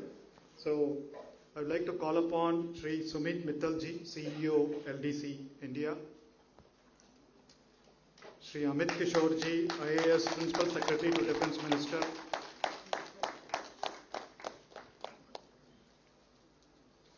Sri S.K. Gaiji, Chairman and Sterling Publishers, will join us. Sri Ivan Baba, Founder and Spiritual Director, Center of Consciousness, Croatia. Please come on stage.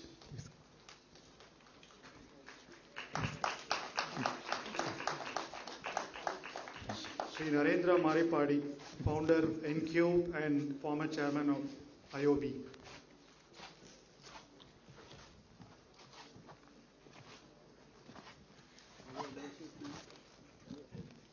Maybe in the meantime, Amitji, can you speak a few words? Yeah.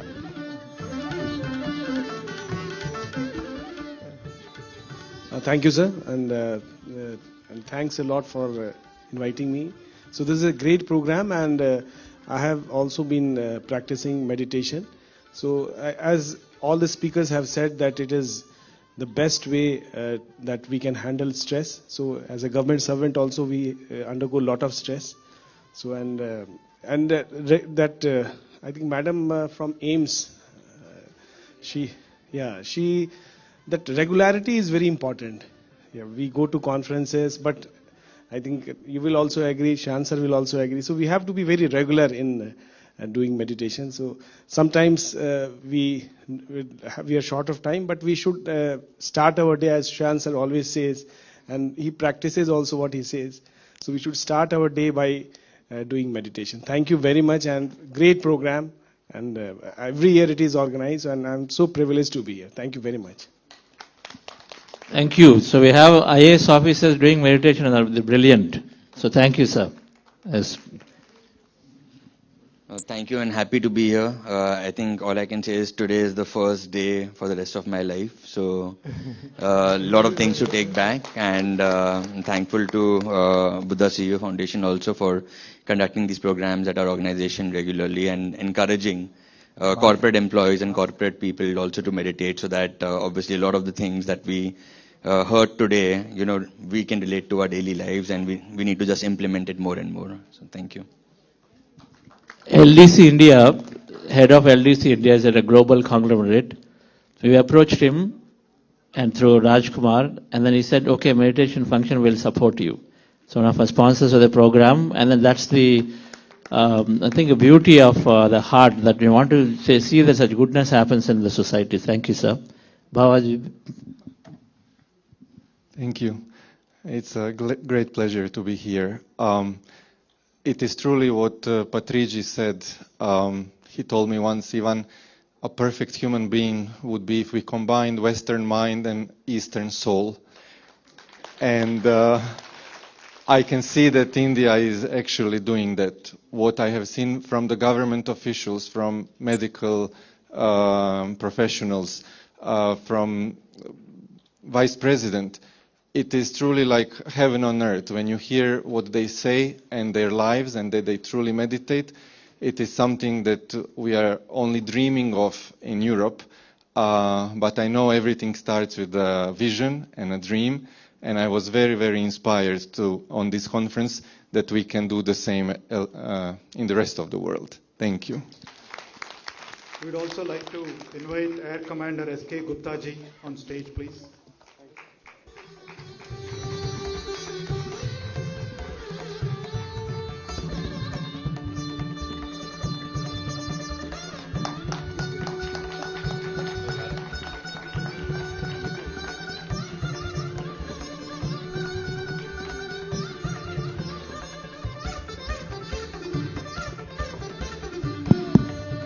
I would request Gupta ji to speak few words.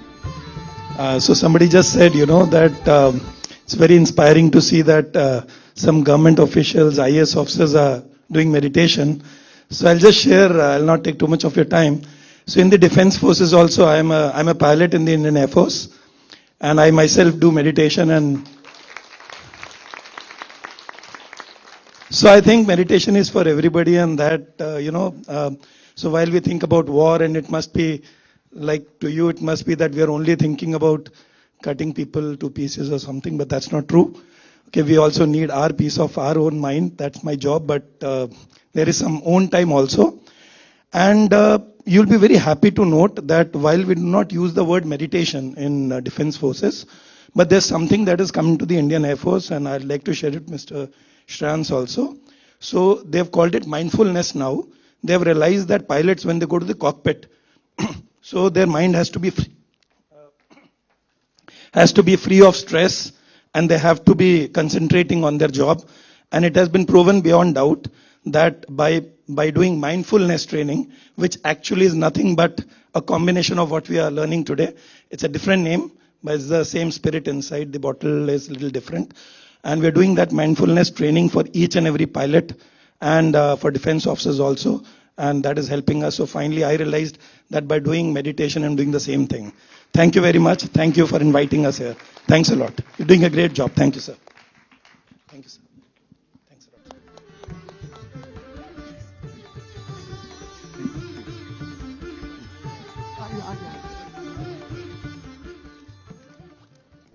lot. All right, friends. So let's dive in now. Let's go all in.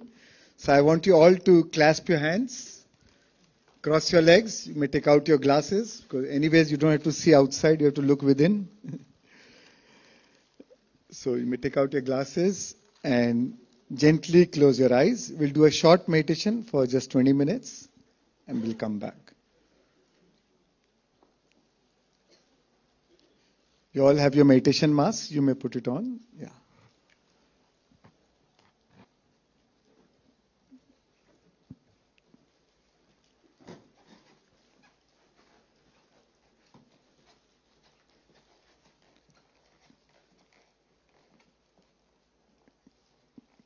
Gently close your eyes and let's begin.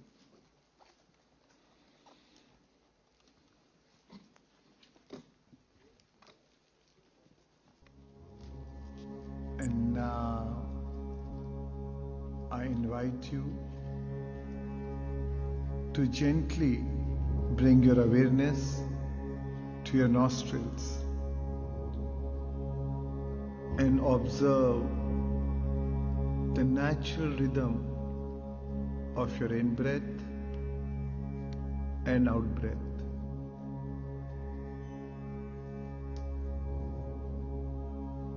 Feel a gentle wave of relaxation sweeping through your entire body.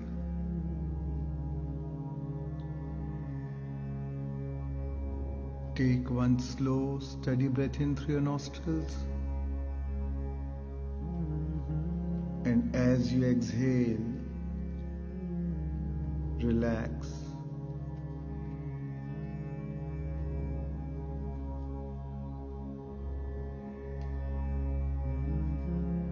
Feel the cool sensation of air entering your nostrils and its gentle warmth as it flows out.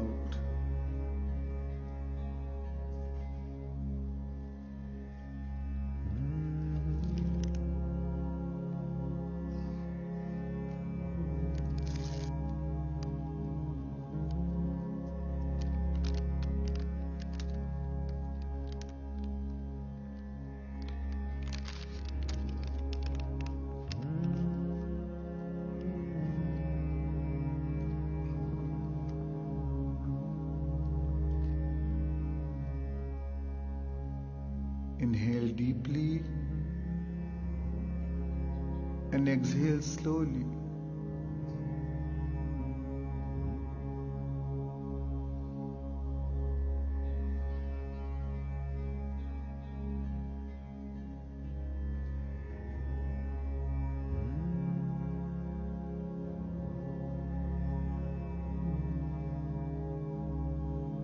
With every breath, you are here now, fully present,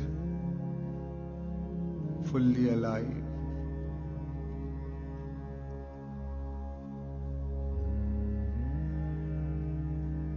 Now, turn your attention to the sense of I, the ego that holds on to identity and roles. Bring to mind the identities you carry, your name, your roles, your positions you associate with yourself.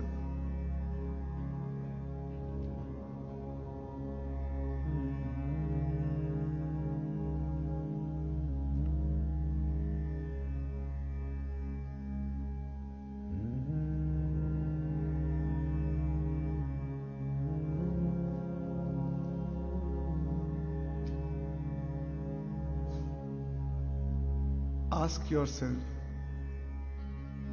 am I the roles I play? Or is there something deeper? Something beyond? Who am I?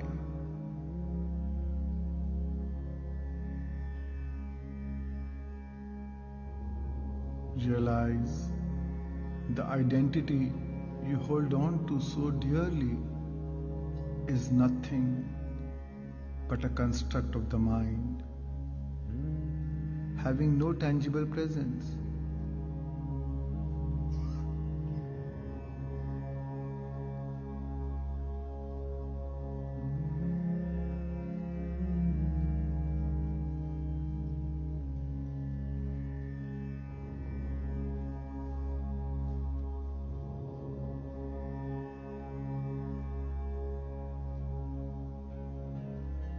Drop your identity, drop the language, labels, and titles you cling to.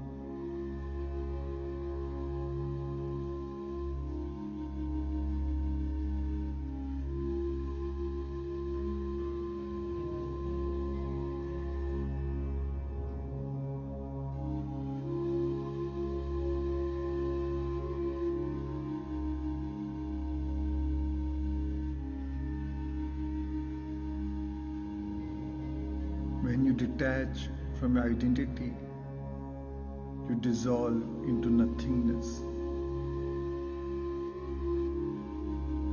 But that nothingness contains everything.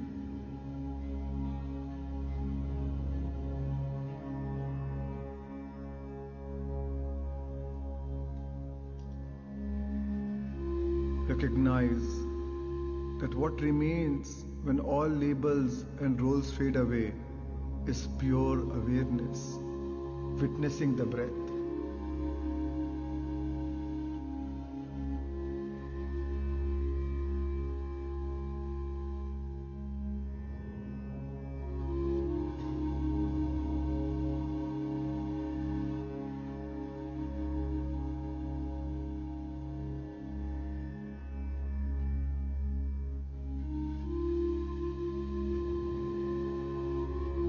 Breathe in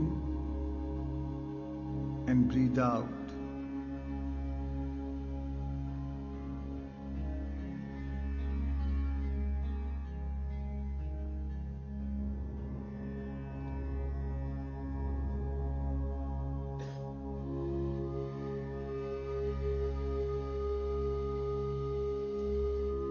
With each inhale and exhale, let your breath be your anchor, a constant companion grounding you in the present moment. Hook on to your breath.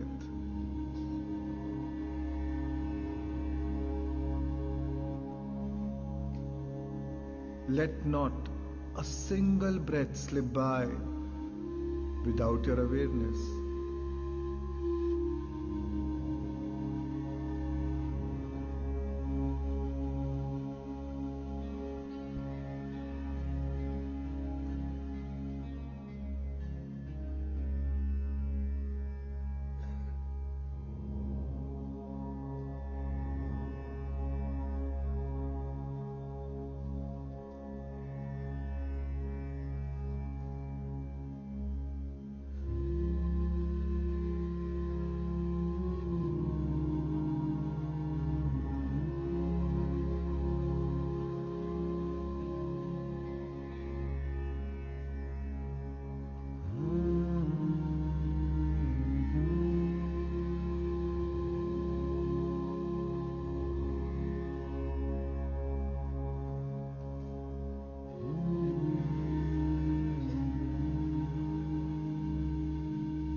If your mind wanders or wanders, remember that it is natural.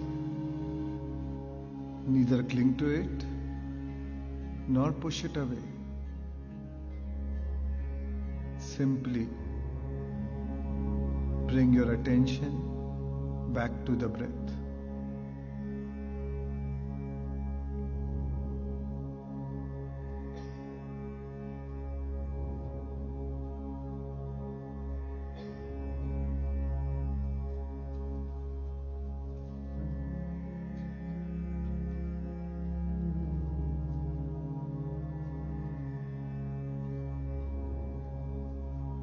create no relationship with anything that appears or arises in your mind.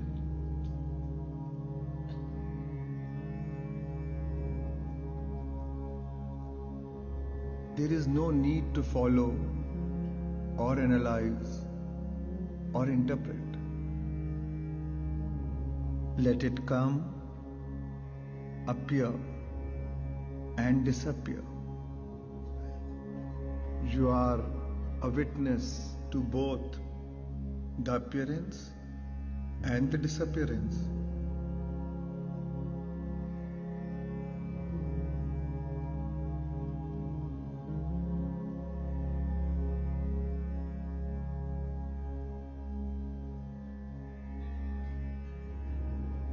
No thinking is required. No compulsive background commentary. No past. No future. Remember, past and future only exist as thoughts. When the thoughts recede, past and future disappear, and you fully arrive into the stillness of the present moment. As you breathe, allow yourself to become still.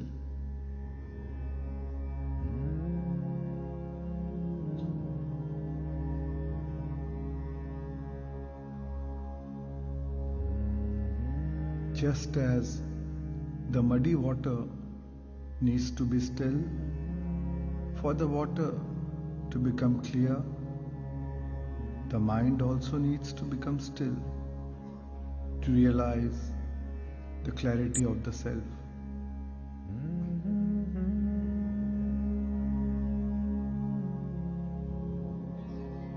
As you rest in this quiet stillness, notice how the boundaries of your fleeting thoughts begin to fade.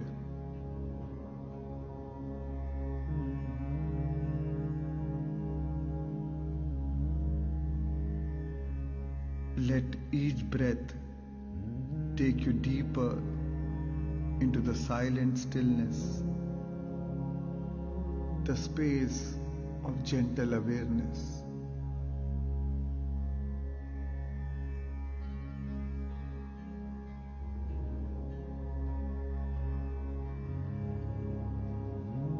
Lose yourself in nothing to become everything.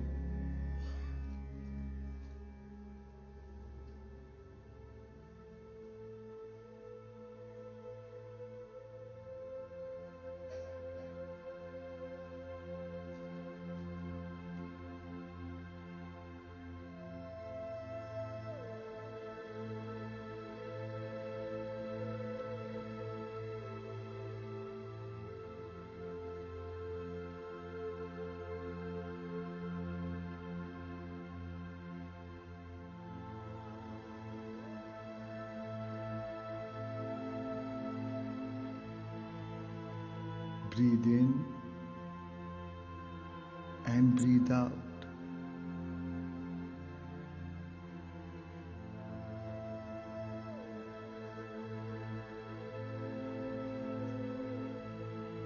Every breath you take is an invitation to something deeper.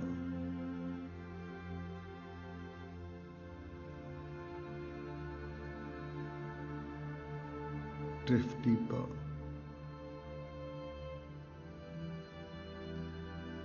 Sink further deep and deeper still.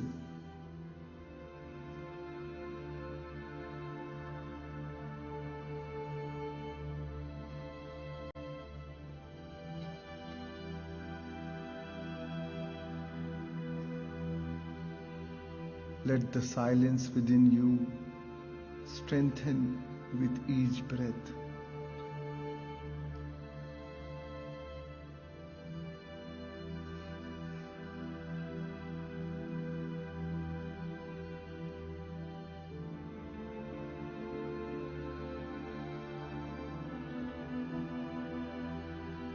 Listen to the silent rhythm within you.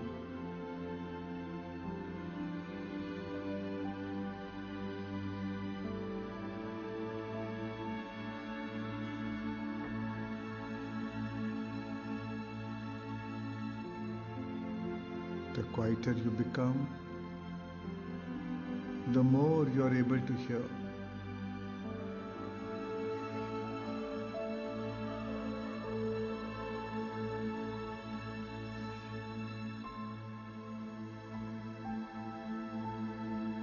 Breathe in and breathe out.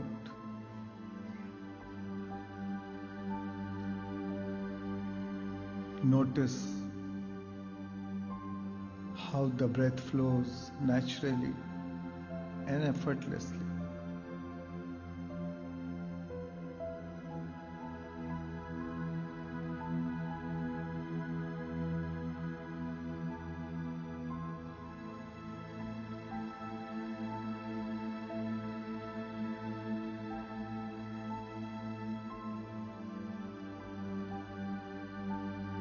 Release any need to control the breath. Simply sit, breathe,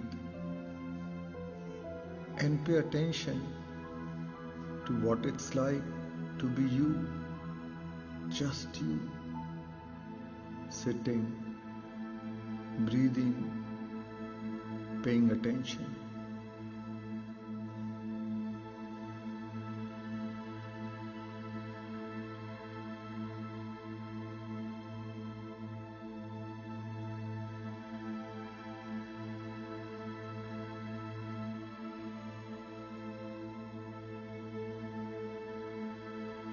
Allow yourself to be still.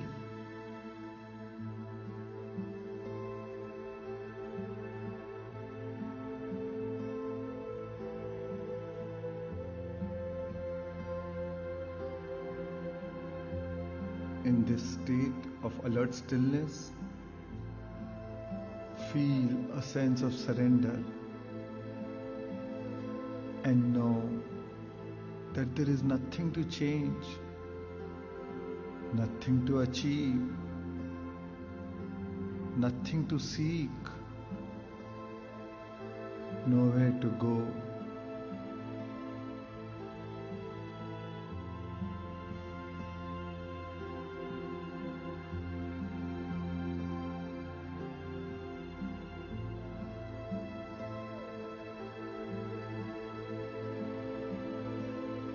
When you realize there is nothing lacking,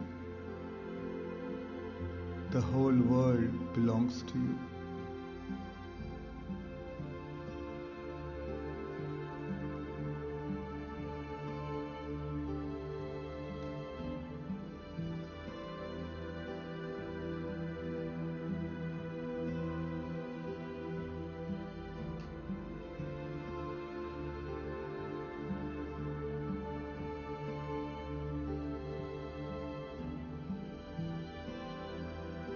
Remember, to the mind that is still, the whole universe surrenders.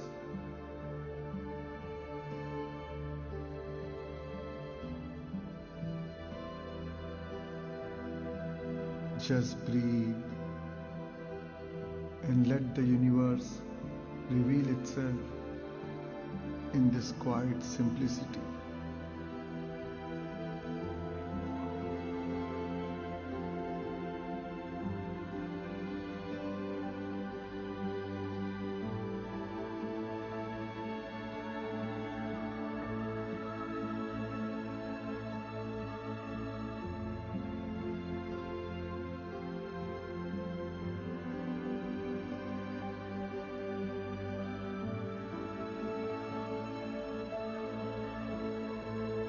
As you breathe, allow yourself to dissolve into the space between the thoughts.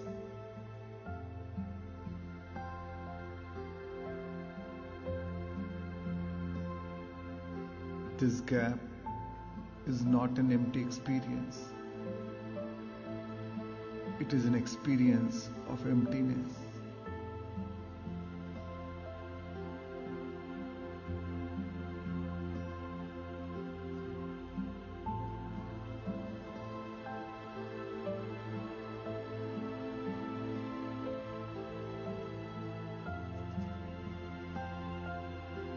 In this gap,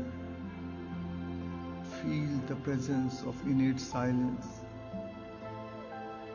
and stillness.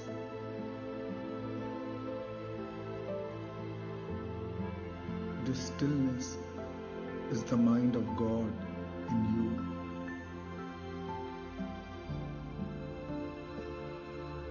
With each breath, let yourself merge with the greater self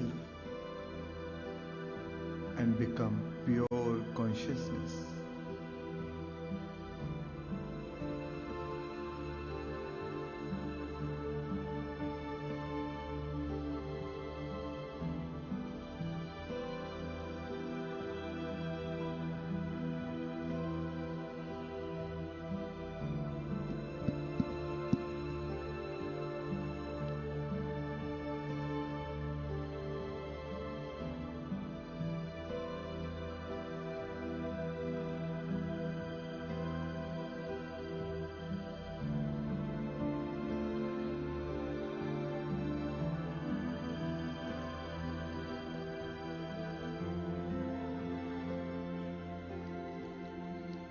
And now, whenever you're ready,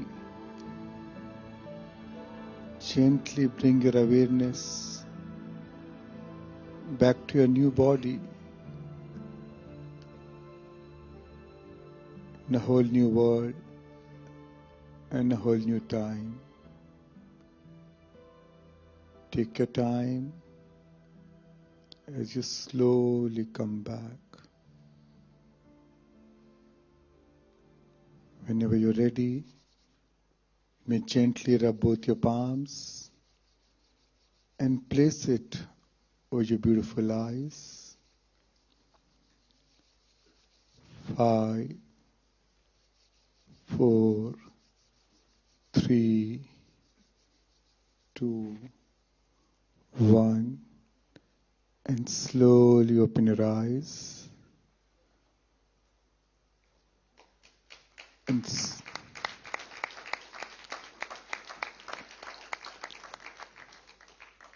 thank you, friends. Thank you all. Thank you. So, just 2 minutes I'll take.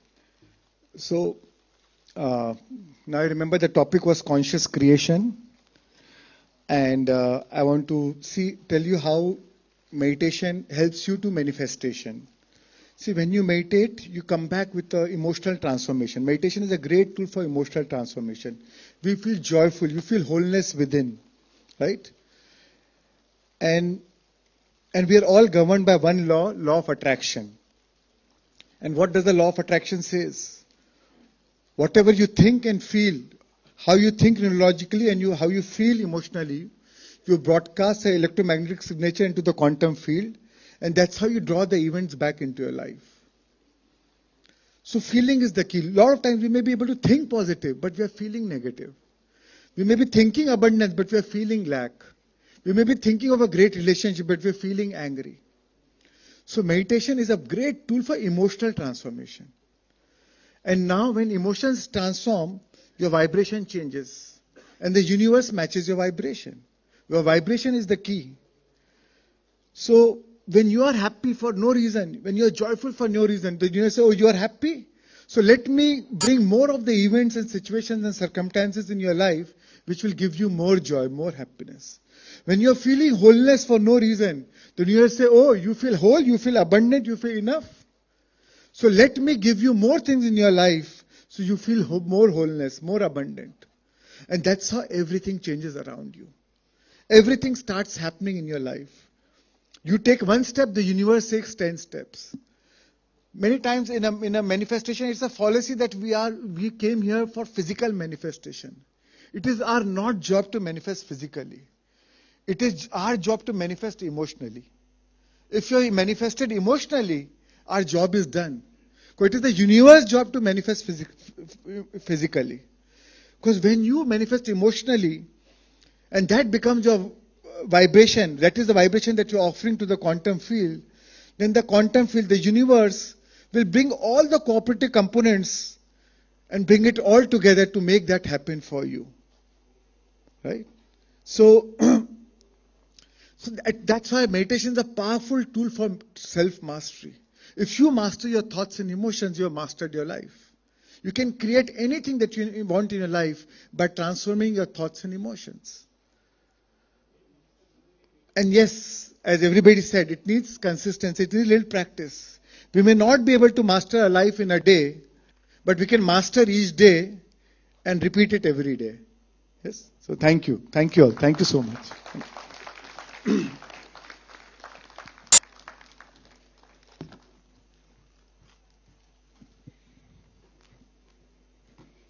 Thank you so much, Shan sir, for really, I think, how was the meditation? Let's give a huge round of applause.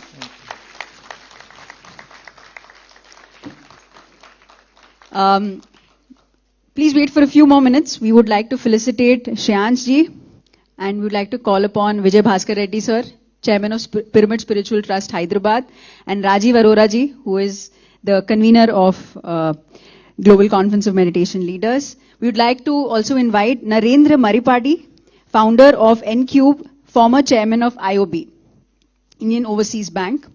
And we have with us Mr. Juan from the Embassy of Spain.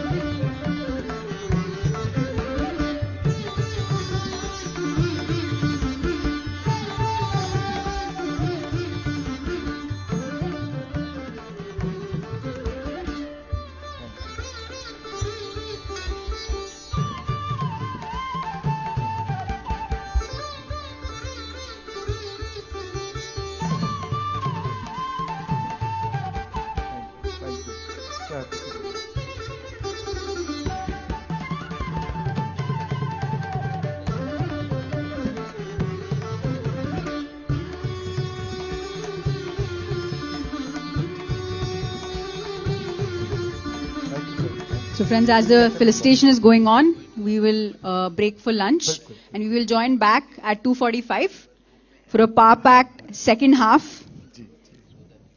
of the Global Conference of Meditation Leaders.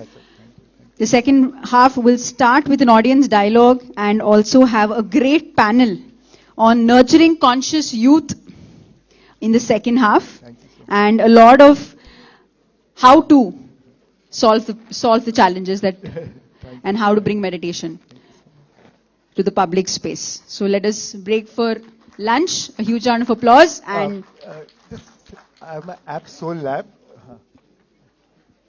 Also, friends, I have my app called Soul Lab. It's a free meditation app. There's a lot of meditation and spiritual talks on it. You may download the app, and it's both in English and Hindi on different topics on meditation. On past life regression, on transgenerational healing, healing your own body, healing others, on relationships, healing your relationships, multiple on manifestation, multiple topics on breath work. So there are meditations for children also. So please download it and enjoy it. Thank you so much. Thank you.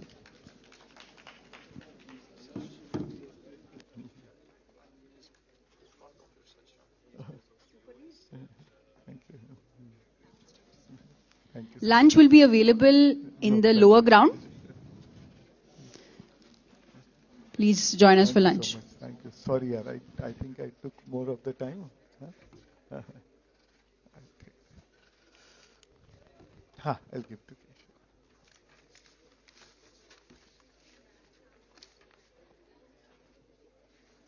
I'll come.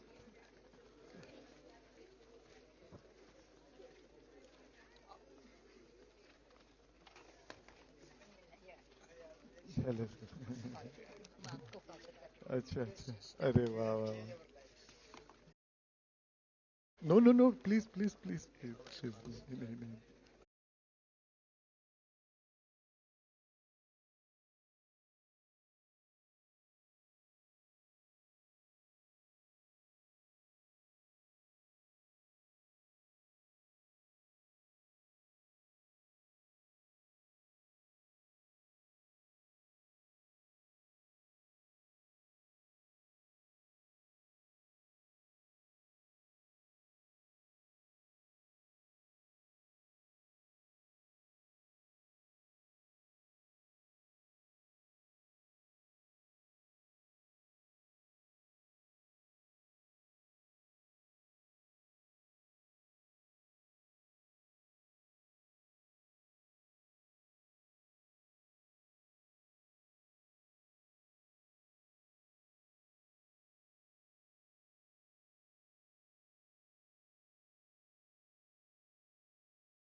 attention, and a nurturing environment. And just like that, young minds too need the right support early on in their life.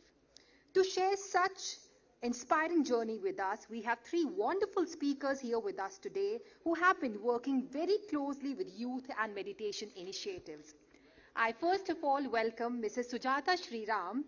Ma'am is founder of Chandrasekhar Mahapyramid Meditation Center, Vizag. With 25 years of teaching experience, Mrs. Sujata dedicated herself fully to meditation training in 2017. She has impacted 350 plus schools and 100 villages, teaching mindfulness to students, professionals, and communities. Passionate about rural education, she also promotes cleanliness, reading, tree planting, and vegetarianism. Welcome, ma'am. I now invite our next speaker, Mrs. Alekhya Shastri, CEO PMC Hindi by One Media Network. A chartered accountant by profession, Srimati Alekhya started meditating as a young professional and has played a key role in youth wing of PSSM and has led senior roles in consulting firms. She owns and manages world's first new age spiritual lifestyle channel, Pyramid Meditation Channel, and currently distributing via digital and satellite channels across the world to 5+ crore homes. Welcome, Alekhya. We have our next speaker for today, Mr. Nakul Agarwal, Mystic Yoga Social Change Maker. He has studied chartered accountancy and has been an entrepreneur when his spiritual enlightenment transformed his life's mission to being a source of spiritual guidance and wisdom for everyone. He teaches people how to master their thoughts, emotions, and actions, thereby overcoming mental emotional problems like overthinking, stress, anger, anxiety, and addictions. Welcome, sir. Over to you.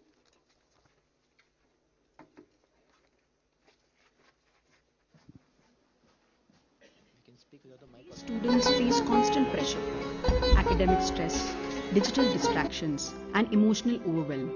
The emphasis is always on performance and achievement. But what about clarity, resilience, and true focus? Across the world, a silent revolution is unfolding. Meditation. Today's students face constant pressure, academic stress, digital distractions, and emotional overwhelm. The emphasis is always on performance and achievement. But what about clarity, resilience, and true focus? Across the world, a silent revolution is unfolding. Meditation can transform education from classrooms to universities. Research shows that meditation improves memory, attention, and holistic well-being, and global studies clearly demonstrate its impact. Research from Harvard Medical School shows meditation improves focus by 16%, while the University of California reports a 30% boost in memory. In India, All India Institute of Medical Sciences, New Delhi, found students scored 12% better in exams, while NCERT and CBSE studies show up to a 40% improvement in behavior and attention. It's not just data, there are real testimonials to confirm this. Confidence and focus are two important qualities for every student, every learner. And we see that meditation is developing enormous confidence. The 7 powers are increased with meditation, including your reading power, learning power, thinking power, creative power, memory power, all of it. So every student and every learner is bound to benefit with meditation as it develops great amount of focus and concentration. Bharat, a BTech student from Andhra Pradesh, India, struggled with anxiety and negative thinking. He turned to meditation and within weeks his mind became calm and he started healing. నేను మెడిటేషన్కి ముందు నాకు చాలా anxiety issues and negative thinking obsessive thoughts ఉండేవి. నేను 21 డేస్లోనే first ప్రోగ్రాంలోనే నేను కొన్ని changes చూశాను. నా థాట్స్ అనేది కొంచెం కామ్ అవ్వడం. సో స్టెప్ బై స్టెప్గా నేను ఇంప్రూవ్ అవుతూ నాకు హెల్త్ అనేది బాగా రికవర్ అయింది. సో ఇప్పుడు నేను చాలా కామ్ అండ్ కాన్ఫిడెంట్గా ఉన్నాను. Through meditation, Shakti from Chennai improved focus, enhanced performance and became an all-rounder. நான் வந்துட்டு ஒரு லாஸ்ட் ரேங்க் இருந்த ஒரு பர்சன் மெடிடேஷனுக்கு அப்புறம் பார்த்தீங்கன்னா 12th வந்துட்டு 83% எடுத்தேன். இந்த மெடிடேஷன் மூலயமா என்னோட தாட்ஸ் பார்த்தீங்கன்னா ரொம்ப பாசிட்டிவா லைக் மாறுனுச்சு. லைக் நம்மளால எல்லாமே முடியும், நம்ம வந்துட்டு ஹாப்பி லைஃப் வந்துட்டு லிவ் பண்ணலாம்.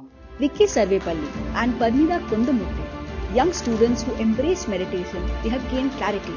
Now they are paying it forward by teaching meditation to teens and children, leading numerous sessions and inspiring positive change in their communities.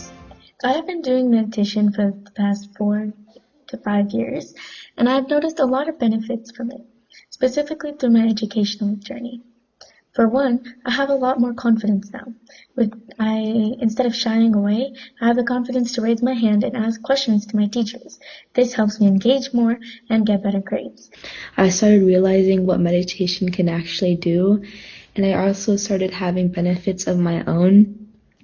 And some of these positive benefits were like my confidence increasing. Before, I used to be a shyer person, a shyer kid, and now it's much easier to talk to lots of people. Like Yash Jain, a student from Nagpur, also faced challenges in finding the right job. Instead of giving up, he found new hope through meditation and approached life positively, attracting a job in a leading company. मैं chemical engineering कर रहा हूँ LIT से, Lakshmi institute of technology. तो मेरा interview था रिलायंस का, तो मैंने मेडिटेशन में अफर्मेशन चालू किया। It is known as visualisation technique. तो मैं विजुअलाइजेशन और मेडिटेशन दोनों साथ में करता था। तो मैंने अपने माइंड को ऑर्डर देना चालू किया 2-3 मिनट के लिए कि मैं रिलायंस के लिए सिलेक्ट हो चुका हूँ। फिर मैंने स्टार्टेड डूइंग, मैंने करना चालू किया ध्यान, और ज़्यादा टाइम देने लगा, तो मेरे अंदर वो चेंजेस आए और अपने आप मेरी प्रिपरेशंस हो गई। मतलब मैं इंटरव्यू दिया और मेरा इतना अच्छा इंटरव्यू गया। इसके पहले मैंने 4-5 कंपनी के इंटरव्यू दिए होते, बट एक भी कंपनी मेरी क्लियर नहीं हुई थी। बट बिकॉज ऑफ ध्यान एंड विजुअलाइजेशन टेक्निक मेरी ये इस कंपनी में मेरा इंटरव्यू सिलेक्ट हो गया। Kamaljeet Kaur transformed a government school in Najafgarh, New Delhi, earning recognition from the Kejriwal government for rapid improvement. She introduced meditation to weak students during extra classes that improved their performance. हमारे बच्चों में energy बढ़ गई, बच्चे disciplined हो गए, focused हो गए, एनर्जेटिक हो गए, इंटेलिजेंट हो गए, उनकी मेमोरी बढ़ गई। हमारी 10th का रिजल्ट हमारे आसपास के एरिया में सबसे अच्छा आया, जिसके लिए हमें एप्रिसिएशन लेटर मिला। और हमारी 12th में बहुत बच्चों के 90% अबव मार्क्स आए, उसके लिए भी हमें एक एप्रिसिएशन सर्टिफिकेट मिला। The future of education is here. The mind is the most powerful tool a student has, and meditation is the best way to train it. It is time to look beyond just books and grades. Let us build a generation of happy, smart, and conscious leaders. Come, join us in this beautiful journey to make meditation a part of every classroom and help every student shine with a limitless mind. The time to begin is right now. For more details about Project Excellence, write to us at excellence@buthaceo.org. A huge round of applause for the PMC team that has worked so hard to collect all of these testimonials to put this together for us. Welcome back, friends. We know that the theme of the conference is meditation. We understand the solution is meditation. There's a need. All our esteemed guests in the morning already spoke about the need for it now more than ever. Everyone says this is necessary and needed. But how many people think meditation is something that young kids can do? I don't see 100%. I'll start by sharing something that came as a shocker to me. I myself have been a practitioner of meditation since when I turned 17 years of age, I was introduced to the concept of meditation. But since we are here, all three of us, all of these wonderful team members that we are going to be presenting, we have been working in the field of education, some for more than 20 years together. Combined, put together, I think we have more than 40 years of experience to take meditation in the educational realm. Some of the alarming things that we've recently found out and why this becomes more relevant. There's a government school not very far from here in New Delhi, and we met with the principal. We wanted to tell them about the project, and of course immediately he said yes. This is what he shared with me. So this is a lower income background group, almost like a Kendra Vidyalaya. So not very rich parents, lower income background group. The young girl, and he knows quite a few cases like this. And because he's his principal, he's very much aware that there are young girls, particularly one particular case, where this young girl, 13 years of age, is maintaining a relation with a very elderly man. Now immediately we'll feel shocked, correct? This is alarming. 13-year-old young girl. And he explains that both the mother and father are working. And they are unable to give time to the child.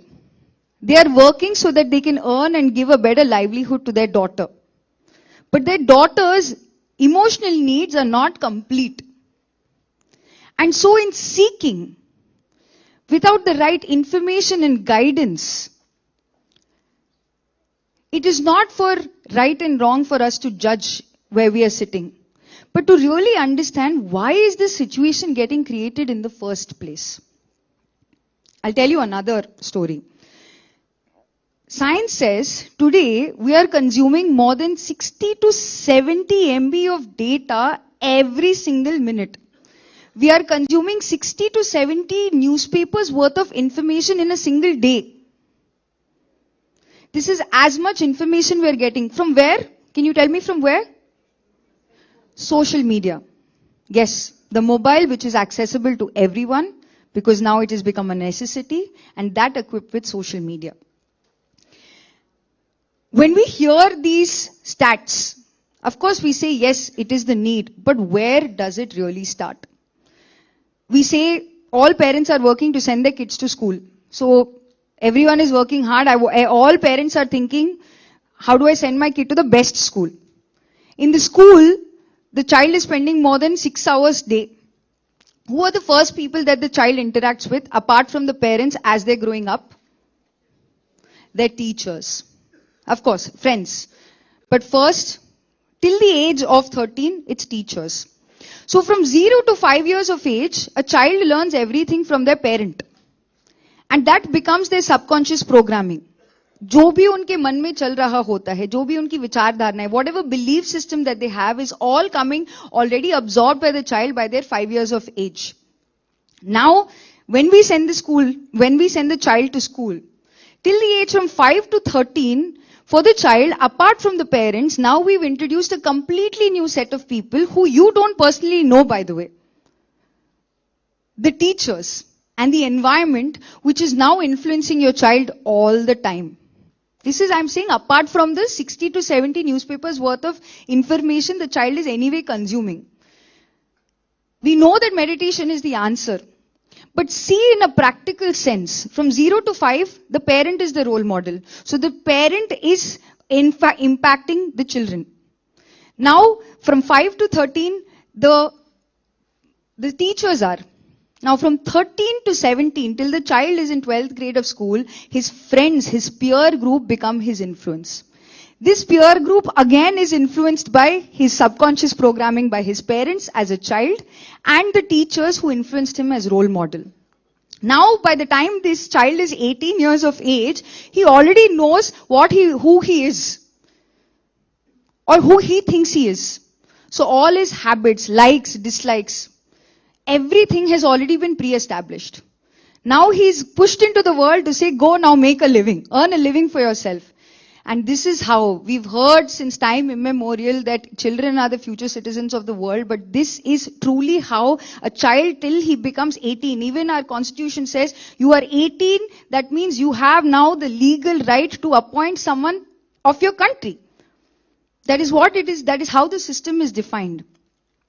And so, while we know meditation is the answer, we also know that simply just putting meditation to children is not enough. We must create an ecosystem of meditation friends. And from that particular context, what I would like to present to you is what PMC is doing as Jagrat Yuva project. This is a 12-week social emotional curriculum wherein we teach first the teachers how they can improve themselves, because teachers also have an inner child within them. Do you agree? Yes, every teacher has a child within them. So touch the child of the teacher within them. Empower them. Give the child within them the power to decide what is right for them. And they will choose meditation. And these educators then become teachers of the Jagrat Yuva curriculum. I'd like the team to quickly play the video for Jagrat Yuva, please. India is home to over 265 million school-going children, the largest youth population in the world. These children are the foundation of our future. But that future is facing a growing challenge. Across the world, 1 in 7 adolescents experience emotional distress. In India, the 14 to 28 age group records the highest suicide risk. Classrooms are seeing rising stress, distraction, and disengagement. And yet, fewer than 15% of schools offer structured social emotional learning programs. Our education system teaches information at scale, but neglects the most essential life skills: attention, emotional self-regulation, stress management, and reflective decision-making. These are not optional skills anymore. They are the foundation for learning, resilience, and responsible citizenship. To address this gap, PMC Society has launched the Jagrat Yuva Initiative, a 12-week classroom integrated program that combines social emotional learning and mindfulness practices to strengthen students, teachers, and the entire school environment. Students participate in weekly SEL sessions along with daily mindfulness practice. Teachers receive structured training. Parents are engaged, so learning continues at home. In 2025, the program reached around 1,300 students across 16 schools in 13 cities and 5 states. We measured the results rigorously using 8 validated psychometric tools across 128 students before and after the program. Student well-being improved by nearly 12%. Depression indicators fell by over 16%. Mindfulness scores rose meaningfully. At one school, depression scores dropped by nearly half in a single 12-week cycle. Our vision is to reach 10 million students across 10 states by 2030. Because when we equip children with awareness, emotional balance, and inner strength, every classroom can become a space of calm, courage, and clarity. This is not just a program. It is the movement for India's youth well-being. Let us all come together to build a generation of Jagrat Yuvas.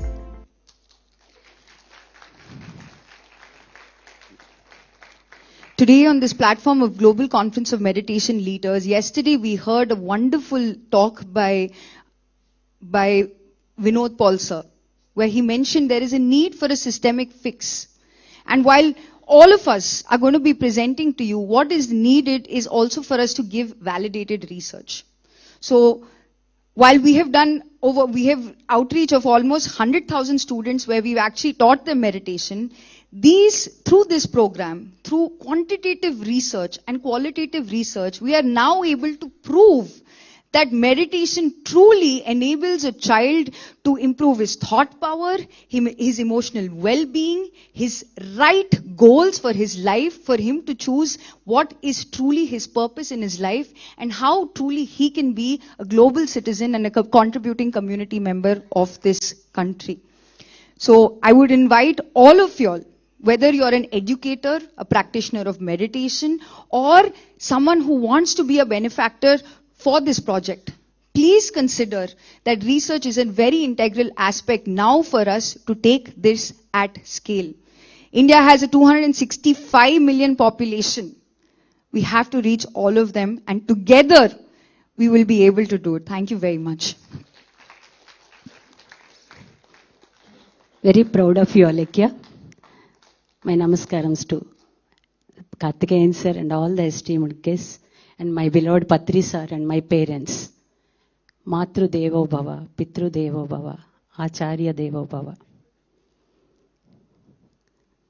As Alekia mentioned, quality time children they spend in schools. And one parent or teacher can give time and space. Yesterday we heard time and space for the child. The child is an explorer. I would share one story, real story, and then I continue that. One boy, he came from school crying, giving a letter to his mother. My teacher asked me not to come to school and gave this letter. The mother in tears opened the letter and read it louder. You are genius. You are amazing. You are awesome. Your child is awesome, but we can't teach that child. So please, you are the capable person to teach your child, like the letter was given, like she reads for the son. Rewind. And then fast forward. After so many years, the mother vacates the body. The son takes all her things and he finds one letter. And meanwhile, he becomes so successful scientist. So many inventions. Now, whatever light we are using, you all know, that was the fruit of his work. There were so many such things. Then when he opened, he found a crumpled letter in one plastic cover. He opened it and he read it.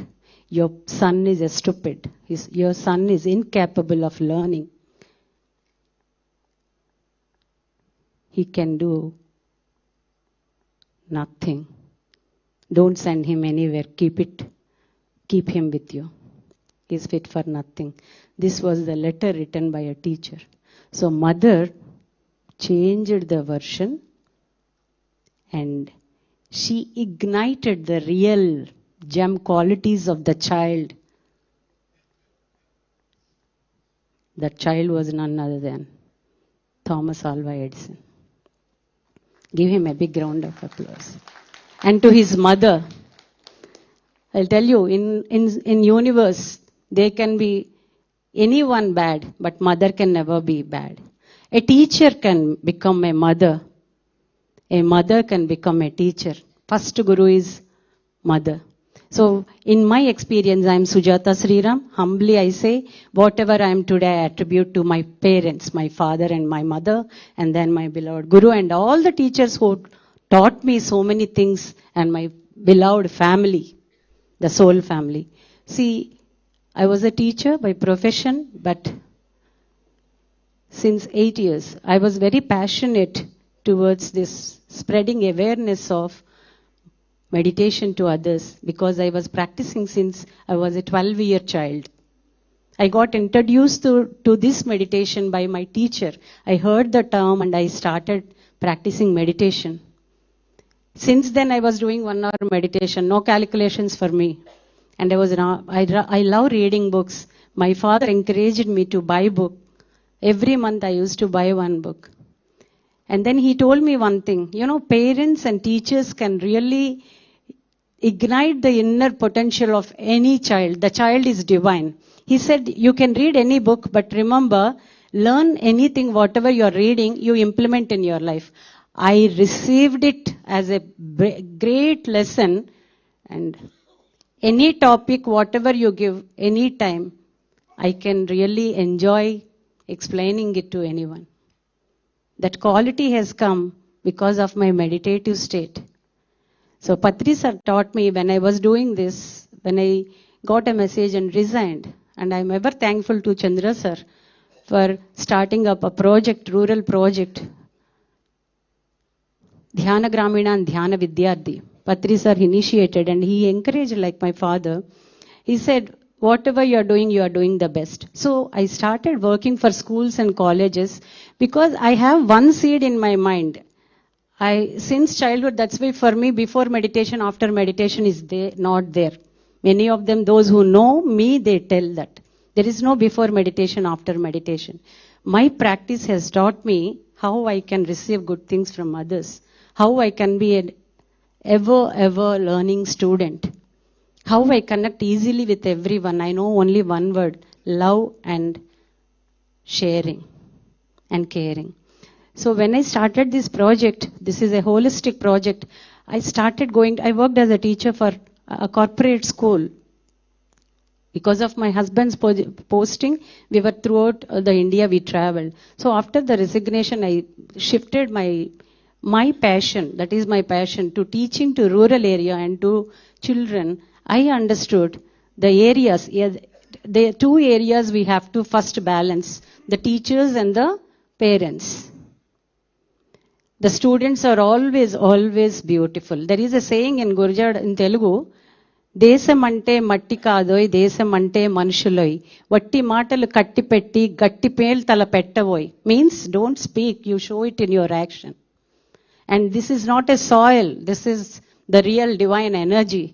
So when I started working, I understood going to schools and talking to principals and all, it is a big issue, like everybody said. You don't get permission and all. But by then already with PSSM Masters, so many people are doing lot of work. But universe will help us when you do with right intention the work. Even now I never ever approached any school or college. For the inaugural function, the MEO and EO people have come and they have seen and they gave, madam, wherever you go, we give permission, you take the sessions. Then I said, I want to take first for the teachers. Because when the teacher get connected to that meditation, when she practice meditation, she can do the rightful thing to the child. Because child is always divine. Any child you take, it's like pure drop. When it falls in the pure drop, purest form of water is what? You all know science? Rainwater. When it is there in air, it is pure form of water. But when it falls in sea, it becomes sea water. When it falls in potable water, well, it becomes potable water. When it falls in mud, it becomes muddy water. When it falls on hot frying pan, it gets evaporated. When it falls in oyster shell, it becomes oyster. Exactly. Actually, we are talking about leaders. Who are true leaders? Our children are true leaders. Our children are true leaders. For them, we have to give three things. Honesty. Divine, finding good things in others. And doing any work without any expectation. With knowledge. Knowledge is very essential. But how do they get it? They get it when they practice regular meditation. What is this young girl she's saying? What is that young man is saying? What is the need of that age people going and teaching meditation? When I resigned, in Timpani last I worked, when I resigned, my principal said, you are at very young age, why are you resigning? Take 1 year leave and you go and do your work. We don't want to leave you. I said one thing, it is not 1 year project. Till my last breath, I want to be continuously with my children of all the schools and area, all the rural area. Till the last breath. So when it comes to our project, when I go to schools, the schools, I notice government schools, they have infrastructures. They have well-trained teachers. They have interest. But the children are very adamant in rural area. When I went to one very remote area, which is away from Visakhapatnam, every day I travel almost 50 to 60 kilometers one side and sometimes 120. One remote village, Kottapatnam, one village, in that all fishermen community children were there. So all the children, they said, after doing meditation, madam, I want to become lawyer, I want to become police, I want to become nurse, I want to go to army. Not like the sophisticated, all the professions, whatever we come across. I asked, why did you opt for this? They said, their fathers, they go for that fishing and all, and they come and they drink and they beat their mothers. So when somebody when any conflict comes, who is the first person to come? Police. Who is the first person to address in villages? Nurse. Who is the first person to address their things? They see that. Military means they want to save the country. Any of us can ever think how a military person can really survive. So this meditation aspect I understood. These children, they are right. Really, they are right in all the attitude. Only thing we have to mentor them. That's why the nurturing conscious youth. Nurturing means, a small seed consists of a big banyan tree within itself. So in my journey, I learned, I adopted KGB schools. First year, the count you might have heard. The count, first year only I crossed all the counts. But I didn't get satisfaction. Patri sir came and, madam, amazing job. I said, but I am not happy, sir. Why? I asked one thing. When I'm teaching, when I'm leaving that area, again they are not following. So follow-up activity, I gave them. The teachers, I used to give follow-up activity, and every time when I go, I take one teacher from the school and I added spiritual education group, and we gift through the Pyramid Center some library books and 2 plants. Then every year I started changing the plan. When I adopted social welfare and Kasturi Bar, the KGB schools, they're they have children from downtrodden families, but excellent teachers, excellent principals, and excellent students. Since 8 years, whatever I'm standing here, the happiness I got, we can never measure in any of the scale or metric or measures. Every day, my day begins with going to schools and talking to children, and we give handouts. And they call and they ask if they get any doubt, any tension, exams time they call. And as she said, child gets influenced after 12 years because of friends. So 3 areas I'm working even now. Every year I change the strategy. Selecting books and giving to teachers also. And one school I gifted all dictionaries to all the teachers, and 3 language formula mostly I insist.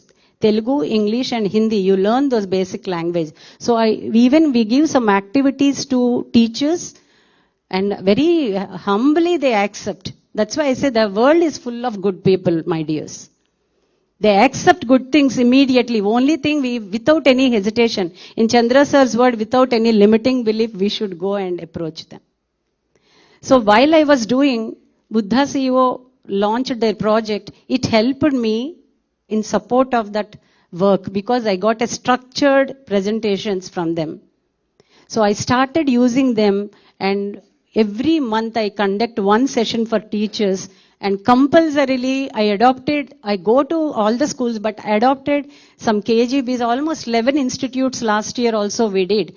I don't know whether I don't put up all these statistical things, but every time after the exams, I go and interact with all the students. I discuss the life skills, means in a playway method, and we make them like seed balls and writing articles and writing captions. All these things we make them do, and when they go home, I tell them, go home and hug your mother. Basic things. All the costliest things are very, very, very costly, like everything. Everybody think. But the simplest things are the most valuable things. Respecting an individual. Having grateful for, see, when you are eating food, how many of us are eating mindfully? How many of us are eating without wasting the food? I tell all these basic things because community always depends on the child's intentions, the child's energies. So they don't listen what we say, but they see what we are doing. Our actions speak louder than words. So when I read a book, I discuss with them. And I encourage with them, and I ask them to write love letters to their parents. And one more thing, very important thing, everybody will say all good things. Since 3 days we are listening all, we are really very happy to listen all that. But in any tough situation, how we are really responding, how we are reacting. The conflict situation. In Abdul Kalam sir's words, it is conflict time, failure crisis. They say how to manage failure also we have to. Failure is a word. We have to accept that. But you have to accept it as not as a tough situation. You have to accept it as a learning experience. How a child gets. So consistency in practice. So we give every 365 days we conduct session for those schools. And every day morning we take session for that. And consistency, reading books, connectivity with nature. And usually for November 14th and all the celebrations, rather than only cultural activities, we involve them to communal activities, plantation and library initiation we do. Will you play the video? Tarvata?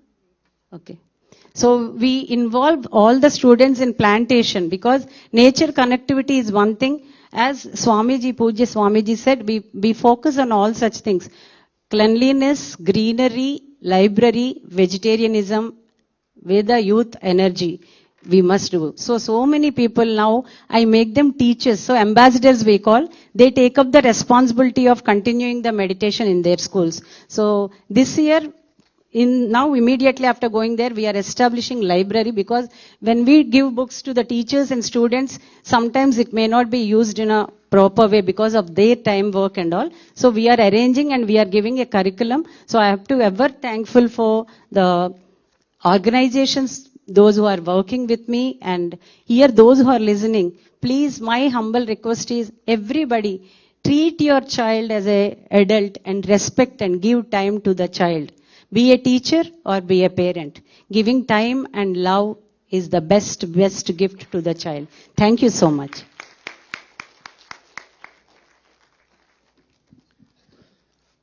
Well, I don't guess I have a lot of time left to speak.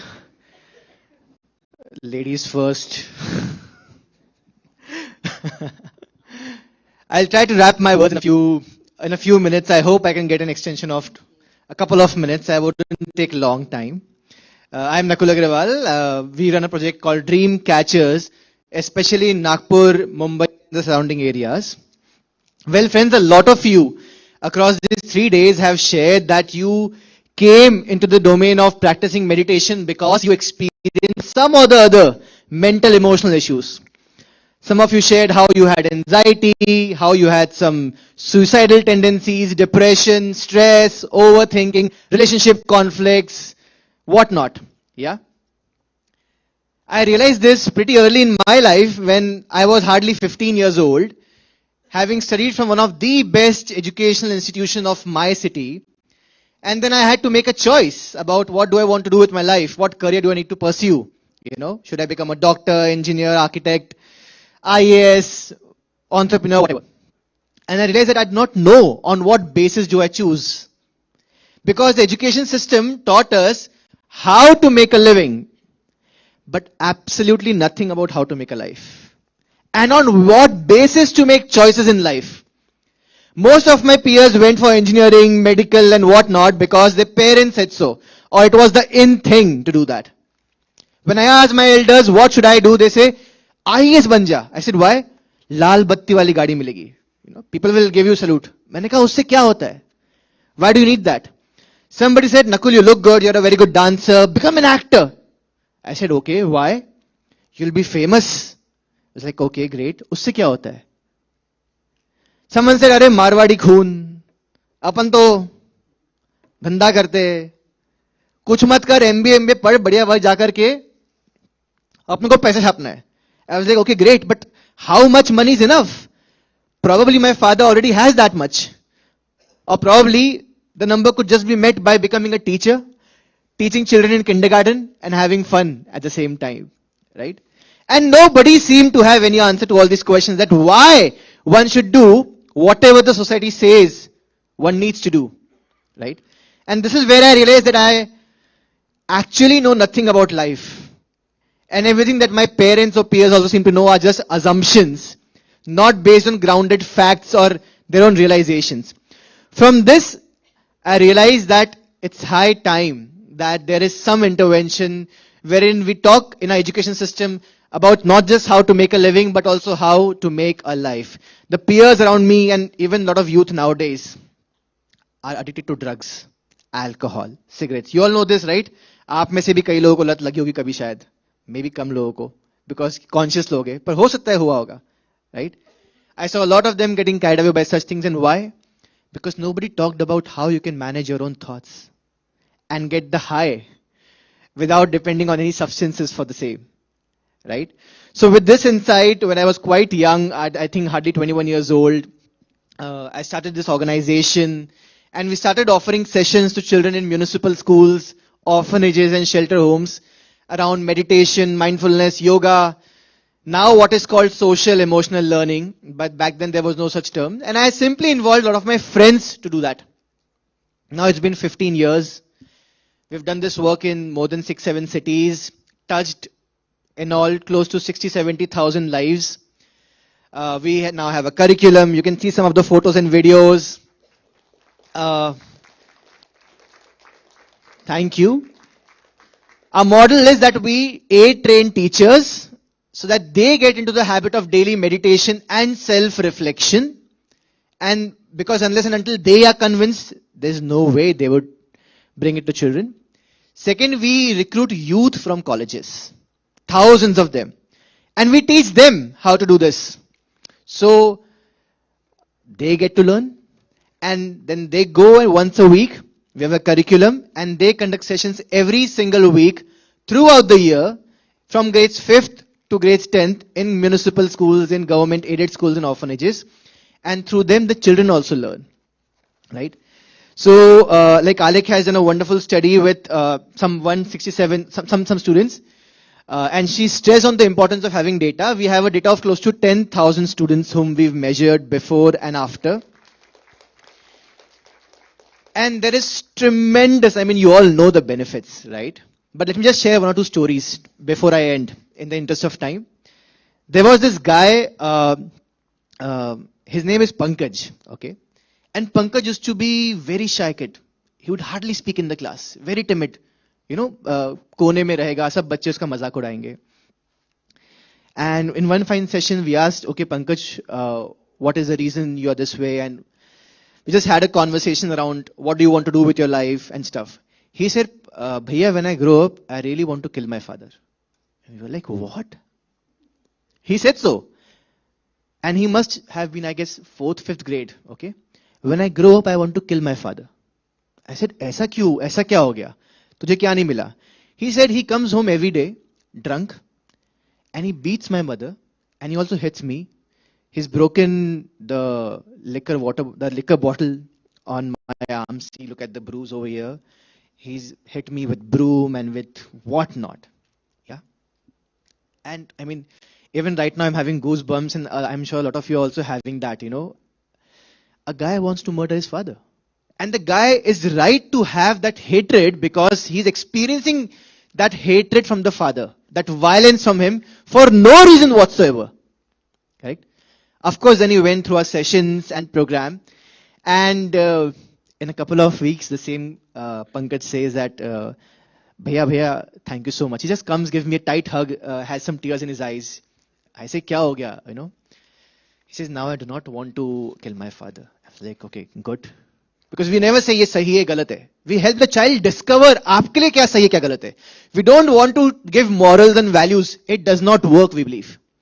सबको पता है झूठ नहीं बोलना. कौन है जो झूठ नहीं बोलता? हाथ उठाओ. Anybody in the house? You do not lie at all? At all you have never lied? We all have. So we give children the discernment to discover for themselves what is right and what is not for them in the situation that they are.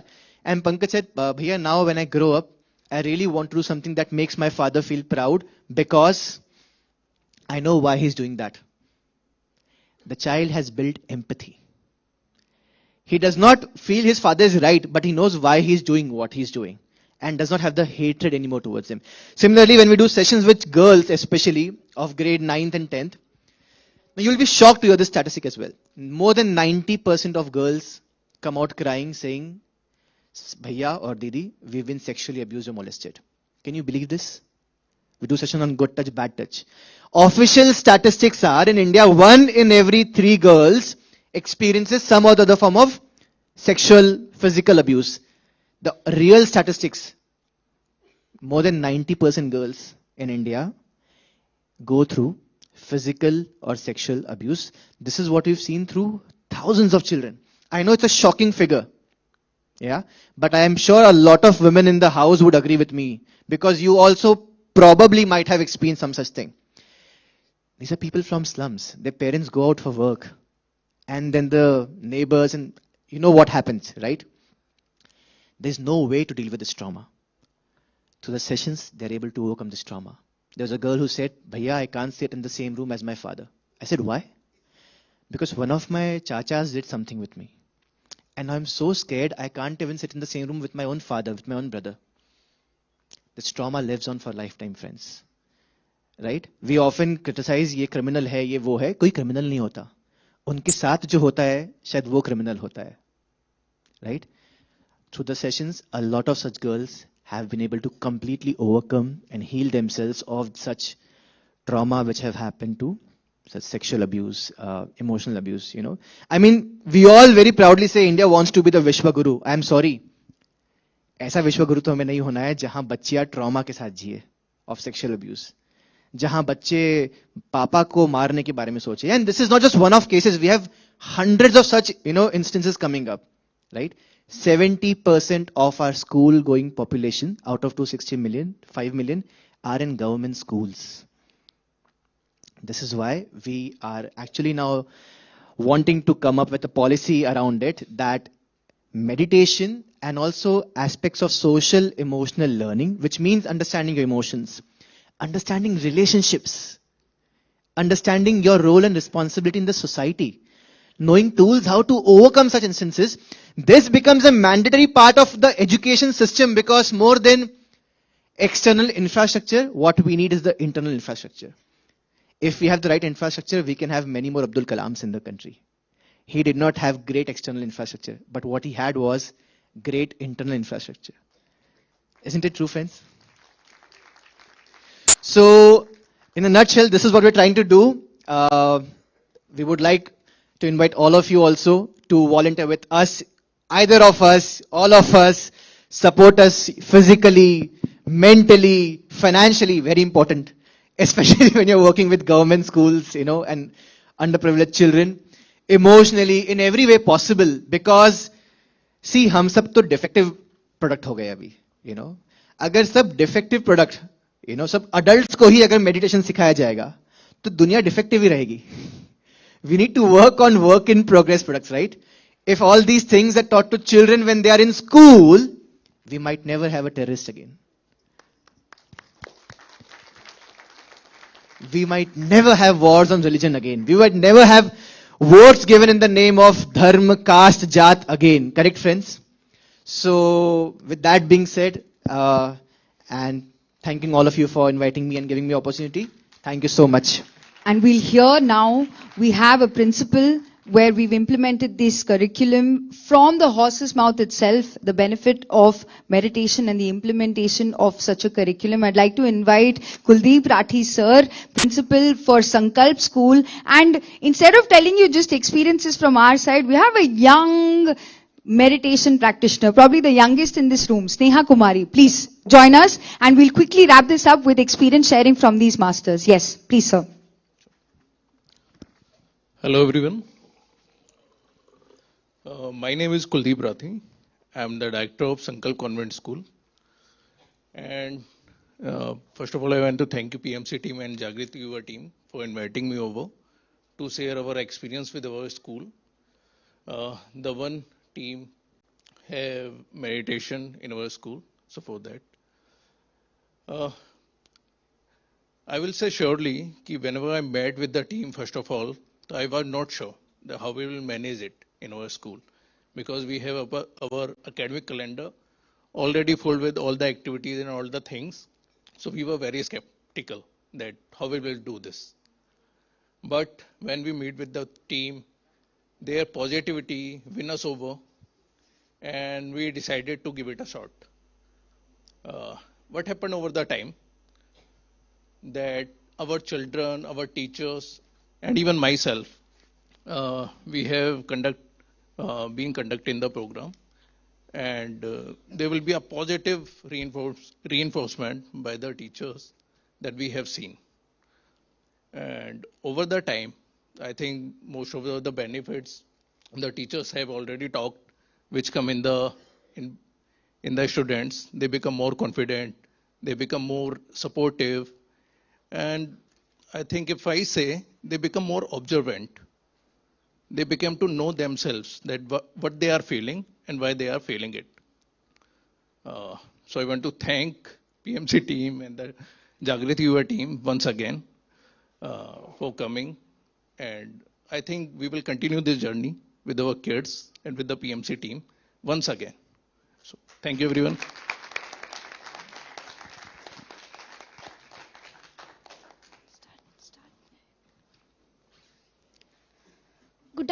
afternoon, guests and everyone present here. My name is Neha. I am a student of class 10th at Sirohi Convent School. आज मैं आप सबके सामने अपनी life की एक छोटी सी journey share करना चाहती हूँ। एक टाइम था जब मैं एक बहुत इंटेलिजेंट स्टूडेंट थी, हमेशा फर्स्ट आना चाहती थी और आती भी थी और उसके लिए मेहनत भी करती थी। लेकिन अचानक से मेरी तबीयत खराब हो गई, मुझे टाइफाइड हो गया, मैं बहुत वीक हो गई, मेरा पढ़ाई में मन नहीं लगता था, मार्क्स भी गिरने लग गए। जो लड़की हमेशा टॉप करने के सपने देखा करती थी वो अपना कॉन्फिडेंस खोने लगी। मैं डीमोटिवेट हो गई, मुझे समझ नहीं आ रहा था कि कैसे मैं दोबारा इम्प्रूव करूं। फिर हमारे स्कूल में जागृत युवा से कुछ लोग आए, उन्होंने हमें मेडिटेशन के बारे में बताया। उन्होंने सिखाया कि कैसे हम अपनी सांस पर ध्यान देकर अपने माइंड को काम कर सकते हैं और अपने कॉन्फिडेंस को बढ़ा सकते हैं। मैंने भी मेडिटेशन किया। शुरुआत में मुझे बहुत मुश्किल हुई, लेकिन बाद में सब बदलने लगा। मेरा कॉन्फिडेंस लेवल भी इंक्रीज हुआ और मेरा माइंड भी काम हुआ। मेरी बीमारी भी धीरे धीरे इम्प्रूव होने लगी, मेरे परसेंटेज और मार्क्स भी इंक्रीज हुए। आज मैं सिर्फ लास्ट में यही कहना चाहती हूँ कि लाइफ में प्रॉब्लम्स आना नॉर्मल है, लेकिन हार मान लेना चॉइस होती है। मैंने हार नहीं मानी, इसलिए आज यहाँ खड़ी हूँ। Thank you. Thank you, Sneha. Just before the session, we did a quick meditation thinking, because she's come from far, she's been here since morning just to see, and she said, दीदी मैं डरी नहीं हूँ, मैं बहुत excited हूँ कि मैं आप सबके साथ शेयर कर पा रही हूँ, and this has been her own journey. So thank you so much everyone. Meditation truly is the best gift, not only that we can give to ourselves, but to the students as well. Gift meditation to a student today. Be a part of all of the projects. There are 265 million public school-going kids in India. There's a lot of work to be done. We all must join our hands together in this cause so that it becomes mandatory and every teacher, every classroom becomes a space of calm for the future of our country. Thank you. And I would like to announce one thing. Inner Edge program, I think the video they played. Did you play the video? Those who are interested, that whatever we are teaching in the schools or colleges, even we adopted some engineering colleges and PG colleges and universities. So this program has helped me to navigate children in proper, So, because my dear the friends, skeleton. two things happen. One is change. Today's young minds are more capable, more connected, and more full of potential than ever before. Yet, they are also equally overwhelmed and under pressure. Anxiety is rising, focus is declining, and clarity is missing. But what if the solution was not outside but within? Project Inner Edge, a pioneering initiative by Buddha CEO Quantum Foundation, bringing scientific and secular meditation into schools, colleges, and institutions, with one clear vision: to help every learner and educator cultivate an inner edge, a state of calm, clarity, and conscious awareness that drives both excellence and human potential. Its mission: to develop inner intelligence, enhancing focus, creativity, resilience, empathy, and purpose-driven leadership. Research shows meditation reshapes the brain, improves memory and attention, and reduces stress and anxiety. Because when the mind changes, everything changes. Across several institutions, including colleges like KMC, Saptagiri, government schools, KGBVs, and universities, Inner Edge has impacted students, faculty, and leadership teams. Supported by senior coaches, this movement is growing with depth and purpose. This is made possible through the simplicity of breath meditation, structured training, and technology that drive consistency and enable scale, moving beyond awareness to daily practice. Sujatha madam గారు meditation class అనేది ప్రారంభించి 2 సంవత్సరాలు అవుతుంది. విద్యార్థుల దృష్టికి వస్తే వాళ్ళు కోపాన్ని వాళ్ళు కూడా కంట్రోల్ చేయటము, ఎదుటి వ్యక్తితో ప్రేమగా మాట్లాడడం నేర్చుకున్నారు. సమయాన్ని వృధా చేయకుండా ఎలా చదువుకోవాలనే విషయాన్ని కూడా బాగా గ్రహించారు. ప్రతి సంవత్సరం ఫలితాల్లో 10th క్లాస్ లో ఎప్పుడు టాప్ లో డిస్ట్రిక్ట్ లెవెల్లో ఫస్ట్ లో ఉంటున్నాము. అలాగే ఇంటర్మీడియట్ కూడా అలాగే ఉంటుంది. టీచర్స్ విషయానికి వస్తే వాళ్ళు కూడా అందరూ కోఆర్డినేటెడ్ గా ఉండటం, ఏ సమస్య వచ్చినా అందరము ఏక టీం వర్క్ చేసుకుని ఆ సమస్యను సాల్వ్ చేసుకుంటున్నాము.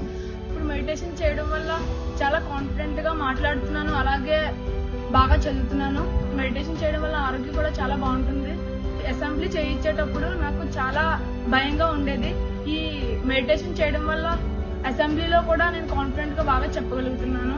In many of these schools, meditation is not an event, it is a way of life. From classrooms to communities, this is education evolving from within. Because the future will not be shaped by information alone, it will be shaped by minds that are calm and aware. Project Inner Edge, leadership in education excellence from the inside out. Please feel free to make use of this beautiful opportunity, and we have to reach more number of colleges and schools so that we can give the students, even the teachers and parents also, the better understanding of their own life. Thank you so much for this wonderful day. Thank you so much. What a wonderful work all of you are doing. I now request Mrs. Jayashree Madan Gopal, Program Director, Buddha CEO Quantum Foundation, to felicitate our dignitaries.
We now have a very insightful panel discussion, and to steer this conversation, I would like to invite Mr. Prashant Agarwal, co-founder and managing director of Wazir Advisors, leading 300 plus team members across 10 Indian states, global expert in corporate strategy who has advised clients in 40 plus countries, guest faculty at IIT Delhi, IIM Ahmedabad, and dedicated meditation practitioner since 2022.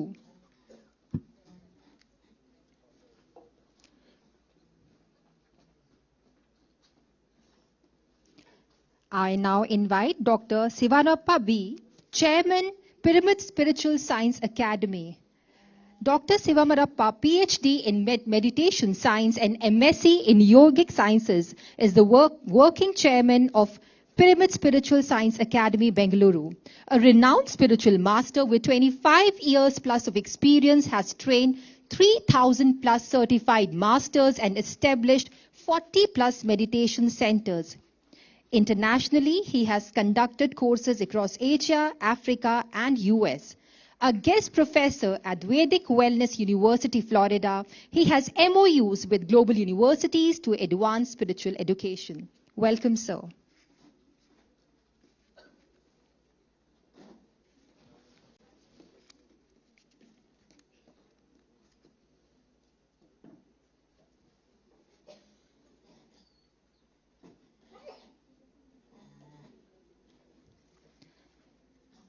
We now invite our next panelist, Shri K.G. Rajkumar, MD, Shri MTK Textiles Private Limited. Mr. K.G. Rajkumar, a graduate of Loyola, began his business career in 1997 in cotton trading before expanding into renewable energy, focusing on wind and solar power across Tamil Nadu, Gujarat, Karnataka, and Rajasthan. He has held leadership roles in various organizations, including Roundtable 31 and the Indian Wind Power Association, dedicated to sustainability and social impact. He supports education, healthcare, and other essential needs. Welcome, sir. Our next panelist for today, Ms. Siddhi Jori, multidimensional and multidynamic personality from Jodhpur. Born in India and raised in Kathmandu, Nepal, she is a renowned youth icon and a role model. A gold medalist in clinical biochemistry, she is Mrs. India International winner, Face of India, who represented her state at national and international level. Celebrity turned into a dedicated social philanthropist, she serves as National Brand Ambassador for Women Empowerment and Health Education, Ambassador to India.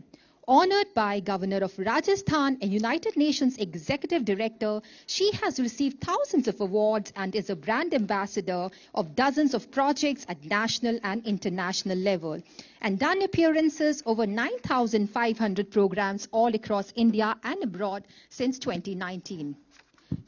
Our next panelist for today, Mr. Dave Virlapati, is President and CEO of S2 Tech, a Missouri-based technology firm. A philanthropist and mentor, he champions education, entrepreneurship, and enlightenment, the 3E. Through global initiatives, he empowers youth, supports rural education, and promotes meditation-driven leadership. He advocates Buddha CEO approach, integrating inner awareness with purposeful action to create meaningful societal impact. Welcome, sir.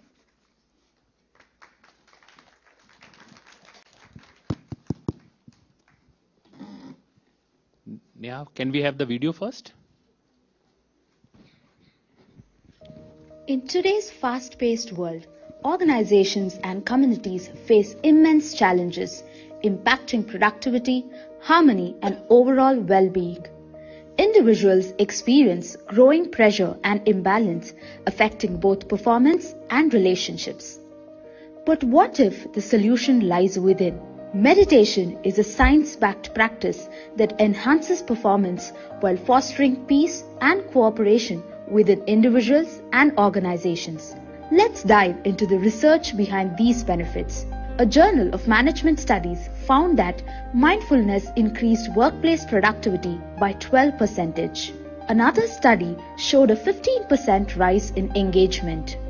Workplace well-being benefits included a 29% rise in job satisfaction and 35% lower absenteeism. A group of 4,000 meditators achieved a 23% drop in violent crime in the nation's capital, an effect that could not be explained by law enforcement activity or seasonal trends. Organizations such as RDT, Telugu Foods, and initiatives from Buddha CEO are witnessing similar positive shifts in employee well-being and workplace culture. Now, let's hear from those who have experienced these transformations firsthand. Pavitra, a working professional and mother, was managing multiple responsibilities while dealing with chronic illness and constant stress, leaving her physically and emotionally exhausted. Through meditation, she experienced a transformation. Her health improved, her mind became calmer, and her relationships became more harmonious. This inner shift enhanced her well-being and brought greater balance and connection to her family. Nagendra Prasad, a cloud solution architect at Microsoft, transformed his approach to work through meditation. By overcoming stress and future anxieties, he developed greater presence and clarity, enhancing collaboration and elevating performance. Today, he extends this impact by facilitating meditation sessions across organizations and his community. So my productivity increased in office. Earlier I used to take a lot of time for preparing for the PPT and a lot of preparation work, but now I started developing that intuition. A lot of focused work I'm doing. Everybody in my team, they now understand about meditation, the importance of the meditation, and also, so I'm working towards spreading the meditation in organizations and community. The service helped me to understand myself, and I'm going, more deeper into myself to understand myself. Karthik Sivakumar, a vice president in an IT firm, was navigating high-stakes global responsibilities. Through meditation, he developed greater clarity and emotional balance, becoming less reactive and more thoughtful. This inner shift enhanced his effectiveness at work and brought a deeper sense of purpose and fulfillment. What Anapanasati has helped me is to ground myself and not get too much reactive or emotional. Also, what it's done is helped me be a little bit more responsive, think ahead. But something 3 years ago told me that, hey, all of our factories were in China, as an example. So why don't we start moving it out of China? So 2 years ago, I started this journey it came as a flow. So now when the tariffs came in this year, we were not overduly impacted. We had a plan and we continue with that plan. So sometimes these synchronicities come in, and I could see that for myself, both on a personal and professional level. Similarly, in the role that I'm in, it was something which I manifested. Two friends, Alekhya and Divya, were facing challenges in life that many of us recognize. They faced uncertainty, feeling unfulfilled, and were searching for direction.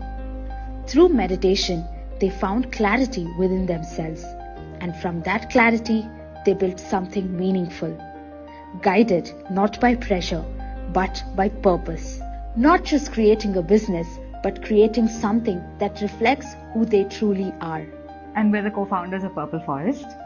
I think working with Purple Forest has given both of us so much fulfillment, because it feels like we really have discovered the purpose of our lives.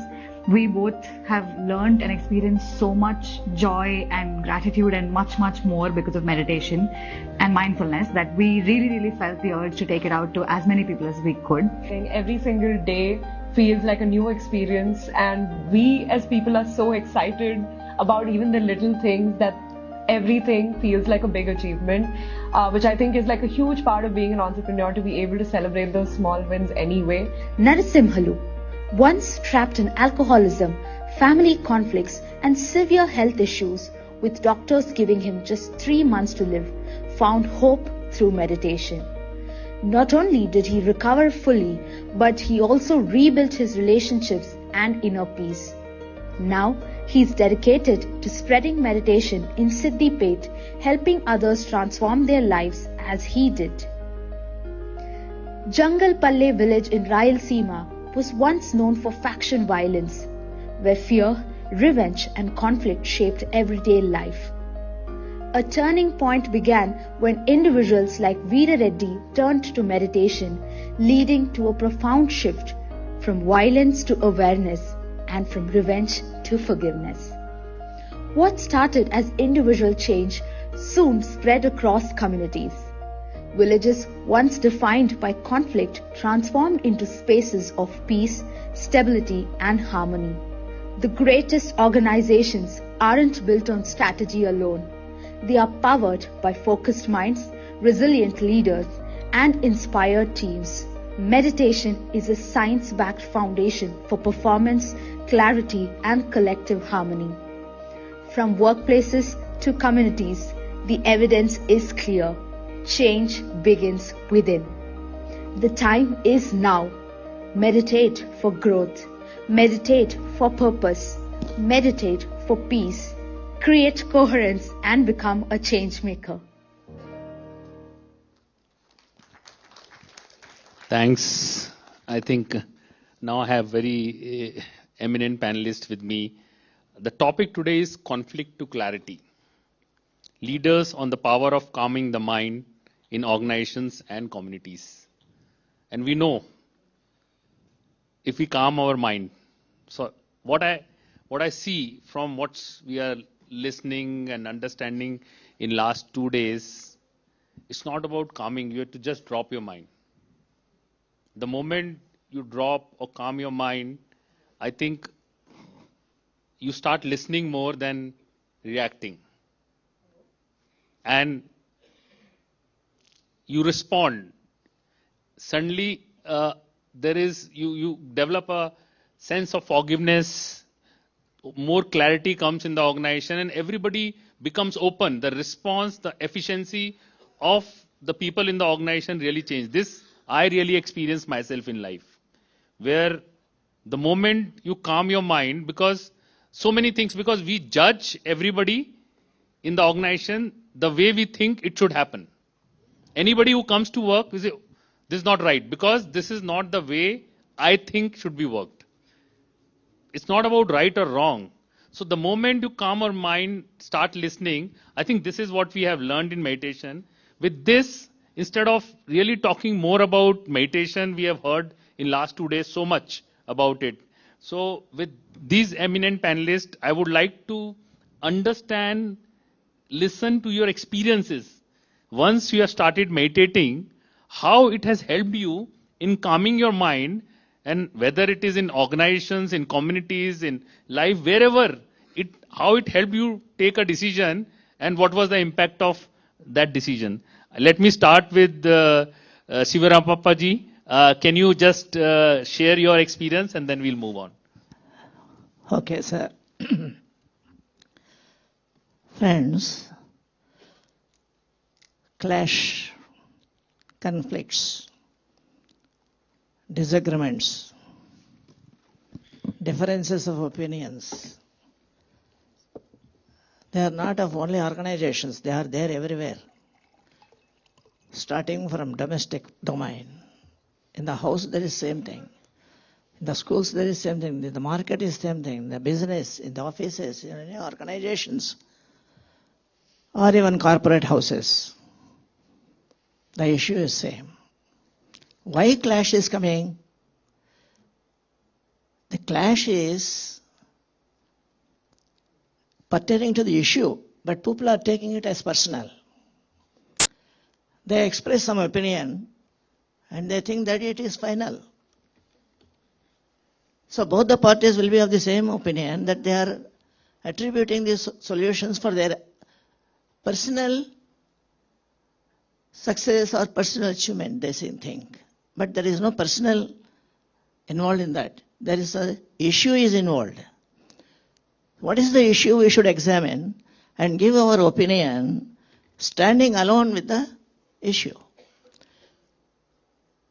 We should be aware. We are not fighting here. We are only finding the solution for a conflict. So in such a way it should be there. But it goes egotistic, and that will not result in desired result, but it will create a kind of conflict. There are kind of violent situations there, damaging both the parties. Maybe in the house, same thing.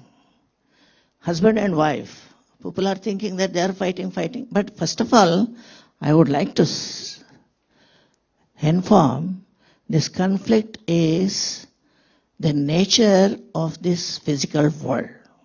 Because the physical world is dual. It is. Dualities are existent here. There is good and there is bad. There is positivity, there is negativity.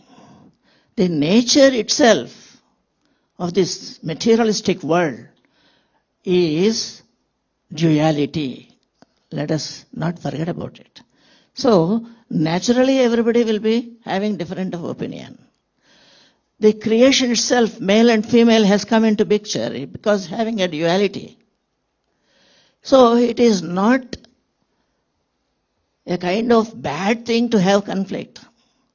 But the thing is that how we should conduct ourselves towards that issues, towards that duality. The mind should not involve in conflicts. But today, what is happening, because of lack of proper understanding of the issue, and partially about the spiritual existence and the nature of the materialistic world, and etc., we are taking every issue as if it is belonging to the individuality. There the clash comes. Always every party says his is the correct. There the clash comes up. It should not be like that. That is the reason why meditation has come into picture, introduced by our ancestors who are very, very wise people.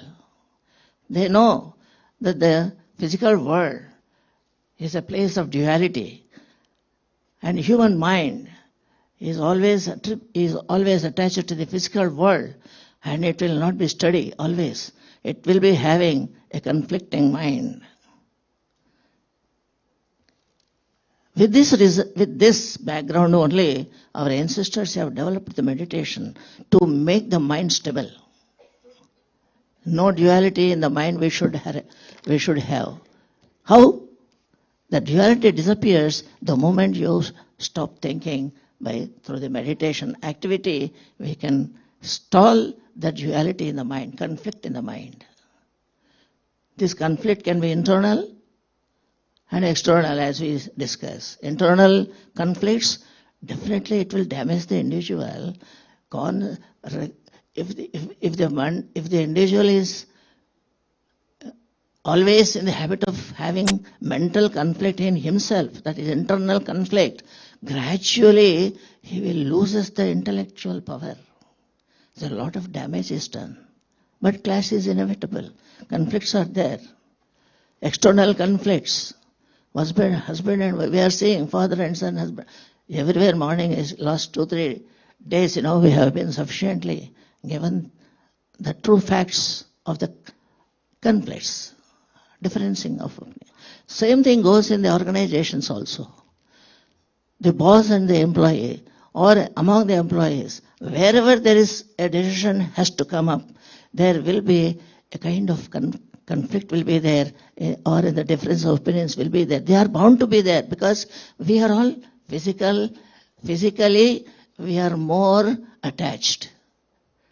The more and more you are attached to the physical world, this kind of conflicts are more in common.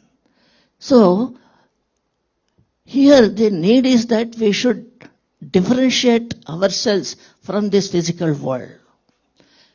You should stand as a witness only to this physical world. You should not get attached to the physical world. You have to examine the physical world and be a third party, and you will be able to judge the real conflicts are not there. The real solutions you will be able to advise properly without getting individuality into picture, without getting that, and without touching your ego and all those things.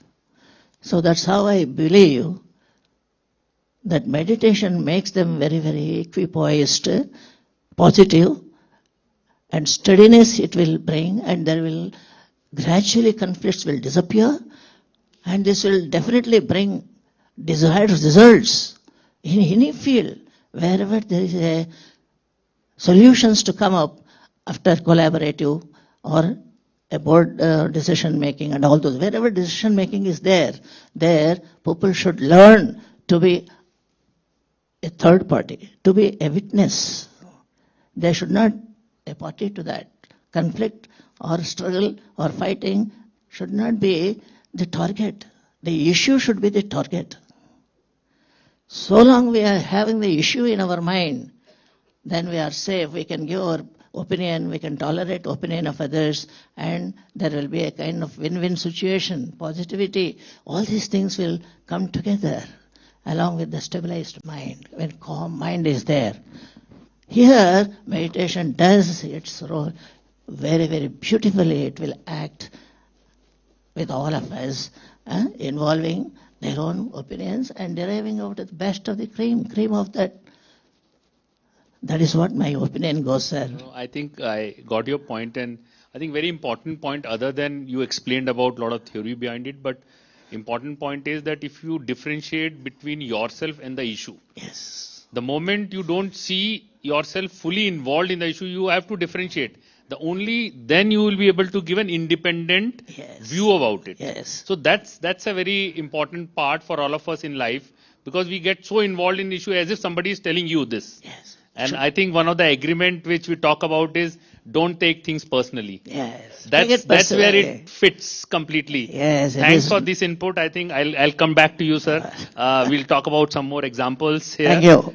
Thank you. Thanks a lot. Thank you. Thank you, sir. Now let me go to Shri De Virlapatti ji and give your views and experience. Like I would urge, after explaining initially something that you want to say with your research and experience, if you share some of your case study, that if that situation comes, how you respond to it and what was the impact, so that the whole thing that we learned in last 2 days is that if we learn, everybody, all who are sitting here, understand meditation is very important, being calm is very important, but when the situation really comes, how do you respond or react? That's the crux. So how do you do that, sir? Yeah, thank you. So I'll present my own experience. So think about year 2018. It's about 1 year before COVID. So that is the year, I have a company in United States based in St. Louis, and I also have a development center in Hyderabad. So it's doing well. So we were about 24 years old company by that time, and things are all going great. But my client came back and said, we don't need you, and we are moving away from you to another firm. And so that was kind of devastating. And I have employees, and usually I don't lay off people. In the US, it's very common. If you don't have work, you just lay them off. So I'm conflicted. We have 75% of the business going away, both in the US and India. Scores of employees are going to be affected. And so that was the big conflict I have. And how do I, get over that? So they have given us some time before the changeover happens. So I was having sleepless nights. And so one of the family members said, we are doing a Guru Puja. So Isha Foundation Guru Puja. So invited me, I went there. And I felt very calm after the puja. And so I said, okay, who is this Sadhguru? And I went to YouTube and got, once in the YouTube, once you do that, you get multiple videos. So I got interested in Sadhguru. I said, okay, let me go to Nashville. It's very close to me. And I went and did that inner engineering Shambhavi Mahamudra. So that was the transformative time for me. And I was having sleepless nights. I'm also diabetic, and also have back pain. Back pain was going on for quite a number of years. So after that Shambhavi Mahamudra, I came back, and my blood sugar went down. So it used to be fasting blood sugar, used to be 140 and all that, but it dropped to 90. And my back pain is gone. So immediate 2 physical impacts that I experienced. Then I said, this is something I should start doing regularly. So I started getting up at 4 o'clock, and so it has that, it's a 21-minute capsule. It has included, your asanas, your pranayam, and Om chanting, all, and dharana, everything is included in one capsule, and started doing it. So then I got at least while I was doing it, I forgot about all these issues, conflicts, and I dissolved my body and dissolved my mind and no emotions, and just merged with the universe. That's the kind of experience I had. And the moment I had that experience, and things started happening. So instead of worrying about this, I said, what do we need to do to deal with it? So I had a really good my client had a layoffs, and so I picked up a very good person as vice president, and he assured me that we'll find other jobs and we'll keep all the employees. So that's taken care of. And then on the family side, I had two daughters, and one of them married, no children. Another is hitting 33, not married. And you know, in India, we got married. I was 24, my wife was 19. And so they're 32, 33 is late. So even that is resolved. So my eldest daughter, conceived and got a son, and the younger one also married and got a daughter. So that's all resolved. But the question that haunted me at that time in that conflict is, this is the third thing that happened in my life that was very touchy and very draining, I would say. First is my mom came to United States to visit us, and she died next day. So it's a pulmonary embolism, they say, if you travel in the flights. So blood clots form in your legs, and they travel and hit the lungs, and lungs stop functioning. So immediate death. So that was devastating, and it kind of put me into depression. I'm talking about this is a few years ago, before 2018. But after that, my dad passed away, and plus this baby, that business that I was growing close to 20 years and it was going away, then questions started coming to me and said, what is this life? Why am I here? What should I do? And doing this Sudarshan Kriya, and then they introduced me to meditation Shunya. And once I started doing that, I got the clarity. I got the clarity of who am I, how I'm connected to each other, and what is my purpose. The purpose I've got, 3 is the education, entrepreneurship, enlightenment. Education is because I've seen the population, let's not go into the purpose, but the conflict here got resolved because of this Shambhavi and Shunya that I'm practicing. And one of the things I found, and I hit 60 years also at that time. So I said, I cannot wait for the 60 years to realize who am I. If I can realize who am I when I was 20, or like Sadhguru realized who he is in 24, now you see how much impactful he is.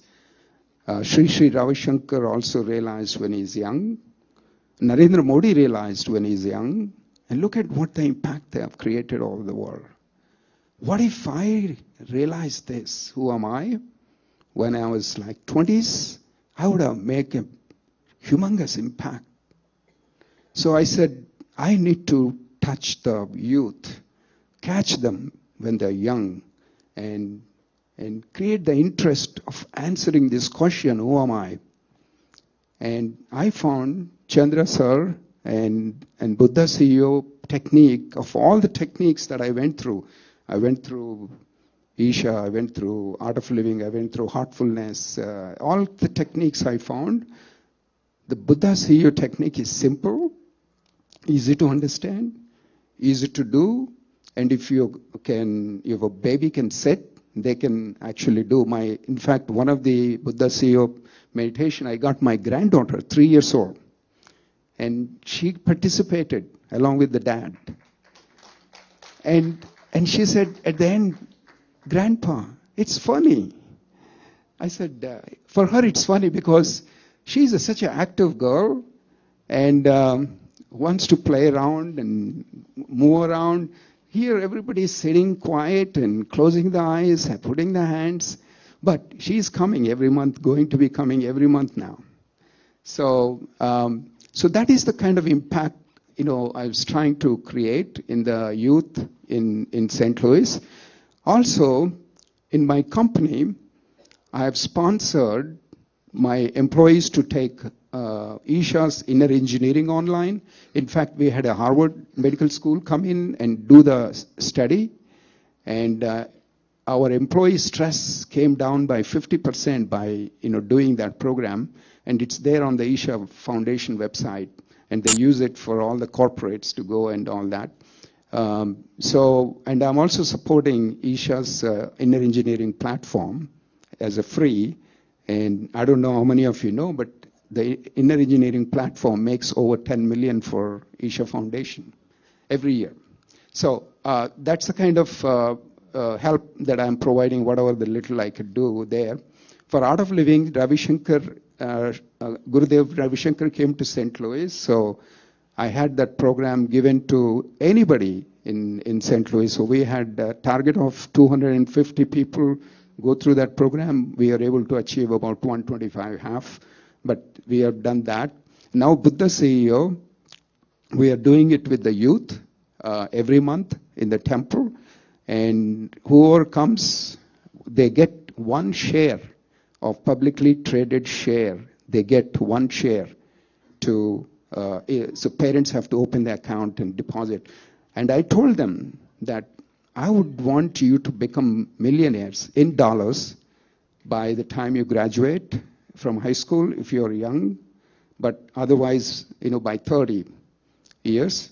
And I selected the stocks like Tesla, Microsoft, or Google, like that kind of stocks. And if they hold it, and they can become millionaires. So my intention is if they have enough money by the time they graduate from the high school, they can actually focus on what is important to them. Like for me, the important thing in my life at this time, education, entrepreneurship, and enlightenment. I like to find and develop 23 Elon Musks in India. So I'm working on that also. I like to see more people enlightened at the early age. I like to see the rural areas, tribal areas develop, and democracy strengthened like that. So that's the kind of, from a conflict that I had, so I was able to resolve the conflict, also make an impact around, not only in my personal life, but in the community and the country and the nations. I was able to do that with the Buddha CEO. The one last thing I want to mention, so the manifestation powers that you get by meditation, don't underestimate them. Chandra sir called me somewhere in end of February, first week of March, and said, would you like to come for the, this event? And I was in India for 1 month. I was returning to States. I said, Chandra sir, I won't be able to come, please, sorry. But, his intention was so strong. And we had a family issue in my next brother, son, who is growing up here. He's 32 years old, and he's not married, and everybody was concerned, and he was looking for a perfect match, and his wife, the would-be wife, was also kind of a perfect match. It was not happening. But somehow they, watered down all the things and all that, but it happened. But that marriage settled, and it's a tradition in our family. If marriage happens, all the family members meet. So I was coming in, and I looked at it. The marriage is on 11th, and this is now. So why not I just come here and then go to marriage? So it's not only Chandra sir intention, not only brought me here, but also made my nephew's wedding happen. So when you have with the masters, the power of meditation or power of intention, power of manifestation does amazing things. That's why people ask me why you want to create 23 Elon Musk. I just don't want to make just simple millions. I want to help India become the superpower and the #1 economy. The only way to do it is create 23 Elon Musk. That's it. Thank you. Thanks. I think he shared a lot of first conflict which happened in his life. And with clarity, I think sometimes conflict brings a lot of clarity in life. And a lot of things you are doing, kudos to you. I think thanks. And 2 more things which I understood from you. One is lot of millions, millions and millions. So we all can earn millions and donate. So I think millions is something. Millions is like 1 million is 10 crores now. So it's good number. And third is like, when it comes to family, I think younger generation is less conflicted about marriage. Parents are more. Or older generation are more. So that's a conflict between generation and parents. Parents are like, oh, not married. Children are cool. So I think with this, let me move on to Siddhi Jori. And she's a youth icon, public figure, role model. What else? So when I was reading the profile, like 217 was kind of awards. So I stopped reading. So 217 is too big a number. So with this, I think being a gold medalist in medical, lot of achievements in life. So being a mother also, have family also. So I think understanding from you at this age, what kind of conflict came in your life, and then what decisions help you make that clarity. I think those are good to hear from you. Thank you so much. The art of all arts is to make one's life a perpetual victory. So with this optimistic thought, let me have the opportunity to greet all of you, all the divine souls who are left here now, because so many have left. So those who all are present, my heartiest regards to all of you. The question itself is so overwhelming. I am like processing in my mind which all conflicts should I share at the first and to share at the last. So let me start. As my introduction was given, so let me just give a little overview about my own journey first, so that we all can relate from my own experience. So I was born in India, raised in Kathmandu, Nepal, which we all know is a very cold place and basically Himalayas. So raised in Kathmandu, being a medical student, and then getting married to Jodhpur, Rajasthan, which we know again is deserts. So the first conflict coming from Himalayas and then getting adjusted into deserts.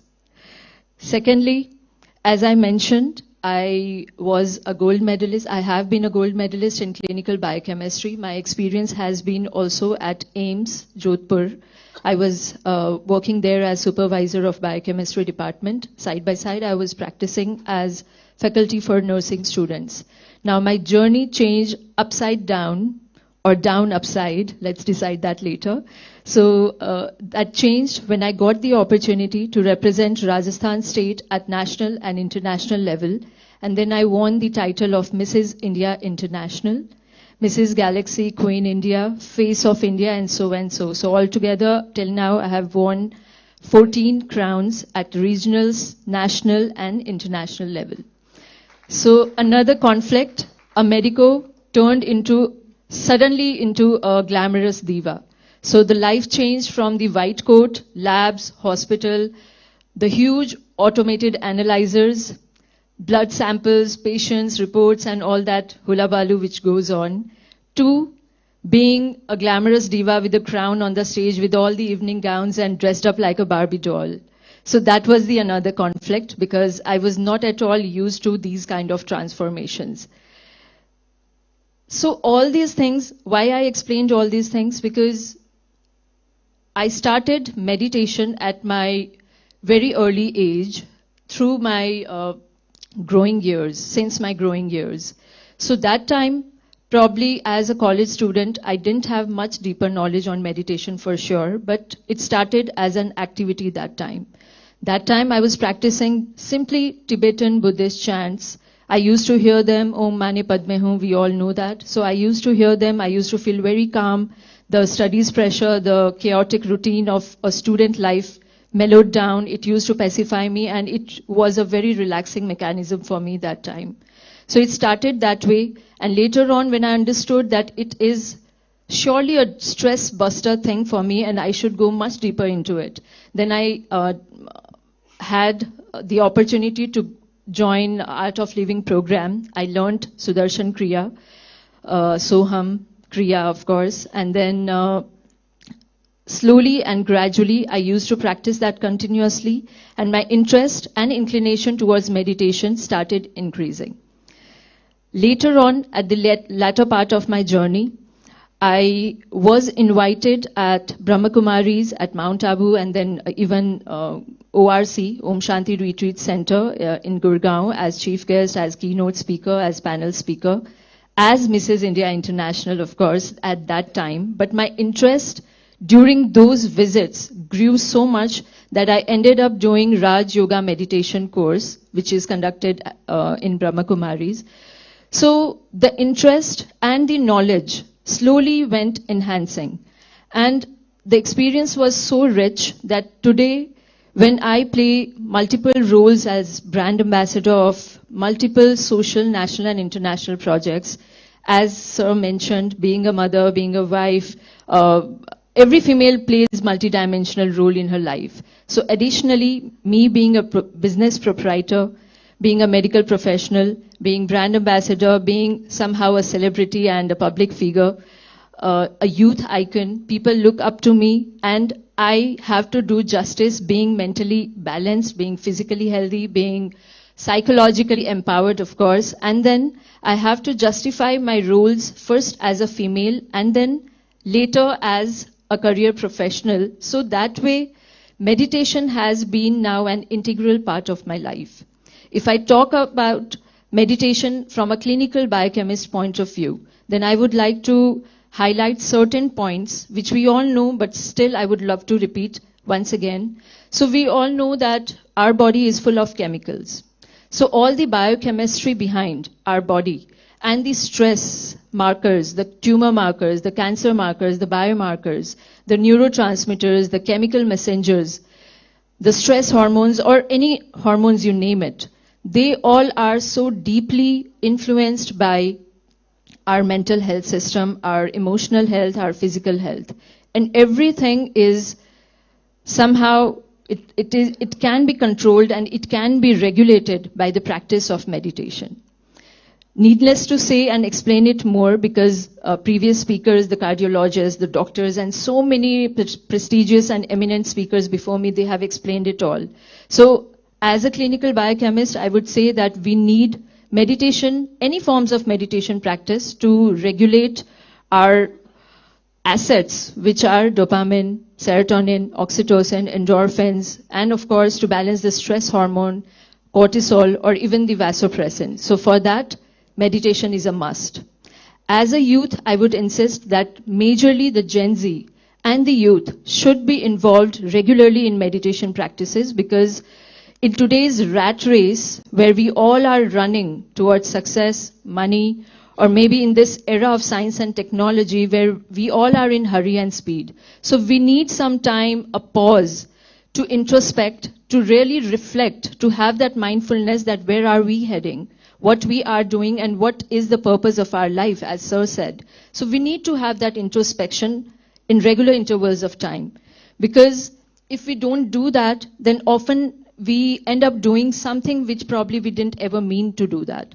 So this is really, again, very important. And for youth, it's compulsory because nowadays we all know how drug abuse or maybe whatever ill practices are in the trend, in especially the young age. So for that, it is the best practice which connects the youth or the young population to the divine and to spirituality. Now here, as a spiritual person, I would share that whenever I get chance, since Sir also mentioned, after winning Mrs. India, I have already crossed 9,500 plus appearances across India and abroad, where I have appeared as public figure, maybe celebrity guest, chief guest, so and so.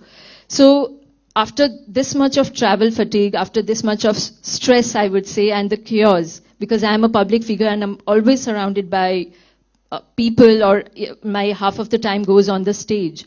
So for me, meditation has been such best time of the day that I never want to miss, wherever I am.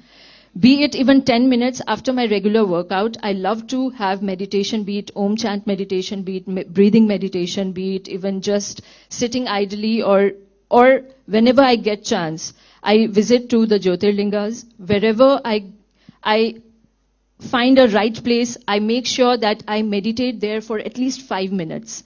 The idea behind is to absorb the high energy which is present especially at the Garbhagriha. We all know this, right? So I insist to all age groups here, needless to say to those who are already practicing it and who are our seniors here, but to the youth especially, I would say that please have this experience. Once you taste this, once you have the flavor of this meditation, especially at the temples and the spiritually charged places, believe me, the energy alignment would be so very different and you would be blossoming in such a different way that no makeup, no cosmetology procedure would give that glow. Your aura, your magnetic field, your magnetism would increase manyfold. And then you would experience how life becomes a celebration. Then there'll be no more need of celebrating the dates marked on the calendar to celebrate as festivals, because life itself becomes a beautiful celebration and festivals every single day. And you will fall in love with yourself. Believe me, whenever, like, I'll just share a small more. So we have time? But still I have to add one more point here. So I also practice, whenever I get time, sunrise meditation and compulsorily full moon night meditation. And believe me, that really gives you such a different glow on your overall personality, the shine on your personality. You become more polished, you become more focused and concentrated in your life. And it really makes you realize your own potential. It gives you that sense of gratefulness inside you that not just you fall in love with yourself, but people around you, they are attracted to you like a magnet. So be that magnetic personality and adopt meditation in your life. So this is how my idea was to balance conflicts with a calmer mind and a sublime mind and a balanced emotional and psychological health in order to have the meditation as a compulsory practice. Thank you. Thanks, Siddhi. And when, as a lady, you ask me a question, can I ask? I can't say no. If Raj would have, I would have said, no time. But for ladies, definitely we always have time. That's what we Thank you so to much. listen. Sir. Thanks. I think it was inspiring. And she didn't share in one line when I was talking to her and she said, when she was in Mrs. India contest there, where last question was asked and she was about to be crowned, could be crowned, could not be crowned. And she meditated at last because question asked was not she expected and she liked. She meditated and answered and she won the crown. So I think meditation at those important moments are also important. So that's what we are talking about, conflict to clarity. Sometimes meditation brings so much clarity to you in life that it is really important in the last moments. So now I think for all, Raj is the last person to answer the question. And while we were outside, he said, Prashant, I don't know. Give me one question, at least I should prepare for. So, and we discussed. Otherwise, I didn't discuss much with any panelists. So we didn't discuss. So, but Raj himself runs multiple businesses, is a really pure soul. And I think listening from you, because having multi-dimensional businesses, handling those, what in a business, we talk about conflict to clarity. So what kind of situations you faced and how sometimes calmness helped you taking a better decision? Can you give some examples, Raj? Dear friends, first I would like to convey my sincere gratitude to Brahmashri Patriji, Karthikeyanji, for all the inspiration and guidance giving to all of us. I would like to convey my thanks to Chandra sir, Vani ma'am, and the entire Buddha CEO team for making this event a wonderful event. So the first conflict, as Prashantji was telling, he first promised me that he'll be asking the first question to me. So I thought I'll complete answering whatever I could. So every time he was asking, questions were coming that side. So I thought I'll finish my answer quickly because I'm not a good orator. So conflict started within me. So I started practicing meditation for 2-3 minutes. So then at last, okay, I surrendered to the process. Whenever question comes, be ready.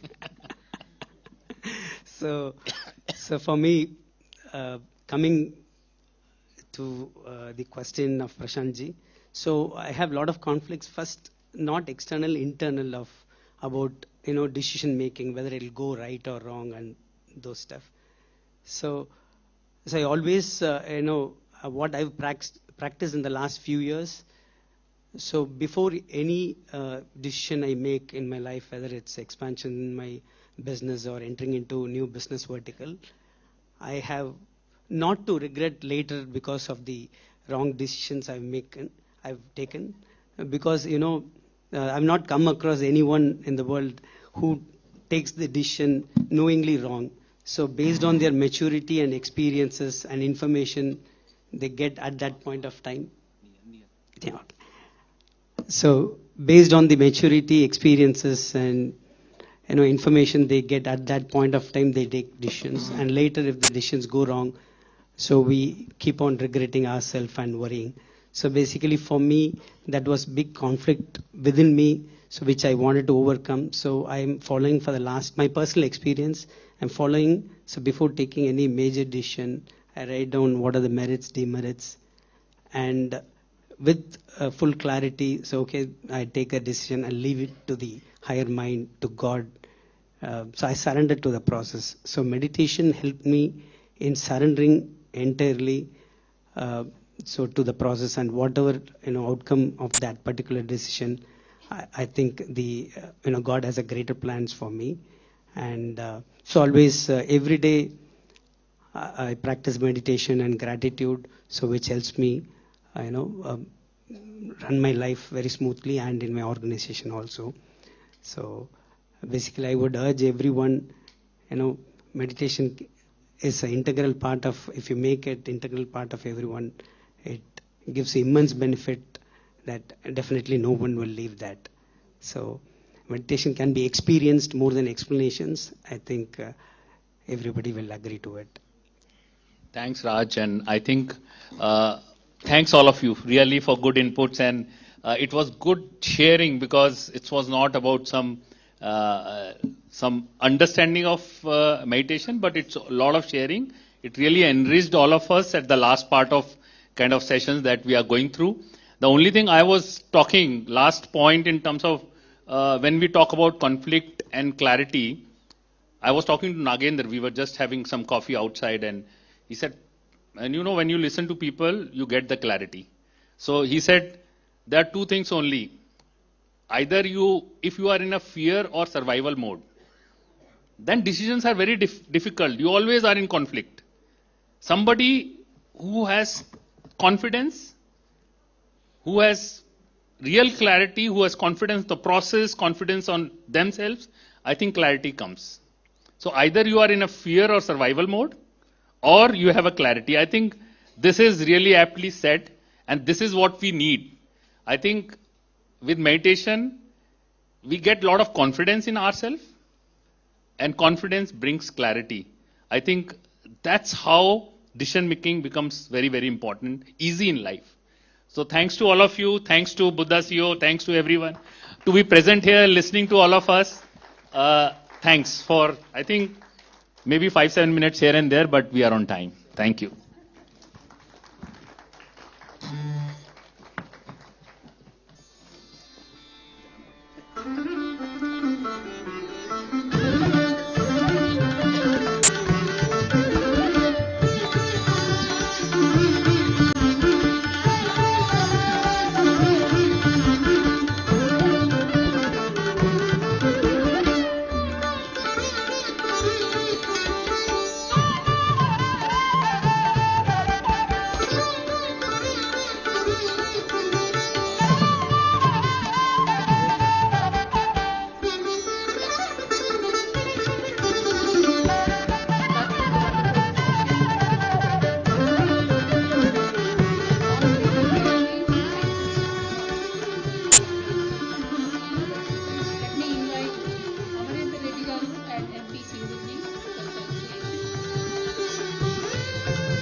Just 1 second, Prasanji.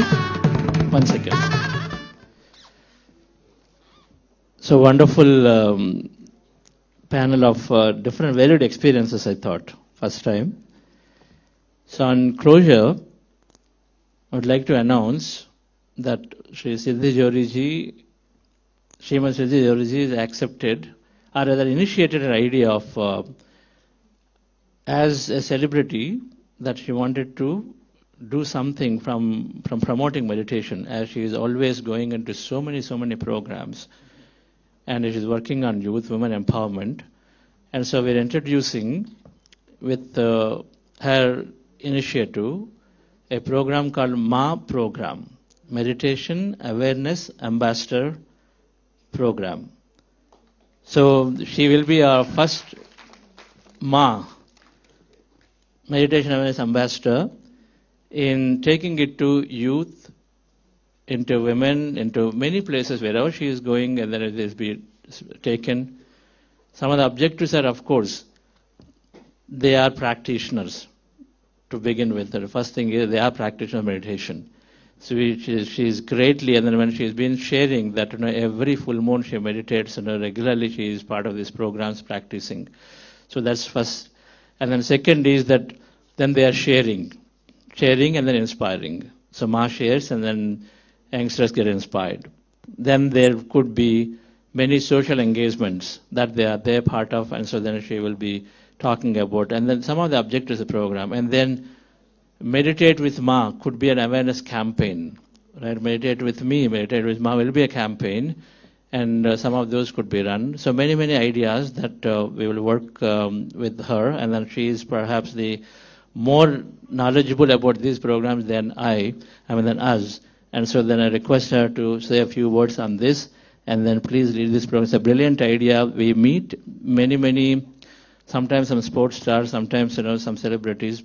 We haven't thought about having them and then be an ambassador in promoting, in just talking about this and creating awareness. Of course, these days have come. Mental wellness is there. We see here Deepika Padukoneji doing a lot of work in that area, and so I think it's a great thought from you. And then a few words on this, and whenever that we will work with you, please. It's really a big honor for me. I really feel proud and truly grateful that I have been chosen for this noble cause. See, we all know that mental health has been a bigger challenge nowadays. We all speak about physical health ailments, but still there is a taboo and stigma. People don't really come up front and talk about mental health problems. So considering this, considering youth population, considering the emerging Gen Z, and the current need of meditation practices, I believe meditation was always needed, yes, but then in today's era, it has been a compulsory practice. So I would do my best. I will try doing the level best I can to take meaningful initiatives and impactful initiatives so that we can, as a team, we can work hand in hand together under the supervision of Dr. Karthikeyan sir, respected Chandrasekhar sir, and then the entire team. I promise here with all of you here that I'll be giving my best, and I will love to work together as a team with Buddha CEO for this noble cause. And I believe it would be itself an honor for me if I can be a medium where I can contribute for this great social cause. Thank you very much. That's wonderful. Thank you very much. Thank you, sir. Thank you. So we will move to the valedictory directly, friends, at this time. And then we'll do a final meditation after inviting the guests onto the stage. You also could stay back if you would like to be part of the valedictory program. Yes.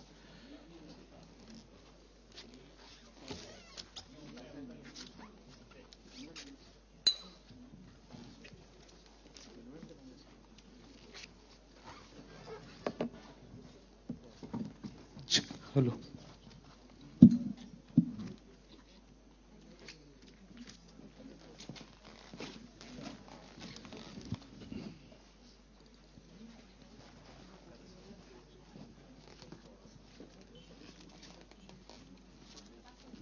Hello.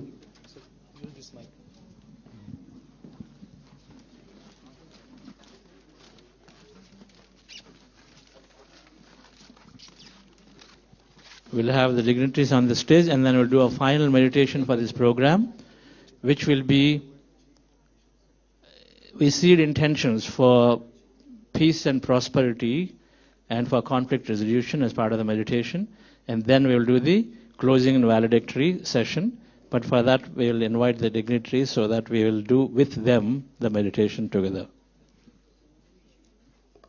Let me take the pleasure of inviting all the dignitaries onto the stage. GTTCI Leadership Gaurav Gupta Garu and Rashmi Saluja Garu.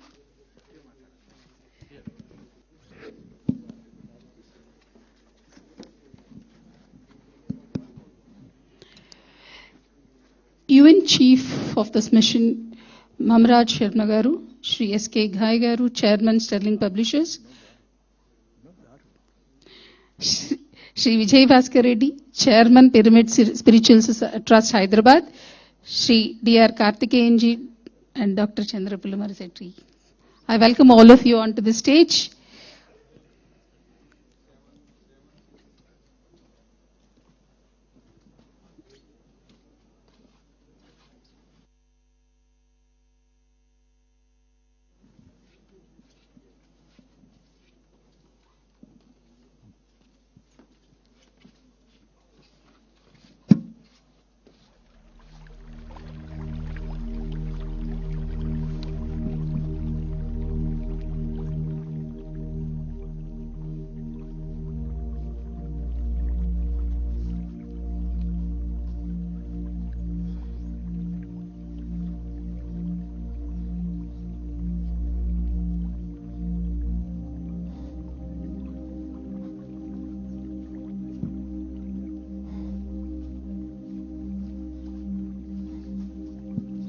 Sai Kripa Sagar, please. You also. Let's have one more chair, please, for Sai Kripa Sagar.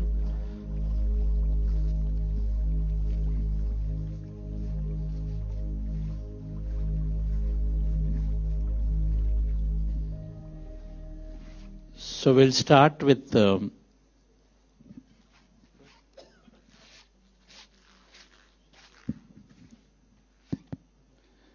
Yes, so you all been hearing about Pyramid Spiritual Society's movement, PSSM, and we saw a video of that in the morning as well. And one of the main objectives of PSSM is to kind of spread meditation, awareness about meditation, and all the teachings of PSSM to people all over the world. And one of the key things is how does it spread to the rural areas. And PSSM has done a lot of work, and then Vijay Bhaskar Reddy Garu has been at the forefront of it, being the chairman of Pyramid Spiritual Trust Hyderabad. And we've seen a lot of stories about it in the annual event, the Dhyana Mahayagna. So I'd want to request Vijay Bhaskar Reddy sir to kind of talk about it for a few minutes on the reach and expanse of the meditation programs across rural India.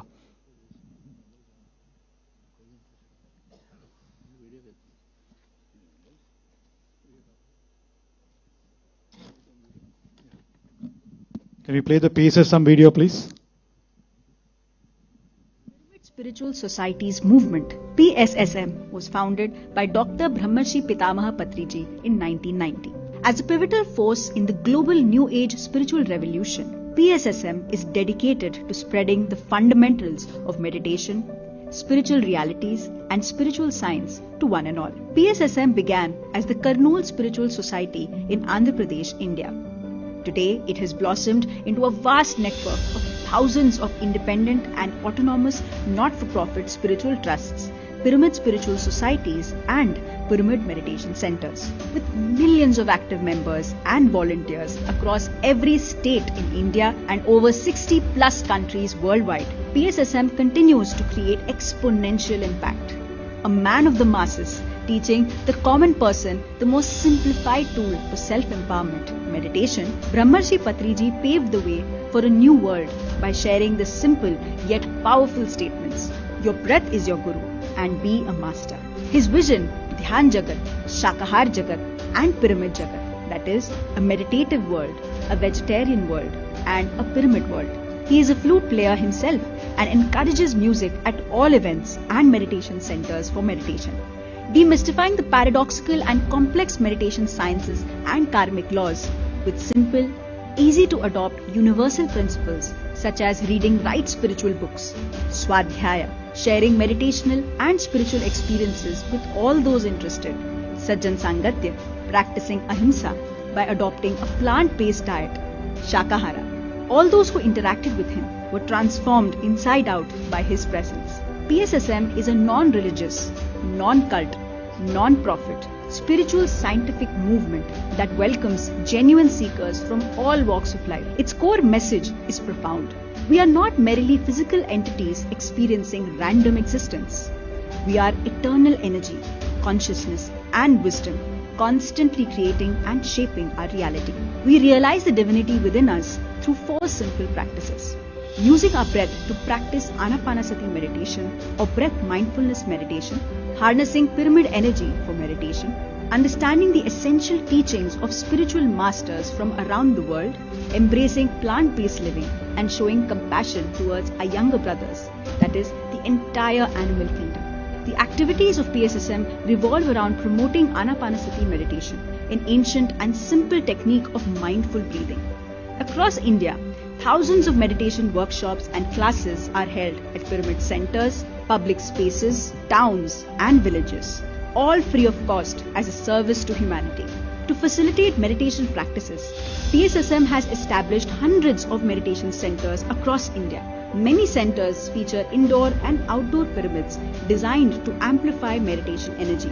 The crown jewels of these pyramids include the Maitreya Buddha Pyramid in Pyramid Valley International near Bengaluru and the Maheshwara Maha Pyramid in Patriji Shakti Sthal near Hyderabad, which can accommodate thousands of people. PSSM organizes numerous large-scale meditation events in dozens of major cities and countless towns across India.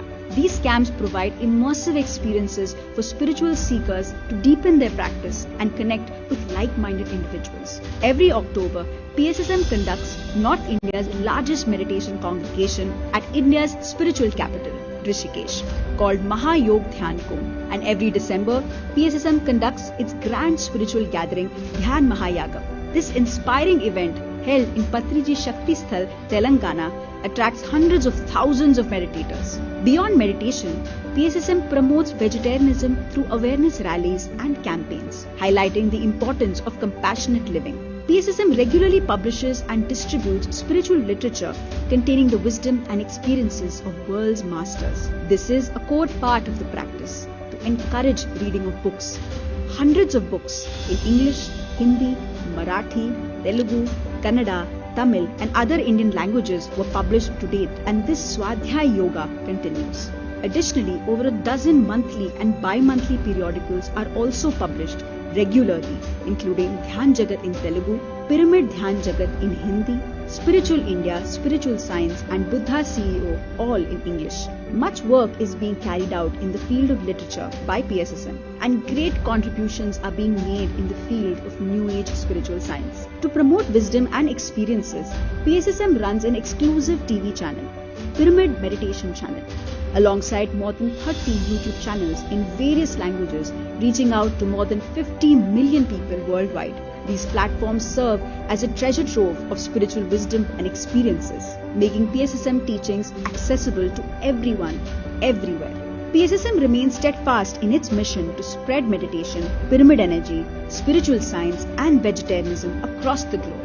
Lakhs of dedicated pyramid masters are tirelessly working to share this wisdom with the world. PSSM has endeavored to make focused platforms for different sections of people for greater interaction. Few of them include Buddha CEO Quantum Foundation, which provides awareness and teachings of meditation to leadership in corporates and governments with a scientific voice, and organizes global and regional conferences of meditation leaders. Spiritual Tablets Research Foundation trains counselors that prescribe plant-based living, meditation and spiritual reading as the alternate healing modality for healing ailments.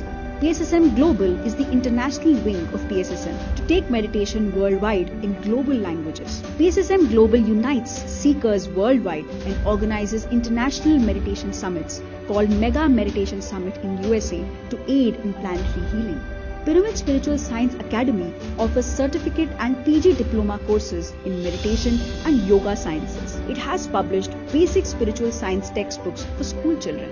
Indian Federation of Spiritual Scientists has been promoted by PSSM to exchange the research findings among spiritual scientists in India. PSSM has formed the Pyramid Party of India to educate people on the aspects of enlightened governance through the electoral process. PSSM SWAG, Save Water and Go Green, an environmental initiative, emphasizes sustainable living and ecological consciousness through awareness campaigns and action-driven programs. For those seeking spiritual truth and harmony, PSSM extends a warm and guiding hand. Together, let us usher in a world of spiritual science, wisdom and harmony. Join us as we create a brighter future for humanity. Visit us to learn more and be a part of this incredible journey.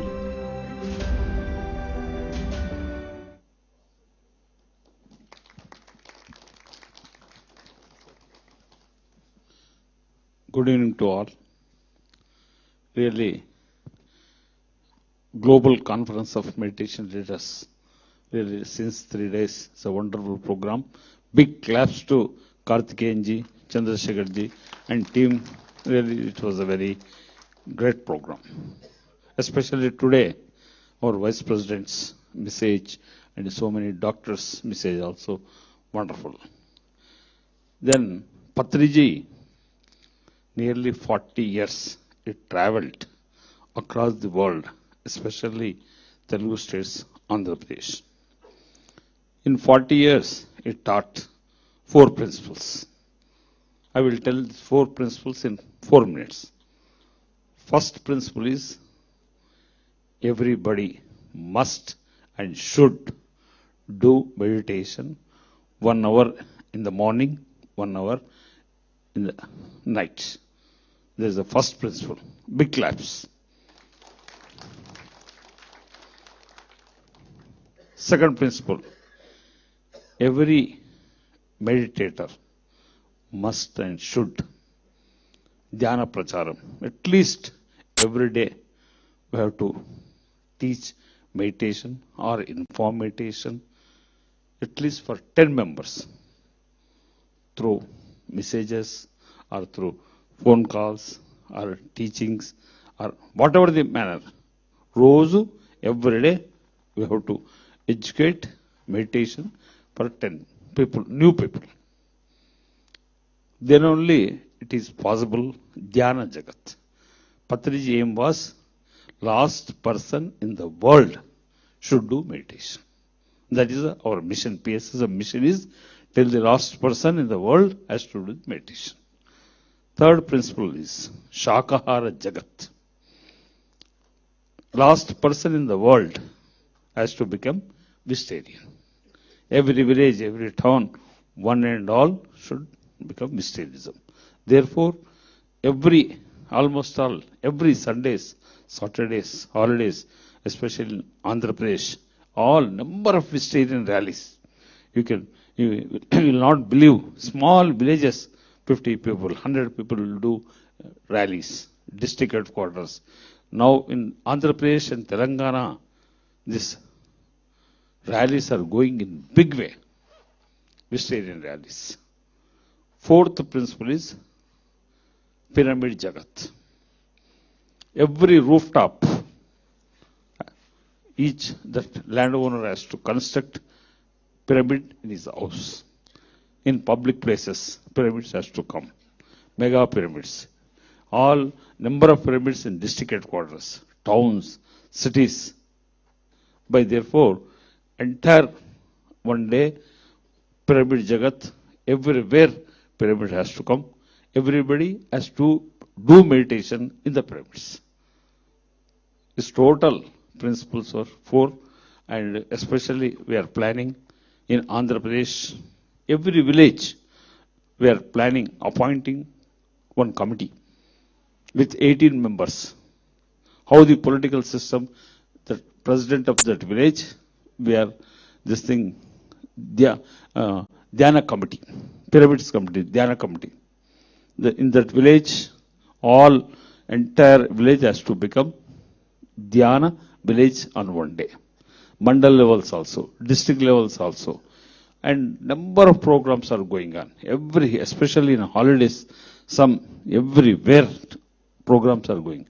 Especially this thing, Annadanam, everywhere, roughly approximate to every day in PSS movement, more than 10,000 people, our organization is giving the dhyana food, dhyana prasadam.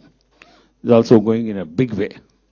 Our headquarters is at Maheshwara Maha Megapir, Kailasapuri. They are also 24 hours open for meditation, 24 hours this thing, food and everything.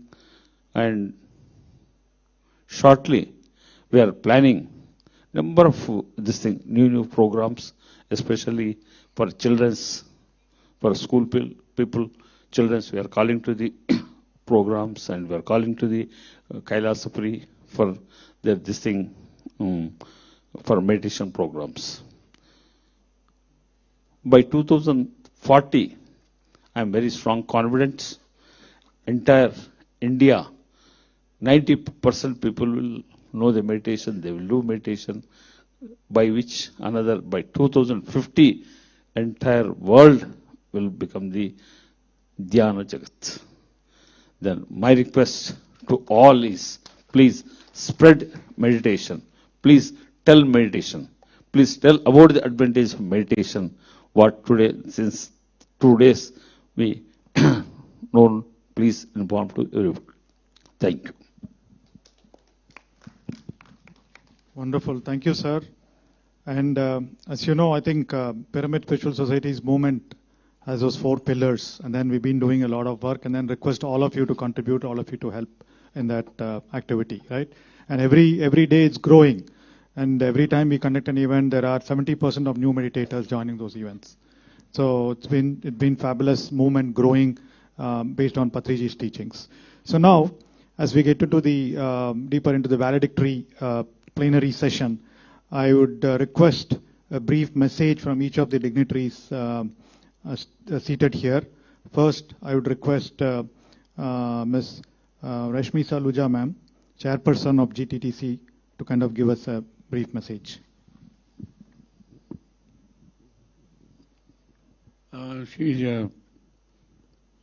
She's a doctor, engineer, financial entrepreneur, many roles she has been playing, a very highly spiritual minded, a regular practitioner of yoga. And now, yes, ma'am. Thank you. I have deepest regards for Mr. Karthikeyan.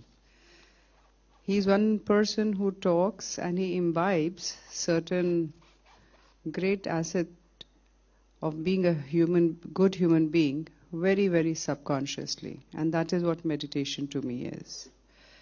Meditation can be a lot of things for a lot of people. In fact, why in last few years the meditation has come up more strongly? Is it that the today's society really needs something to reorient their lifestyles to become more human? In fact, just to be more human is more important, and meditation should be so sublime and such a subconscious part that, as he just mentioned, it should be part of one's living, one's being. Subconsciously, it also makes the most difficult things, most complex things as simple. Being simple is actually very difficult these days. We don't need to be known or reminded as what we have done in life. We should be known and reminded what we can do for someone in life. Everybody does for oneself. Whatever I have done, it is my credit, but is it really making somebody else more enriched? And for that, even people who work at home, they are the ones who actually reflect your true identity. Being good in public, being really nice everywhere else is so much more easier than being nice to people who are around you, your subordinates, or people who make your life more easier and more comfortable. Coexistence with them, not as per the status of life, but coexistence with them as us all being human beings. The growth is not financial. In fact, financial growth cannot let you not live the inevitable, the process of end of life.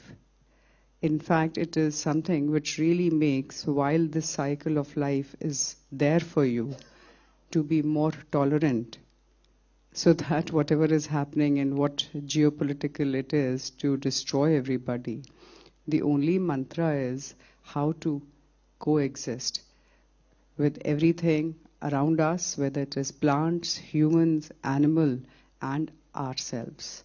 Thank you very much for inviting me here, and I'm extremely, extremely thankful to Mr. D.R. Karthikeyan for organizing this and letting more people to understand what is the right direction of life. Thank you. Wonderful. Thank you. Thank you very much, ma'am. And we also appreciate and deeply grateful for GTTCI to be being the partner for us. And I know you sent out invitation. There are quite a few dignitaries also came through your team. Thank you very much. Now I request Sri Gaurav Gupta ji, co-founder of GTTCI, to give his message. Namaskar. I am blessed to be here, and it is our GTCI proud privilege to be the partner with this global event. I'd like to say, on the initiative of India, world celebrates Yoga Day and Meditation Day. In the series, it is a new announcement. On 15th of April, every year it will be UN Wellness Day now, World Wellness Day. So it has been initiated by Nepal, and we are proud, GTCI is proud to invite you all with the blessings of dear Karthikeyan ji, who is our mentor. We are celebrating the first World Meditation Day in the Embassy of Nepal on 15th of April. Whosoever want to join may contact Karthikeyan or us. They are most welcome. So again, the meditation role will be playing big role in the embassy. And thus, secondly, I would like to say you are promoting vegetarianism that we are doing. I am the proud founder of Lions Club Delhi Veg, which is the only club in Lions series which has the veg, and we are promoting vegetarianism throughout the globe. Thank you, and keep inviting us like this, and we are always be happy to be part of this kind of events, and we are really thankful to Karthikeyan once again. Thank you, sir. Thank you, sir. And in fact, both of us should collaborate a lot to take this global, right? And then our Buddha CEO's mission is to kind of make sure we cover as many countries as possible, and then you're already connected. We'll hopefully leverage that support from you. Thank you. So now I'd request Sri Mamraj Sharma, UN Chief of Mission, to deliver his message.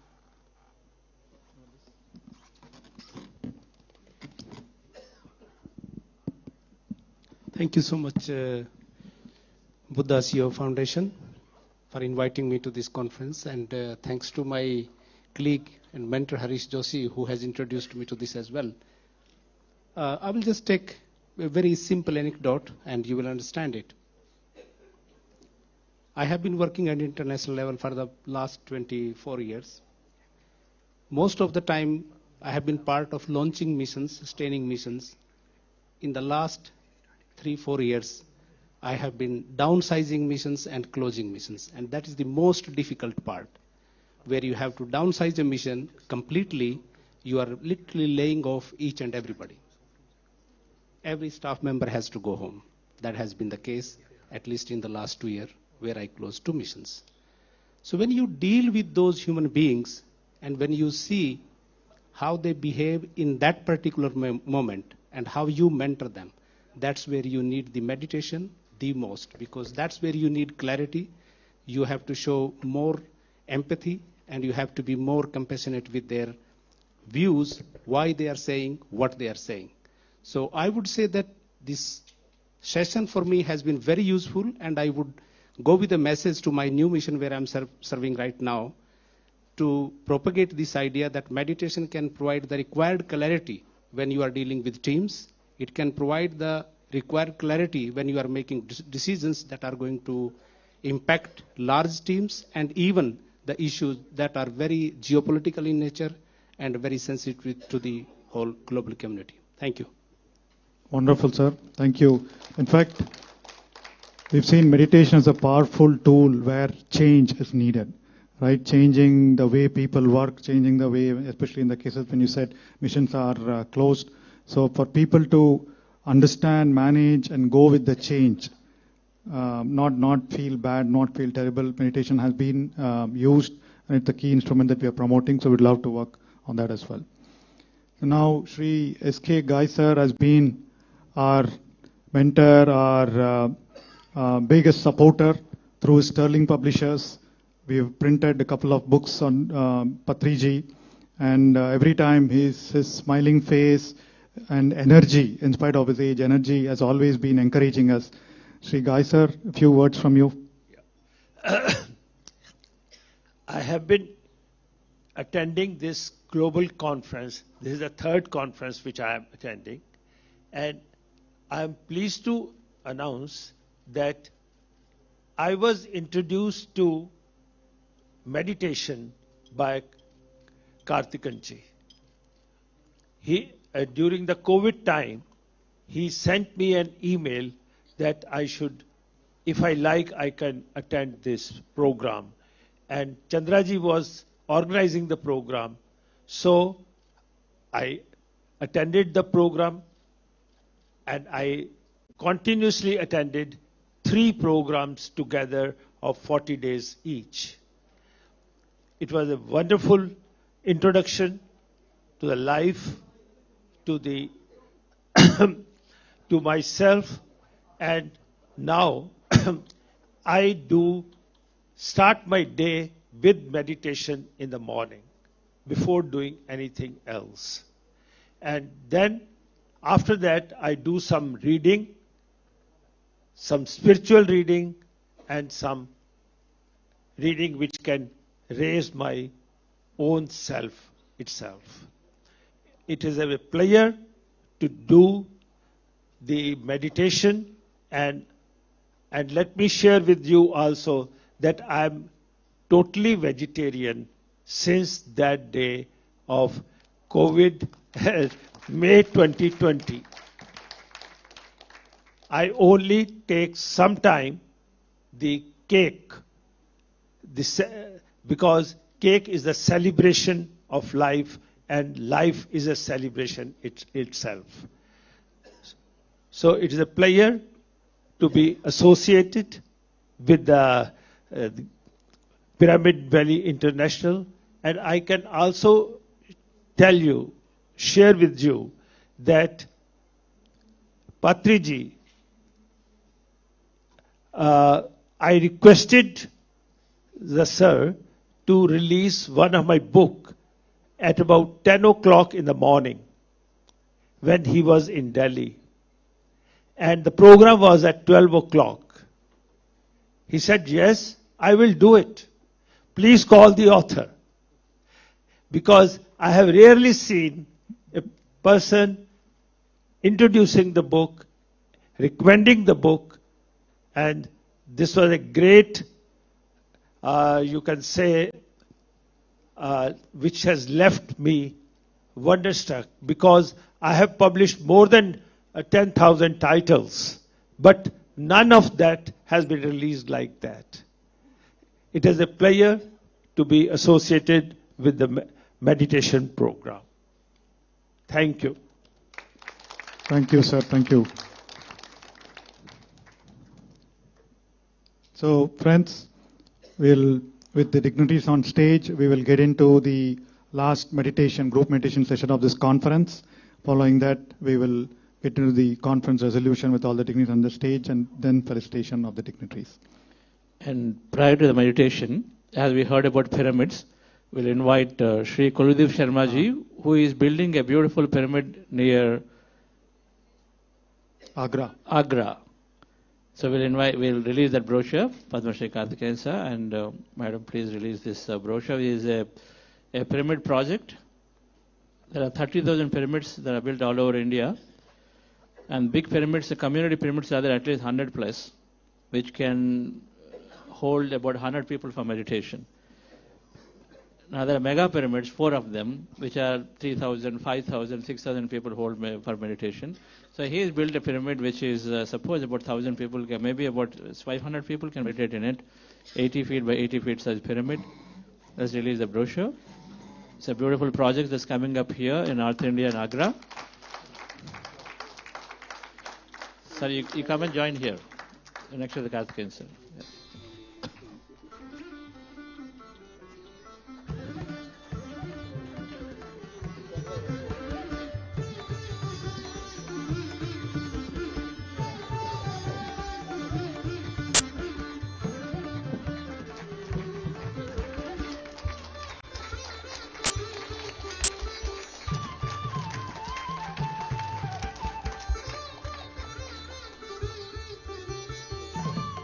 Sir, a couple of words from you on this project.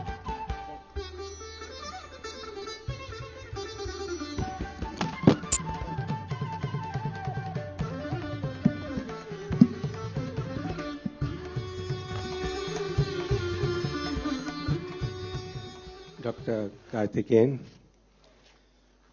a respected person for me, and I owe my existence post-COVID to him only. He introduced me to Mudda CEO, and Professor Chandra, as I usually call him, has been my mentor in teaching me the meditation, which I am spreading all along. Now, this pyramid has some different background. Technically it is in 80 by 80 feet area to accommodate meditation for 60 persons together. And it has been conceived soon after the departure of my mother on 3rd of November, who expressed her desire to donate 1 acre land on National Highway number 2 on the belts beginning from Delhi to Vrindavan to Agra to Ayodhya to Prayagraj and then to Varanasi. Incidentally, spiritual tourism in that area is a preference of the UP government, and UP Tourism and Culture Minister has been from the same town. The name is Datri in district Firozabad, and he has been advocating for this cause. So when my mother said that this 1 acre land, if it is given for Lokhit, Janhit, perhaps our next generation will have a modified karmic sanskar, and our vision of doing greatest good of the largest number in that particular area will be fulfilled. And in the background, I conceived this idea from Brahmrishi Patriji, impacting the life of the people across a state or society is a noble work. And what I have seen, understood, I have not been interacted with him, but what I understand from the literature and from the interaction of his disciples here in last 5-6 years is that he worked up to the grassroots level. He wanted the benefit of meditation go to the masses, and that is what we see in these 3 conferences. I've been attending regularly the conferences. That has been a dream come true. Now, since this work has been taken, we intend or we propose to sign MOU, and the agreement has come from our friends and colleagues that there are 3 partners in this. Rather than doing the philanthropic work, the construction of the same, infrastructure development as well as the management of the same is being looked after by Brahmakumaris. PSSA is looking after for spiritual training and certificate. and other aspects regarding the certification. And Quantum Life University also involved in this, in doing the soul sciences program in that area. And this idea is not new. We have been involved in this activity on the platform of the RS Foundation for the last 32 years, in which about 22 colleges are involved, in which Bharati Gyan, Sanskriti and Shiksha, the propaganda heritage of the India, is being promoted in that area. Now this work will be, through this institution, will be done in a big way on this. With these words, I appeal to all my elders and seniors and the friends over here to participate in the growth and work for a noble cause so that this divinity spreads. Thank you very much, sir. Thank you, Chandaji. Thank you, sir. Okay, dear friends, so we'll go into a meditation, final meditation from this conference. Relax yourself. We've done one before lunch. This is our 8th meditation in this program. We are proud and happy that all of us are able to sit through these and then energize ourselves and gain more clarity. Relax yourself, dear friends. Meditation, can I have the meditation slide up, please? Poster slide. The goal of meditation is to rest the mind. As you see on the screen, we close your eyes with fingers into fingers, hands in your lap, crossing your feet at ankle. Those of you wearing spectacles and glasses, remove them. And then we observe our normal, natural in-breath and the out-breath. With your attention anywhere on the nose, observe your breath, dear friends. Make a strong intention that we as a collective group here can really make a huge difference with our intentions. So in this meditation, we connect to this field of infinite possibilities, connect to our inner intelligence, and then we are affirming and making beautiful intentions for the future.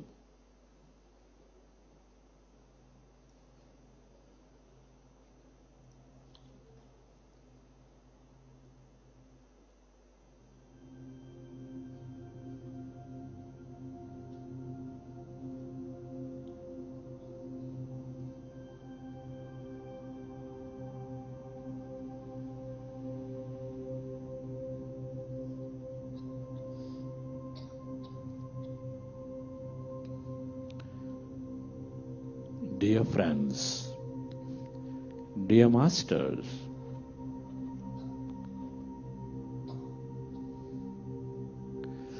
with your eyes closed, specs removed, fingers into fingers, hands in your lap, observe your normal, natural in-breath and the out-breath.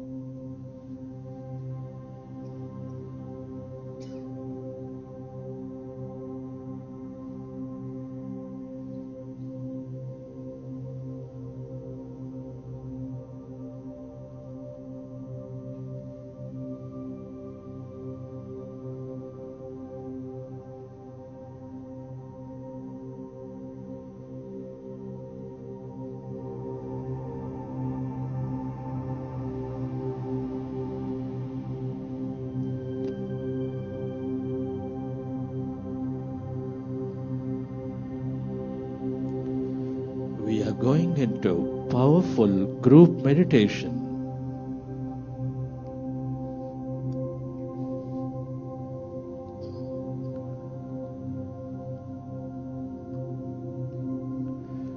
Observe your breath and allow yourself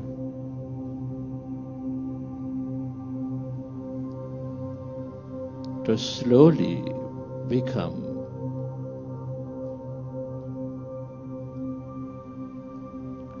less and less of thought in your mind.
with your breath, one with that in-breath and the out-breath.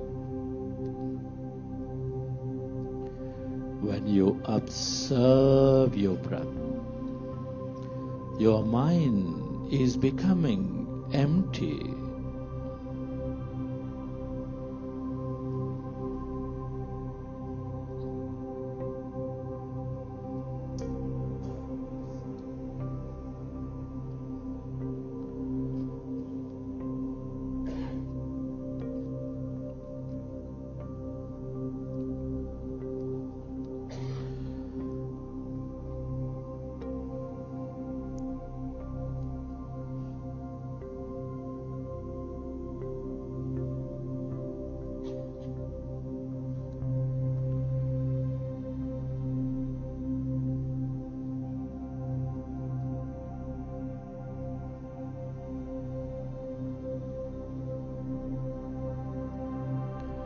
As your mind is becoming empty, allow yourself to experience calmness, emptiness.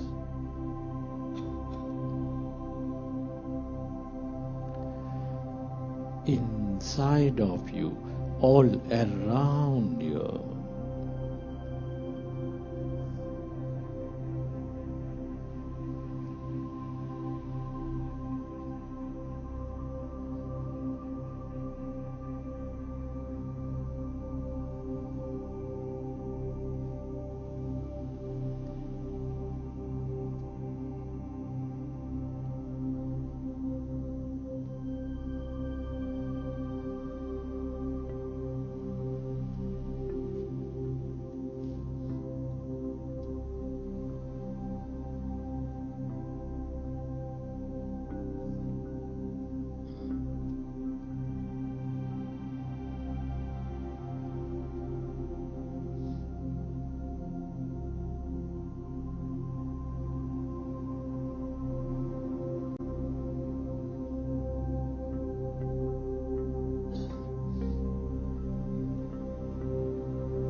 It is natural to have thought.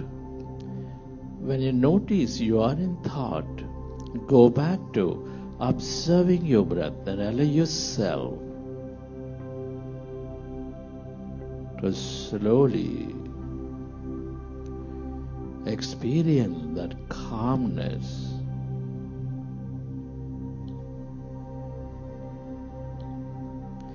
That's energy. All emptiness is energy.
This is the field of possibilities.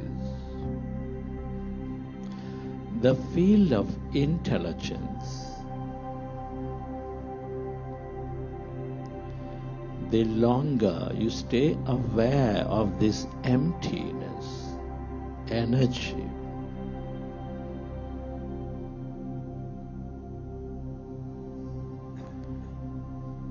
the more insightful you become.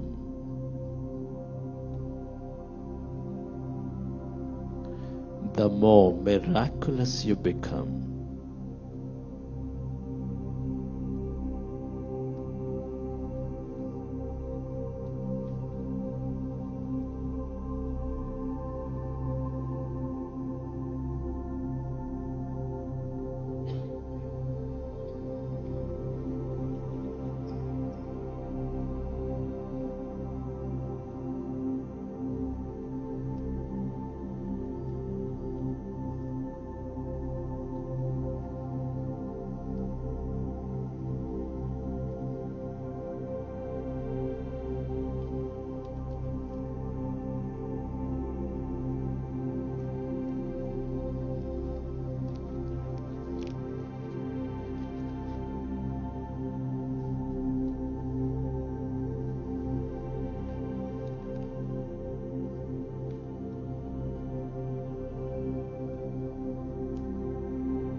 Friends, as we emerge into this field of possibilities, as we are clearer in a mind of thought,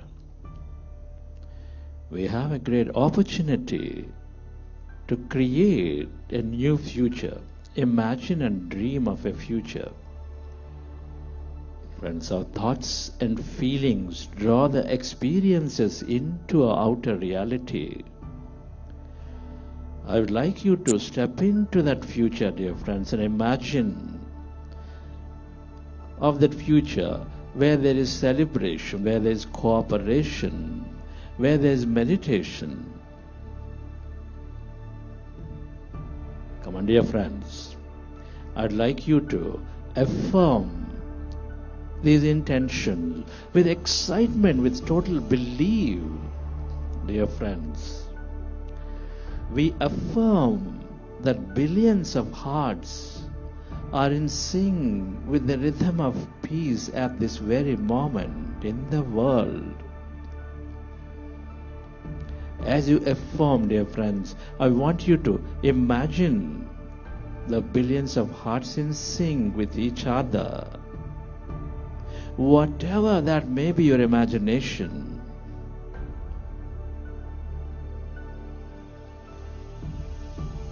we visualize a brilliant net of light connecting these billions of people who are meditating with us right now. Come on, friends, feel it. Elevate yourself to that emotion.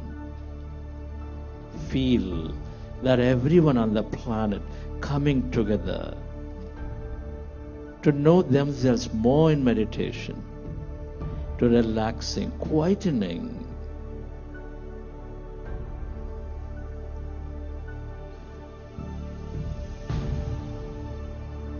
Feel it, dear friends.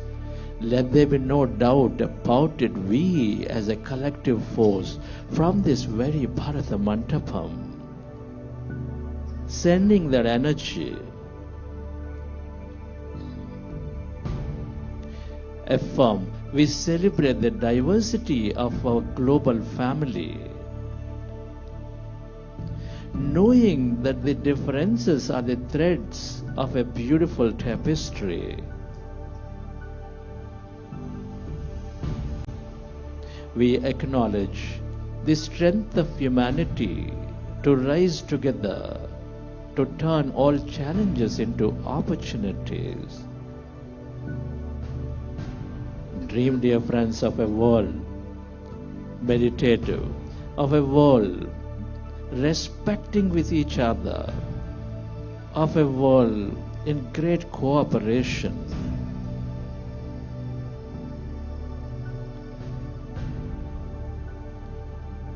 We intend for the wheels of separation to dissolve,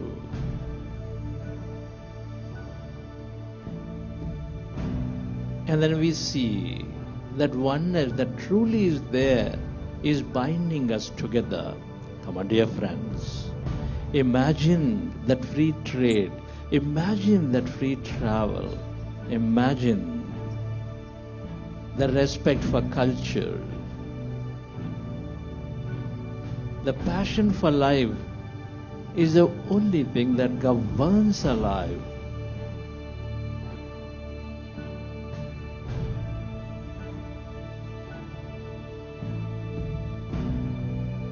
Dream, dear friends. Let there be no doubt about it. Let there be no uncertainty. Whatever you feel, you manifest.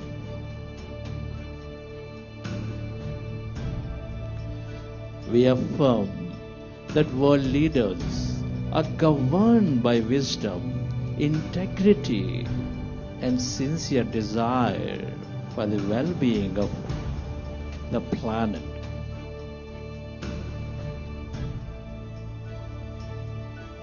Affirm, dear friends, feel, imagine the decisions of the leaders in the best interest taken, that no one operates with separateness, identity, that everyone takes their decisions with abundance mindset, dear friends, that the field is infinite. Whatever you feel, you create.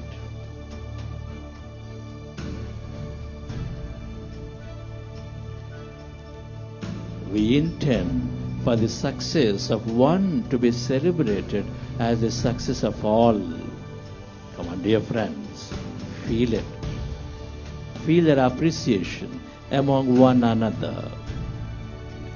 Feel the joy of celebrating the success of one with everyone.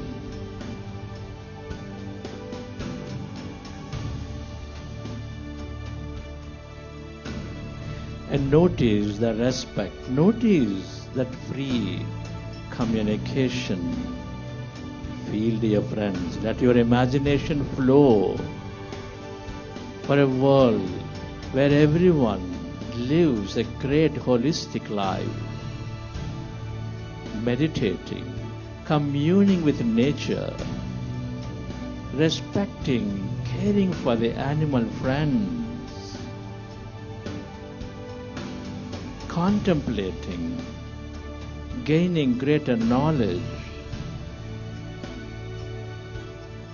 Feel, dear friends, serving one another.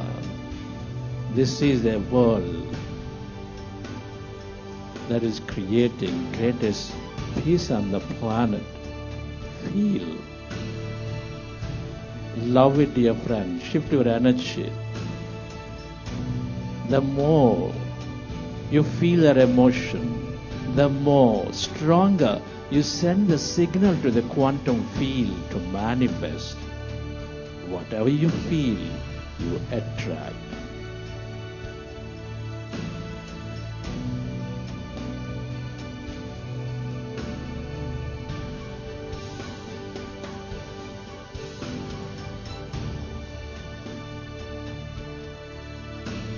Dream, dear friends.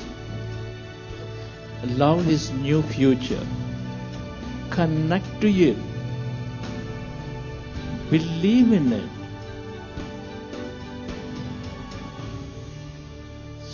Enjoy it, dear friends.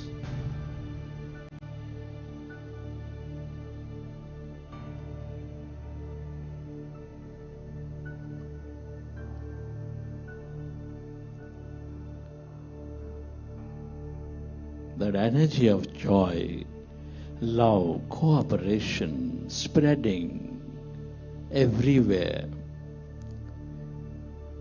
Be certain that your intention today is making a huge difference in this field of energy for everyone on the planet, for the planet, for the animals, for the plant kingdom, for the mineral kingdom.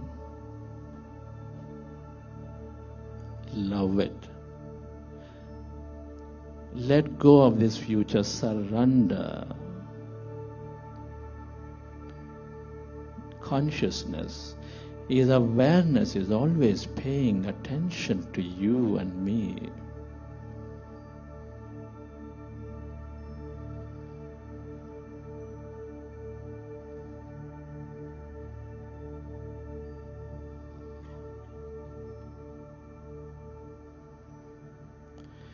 And express gratitude for this opportunity to serve, for the opportunity to create a new future.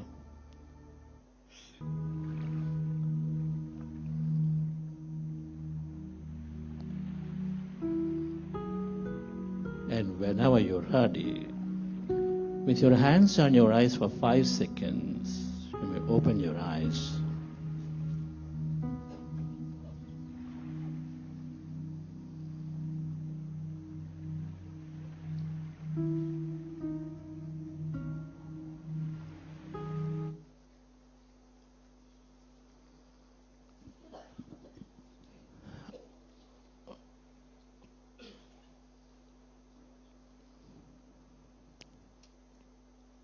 Okay, dear friends, let's give a big clap to meditation.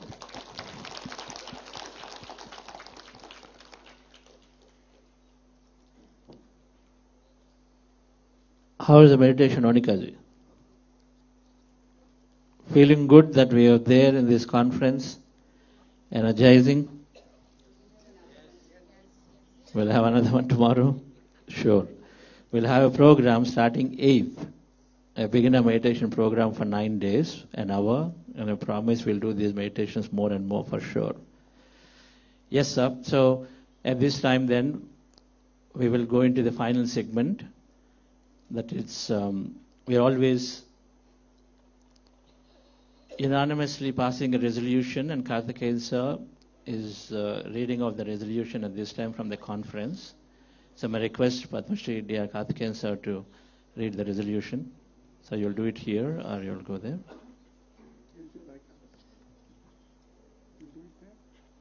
Yes. Okay, so where is it?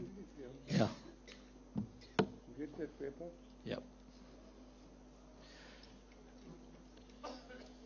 And as Karthikeyan sir is reading, sir, I'd like to invite some more leaders here onto the stage. You please read, sir. They'll just sit here, they stand here and then do. You read like that, sir. Our dignitary from Yes. the Embassy of May I Spain. request, 1 second. Yes. Please come. Embassy of Spain, Yvonne, please Yvonne come from over. Croatia. And Dr. GK. And then Dr. Itikon, please come over. Dr. Itikon, you could come onto the stage. And Dr. Itikon, yes. And Degaru, please come onto the stage. And our Ma, Madam, please, I'm going to say Vani Madam too. Yes. And Bindu Madam, some other core masters. Vasanta Shastriji, please come onto stage. This is energizing this resolution.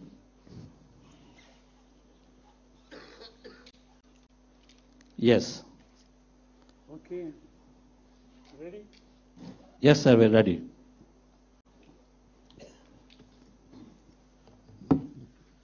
Thank you. Resolution. Global Conference of Meditation Leaders 2026. violence and negativity start in the minds of individuals. So the remedy must also be built in the minds of individuals.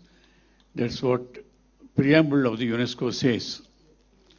The Global Conference on Meditation Leaders, held from the 3rd to the 5th of April 2026 at Bharat Mandapam, New Delhi, was convened with the goal of bringing together meditation leaders and policy makers to advance a shared vision, integrating meditation into public and societal life as a practical, scientific, and inclusive process for holistic living and world peace. Research shows regular meditation practice delivers measurable benefits across physical, mental, and social health, reducing stress hormones, lowering blood pressure, calming inflammation, and strengthening immunity. For mental health, where India's National Mental Health Survey identifies over 150 million adults living with diagnosable conditions, meditation reduces anxiety and depression comparably to pharmaceutical intervention without side effects, while researching reactive patterns at the neurological level. We have seen this morning in his message, Gurudev Sri Ravi Shankar said, 1 in 4 persons in the planet is having some problem or the other, mental problem, stress. As the inner world settles, the outer changes. Sustained practice builds patience, empathy, and emotional stability. Practiced collectively, it creates a field of coherence whose benefits extend even to those not yet practicing. Research shows mindfulness reduces aggression by 57% and improves emotional regulation by 40%, building the conducive environment for positive governance, negotiation, and lasting peace. True sustainability requires the long horizon, conscious awareness that meditation cultivates. It is not incidental to India's agenda, it is its inner foundation. India has already shown to the world how to move the body towards health. The International Day of Yoga now reaches over 245 million people across 177 countries. Meditation stands at the same inflection point today. Where yoga works powerfully on the body and nervous system, meditation works directly on the patterns of mind, addressing the root conditions from which stress arises. Through sustained practice, capacities emerge that physical practice alone cannot reach. Intuitive perception, heart coherence, and a collective consciousness that embodies India's own vision of Vasudhaiva Kutumbakam. What India did for yoga, it can now do for meditation also. As deliberations in the conference brought out, acting on this vision requires concrete steps. Governments should identify and adopt simplified meditation protocols, minimal in instruction, easy to scale, and accessible to all. Where practices are more elaborate, a common minimum standard should be established that still delivers impact. Dedicated research around these protocols should be enabled so that schools, hospitals, and workplaces feel confident adopting them independently. Meditation must then be embedded as a core commitment across priority sectors in school and university curricula, in healthcare systems, both preventive and therapeutic, in workplace wellness programs, and in public policy frameworks, starting with these sectors and expanding system-wide. Together, these steps, simplification, research, sector-wide adoption, and deeper integration into the yoga movement, form a coherent path toward a global meditation movement, one that is scalable, evidence-based, and inclusive of all. With the vision and aim to spread awareness about the significance of meditation in driving positive social change globally, we appeal to leaders and decision makers across governments, education, healthcare, business, and civil societies to bring peace, harmony, justice, and prosperity all over the world through the inner transformation of every individual. So I may take it, we got this resolution is adopted unanimously. Yes. Please either raising your hands or clapping.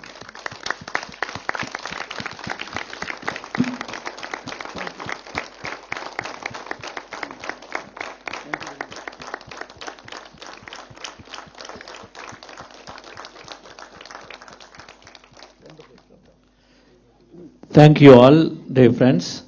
Thank you so much. Very Santoshi. Please also come on. Yes. So we'll take a picture. And then after this, field station. Yes. So let's we have field station to the masters, sir. So field station, please.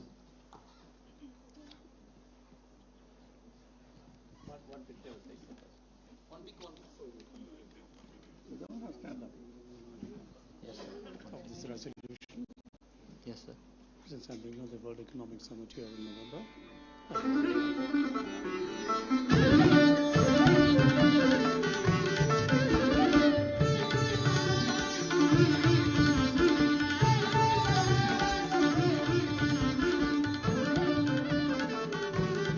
Yes, we have an announcement here. Yes, sir. Please introduce. Come. Come forward. Yeah. This is a man who has a vision.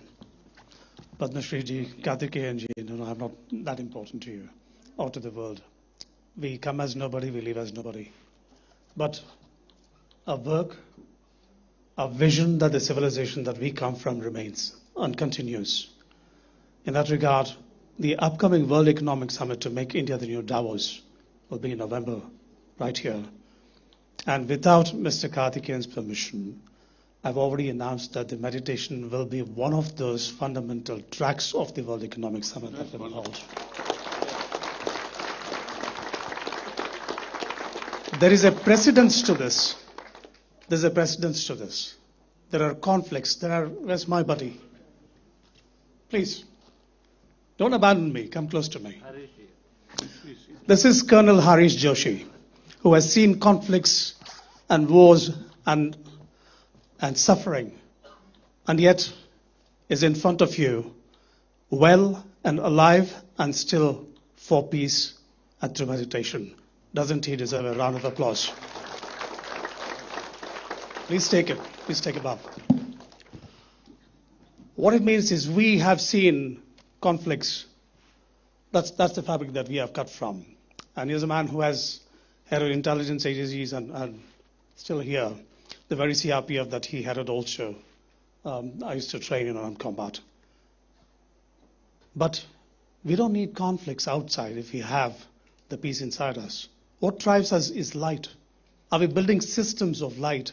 And that's the purpose why it makes much more meaningful. And it's inevitable, more than meaningful, it's inevitable for us to bring out what we have from our Vedic science and Upanishads, which existed before even life came into this planet. That is the essence of meditation, that which is fundamental to who we are and what we build. And in that regard, this announcement goes a long way to take it to all of those conflict areas as well, through people like us who have seen it enough. And each and one of you sitting here have also got that conflict inside you. We address that. We address not fixing the systems, but the systems that we need to build out of light, not the darkness that we see and experience today in the world. In that regard, let's join hands, everybody. Starting from you, I hand the mic back to Chandraji. We'll hear from, now that Harish Ji is there. Harish Ji, a word from you. Well, I think... So here is a mission from UN. That's how it is, yourself and Mamaji and yes. Let them know. This is a message from the Global Changemakers Network that we are part of, in which Colonel Joshi roped me in. Most of you have not heard when our very own neighbor Myanmar suffered the greatest earthquake, that we were supposed to take a convoy in which he asked me to lead as the relief convoy commander. Despite the UN staying there, which is handcuffed behind its back today. That is the world we live in. That is the death of the multilateral agencies, which we need to lead today and bring them back to life. I'll hand you. They will come in a new shape for sure. Introduce yourself because for the audience, Yes. who you are and what you represent, so that they will know. Well, I've seen conflict for sure within India and abroad. Served in several conflict zones. This is Harish Joshi, former director from police. Yeah, former director in the United Nations, and of course before that an army veteran, a colonel. I quit from the army prematurely after commanding my regiment in counter-terrorist operations in Kashmir, and then after a couple of years in the corporate sector, I joined the UN and served for 16 years in various conflict zones from Latin America to several countries in Africa and the Middle East. So what is happening right now in the Middle East is very close to my heart, and it really is very painful to see. And the direction in which the world seems to be plummeting is regretful, to say the least.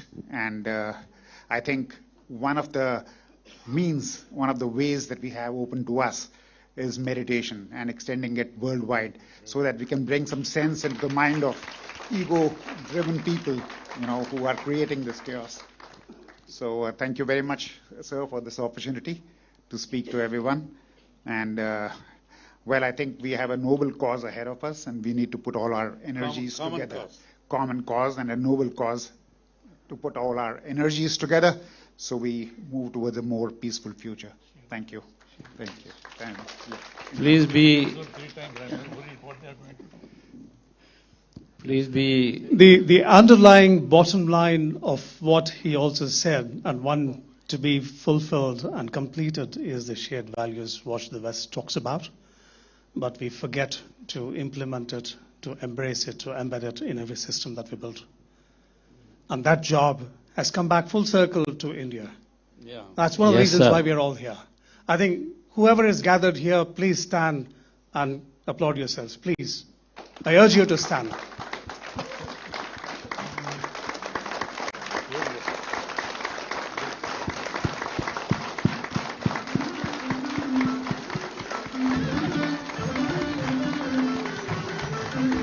Thank you. Thank you so much, sir. Thank you. Namaste. Thank you. So with that, we have vote of thanks to do, while we'll also felicitate our guests here. So you're done. Bhaskar, come. From the heart. From the soul. From the soul.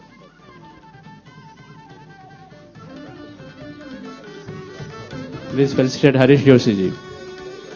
Felicitate Harish Joshi ji. Felicitation to Harish Joshi.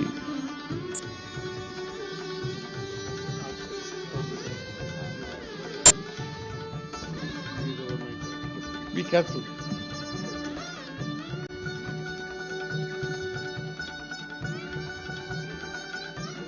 Thank you. You are here at the right time. Come. Let's picture.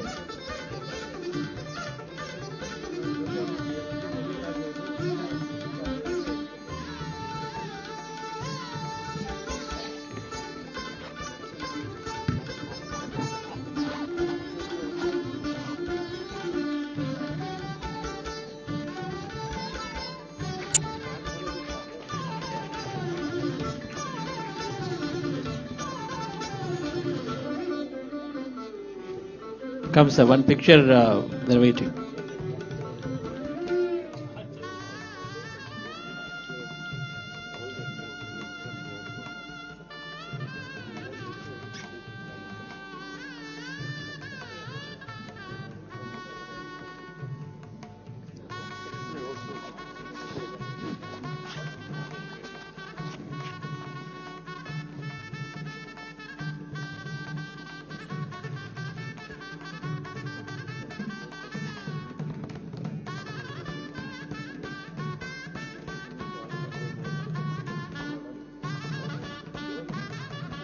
Okay.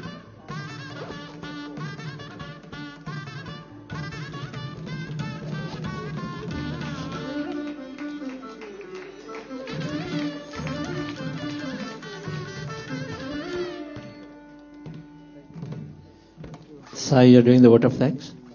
Jayashri madam, can you do the vote of thanks, please? Where are you?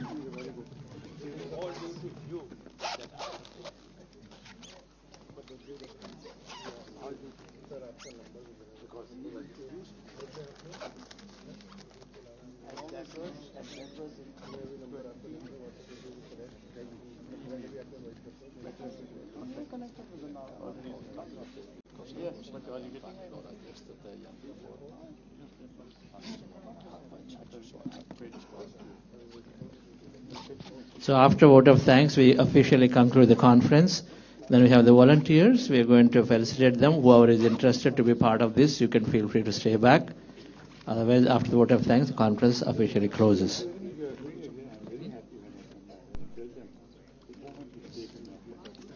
Yeah, thank you. Yeah. Vote of thanks.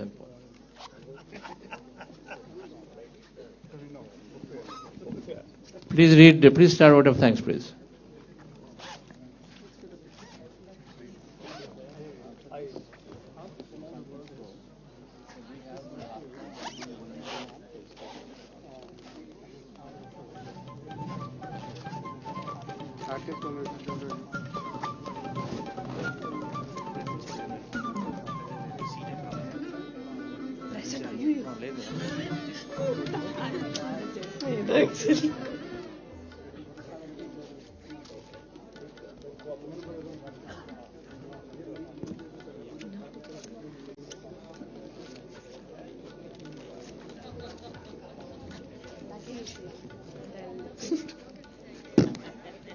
Volunteers and organizers who are yet to collect your delegate kits, please collect it from the Buddha CEO stall outside. Please make sure you collect it. Delegate kit should be collected by volunteers and organizers.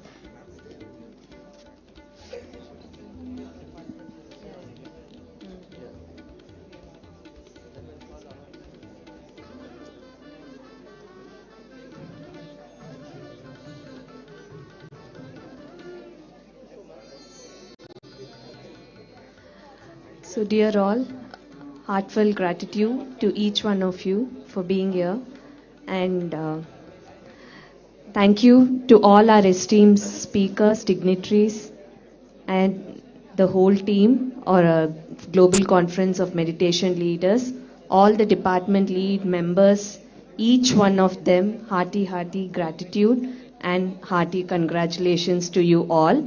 My request, all the volunteers to come on to the stage. Yes. Yeah.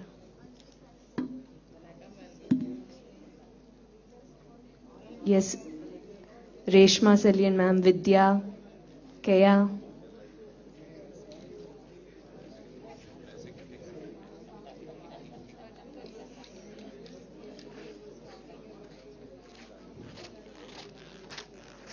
Lalita Aparna, Neha Kari, Nagendra sir, Anjali, Sonali, Yogesh Kumar, Geeta Rani, Vidushi Bubna, Snehalata, Kavya Agarwal, Kavya ma'am, Prashant sir, MP Singhal sir, Rajiv Arora sir, Suman ma'am, Vinita ma'am,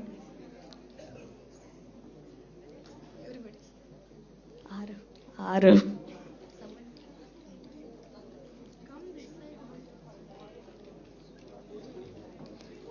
Santosh sir, Pratik sir, please come. Rupam, Shweta ma'am, Valli Devi ma'am, Manisha ma'am, Manish, Anuradha Joshi ma'am, Munish Kundra, Asha Nakrani, Debajani, Shilpa Garg, Udayveer Singh, Priyanka Saini,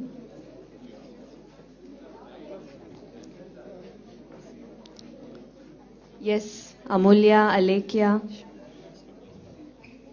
Ratnavel sir, Kotresh sir, Sairam sir, Shrikant, Suchi Mehra, yes. Onika sir.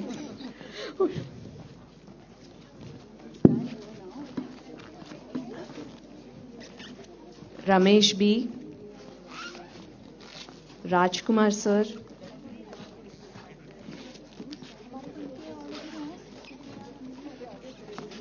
Madhumita, Ishika, Lakshmi ma'am,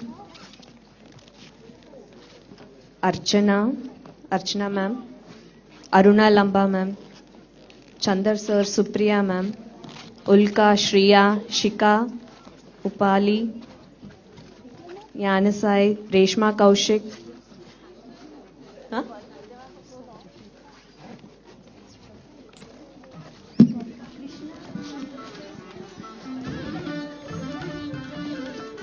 GK sir.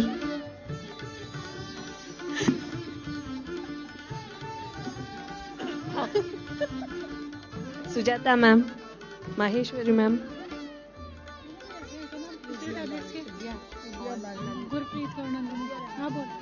huh? Vidya ma'am,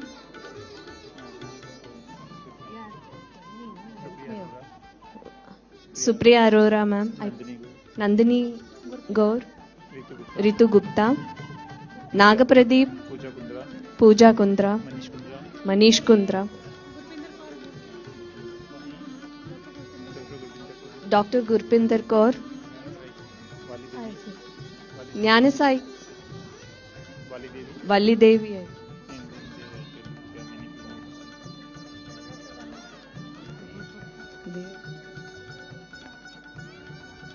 Who else?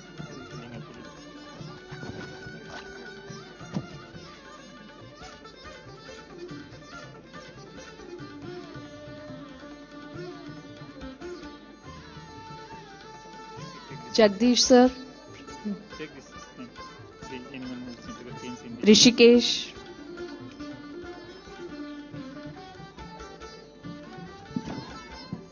Charanpreet,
say thank you.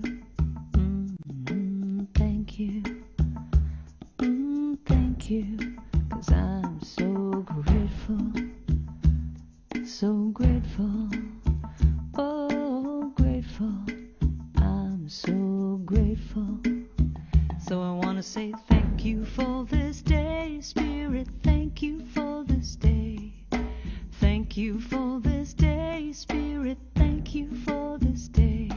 This healing, this healing, this healing day. This healing, this healing, this healing day. Thank you for this day, Spirit. Thank you for this day. Thank you for this day, Spirit. Thank you for this day.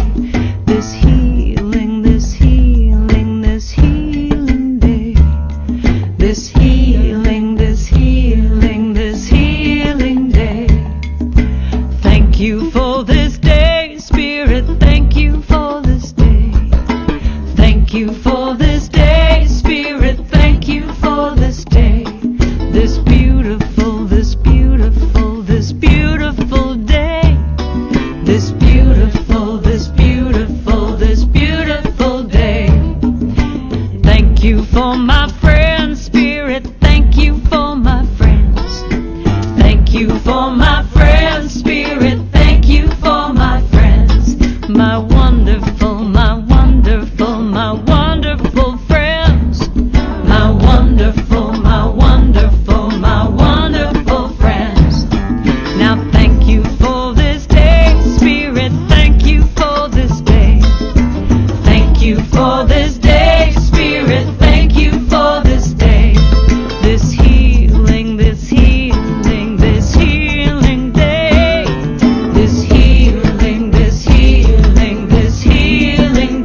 say thank you.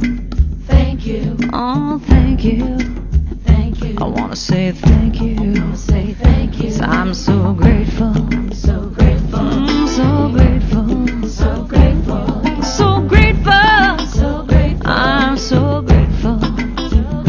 I wanna say thank you. Wanna say thank you. Just thank you.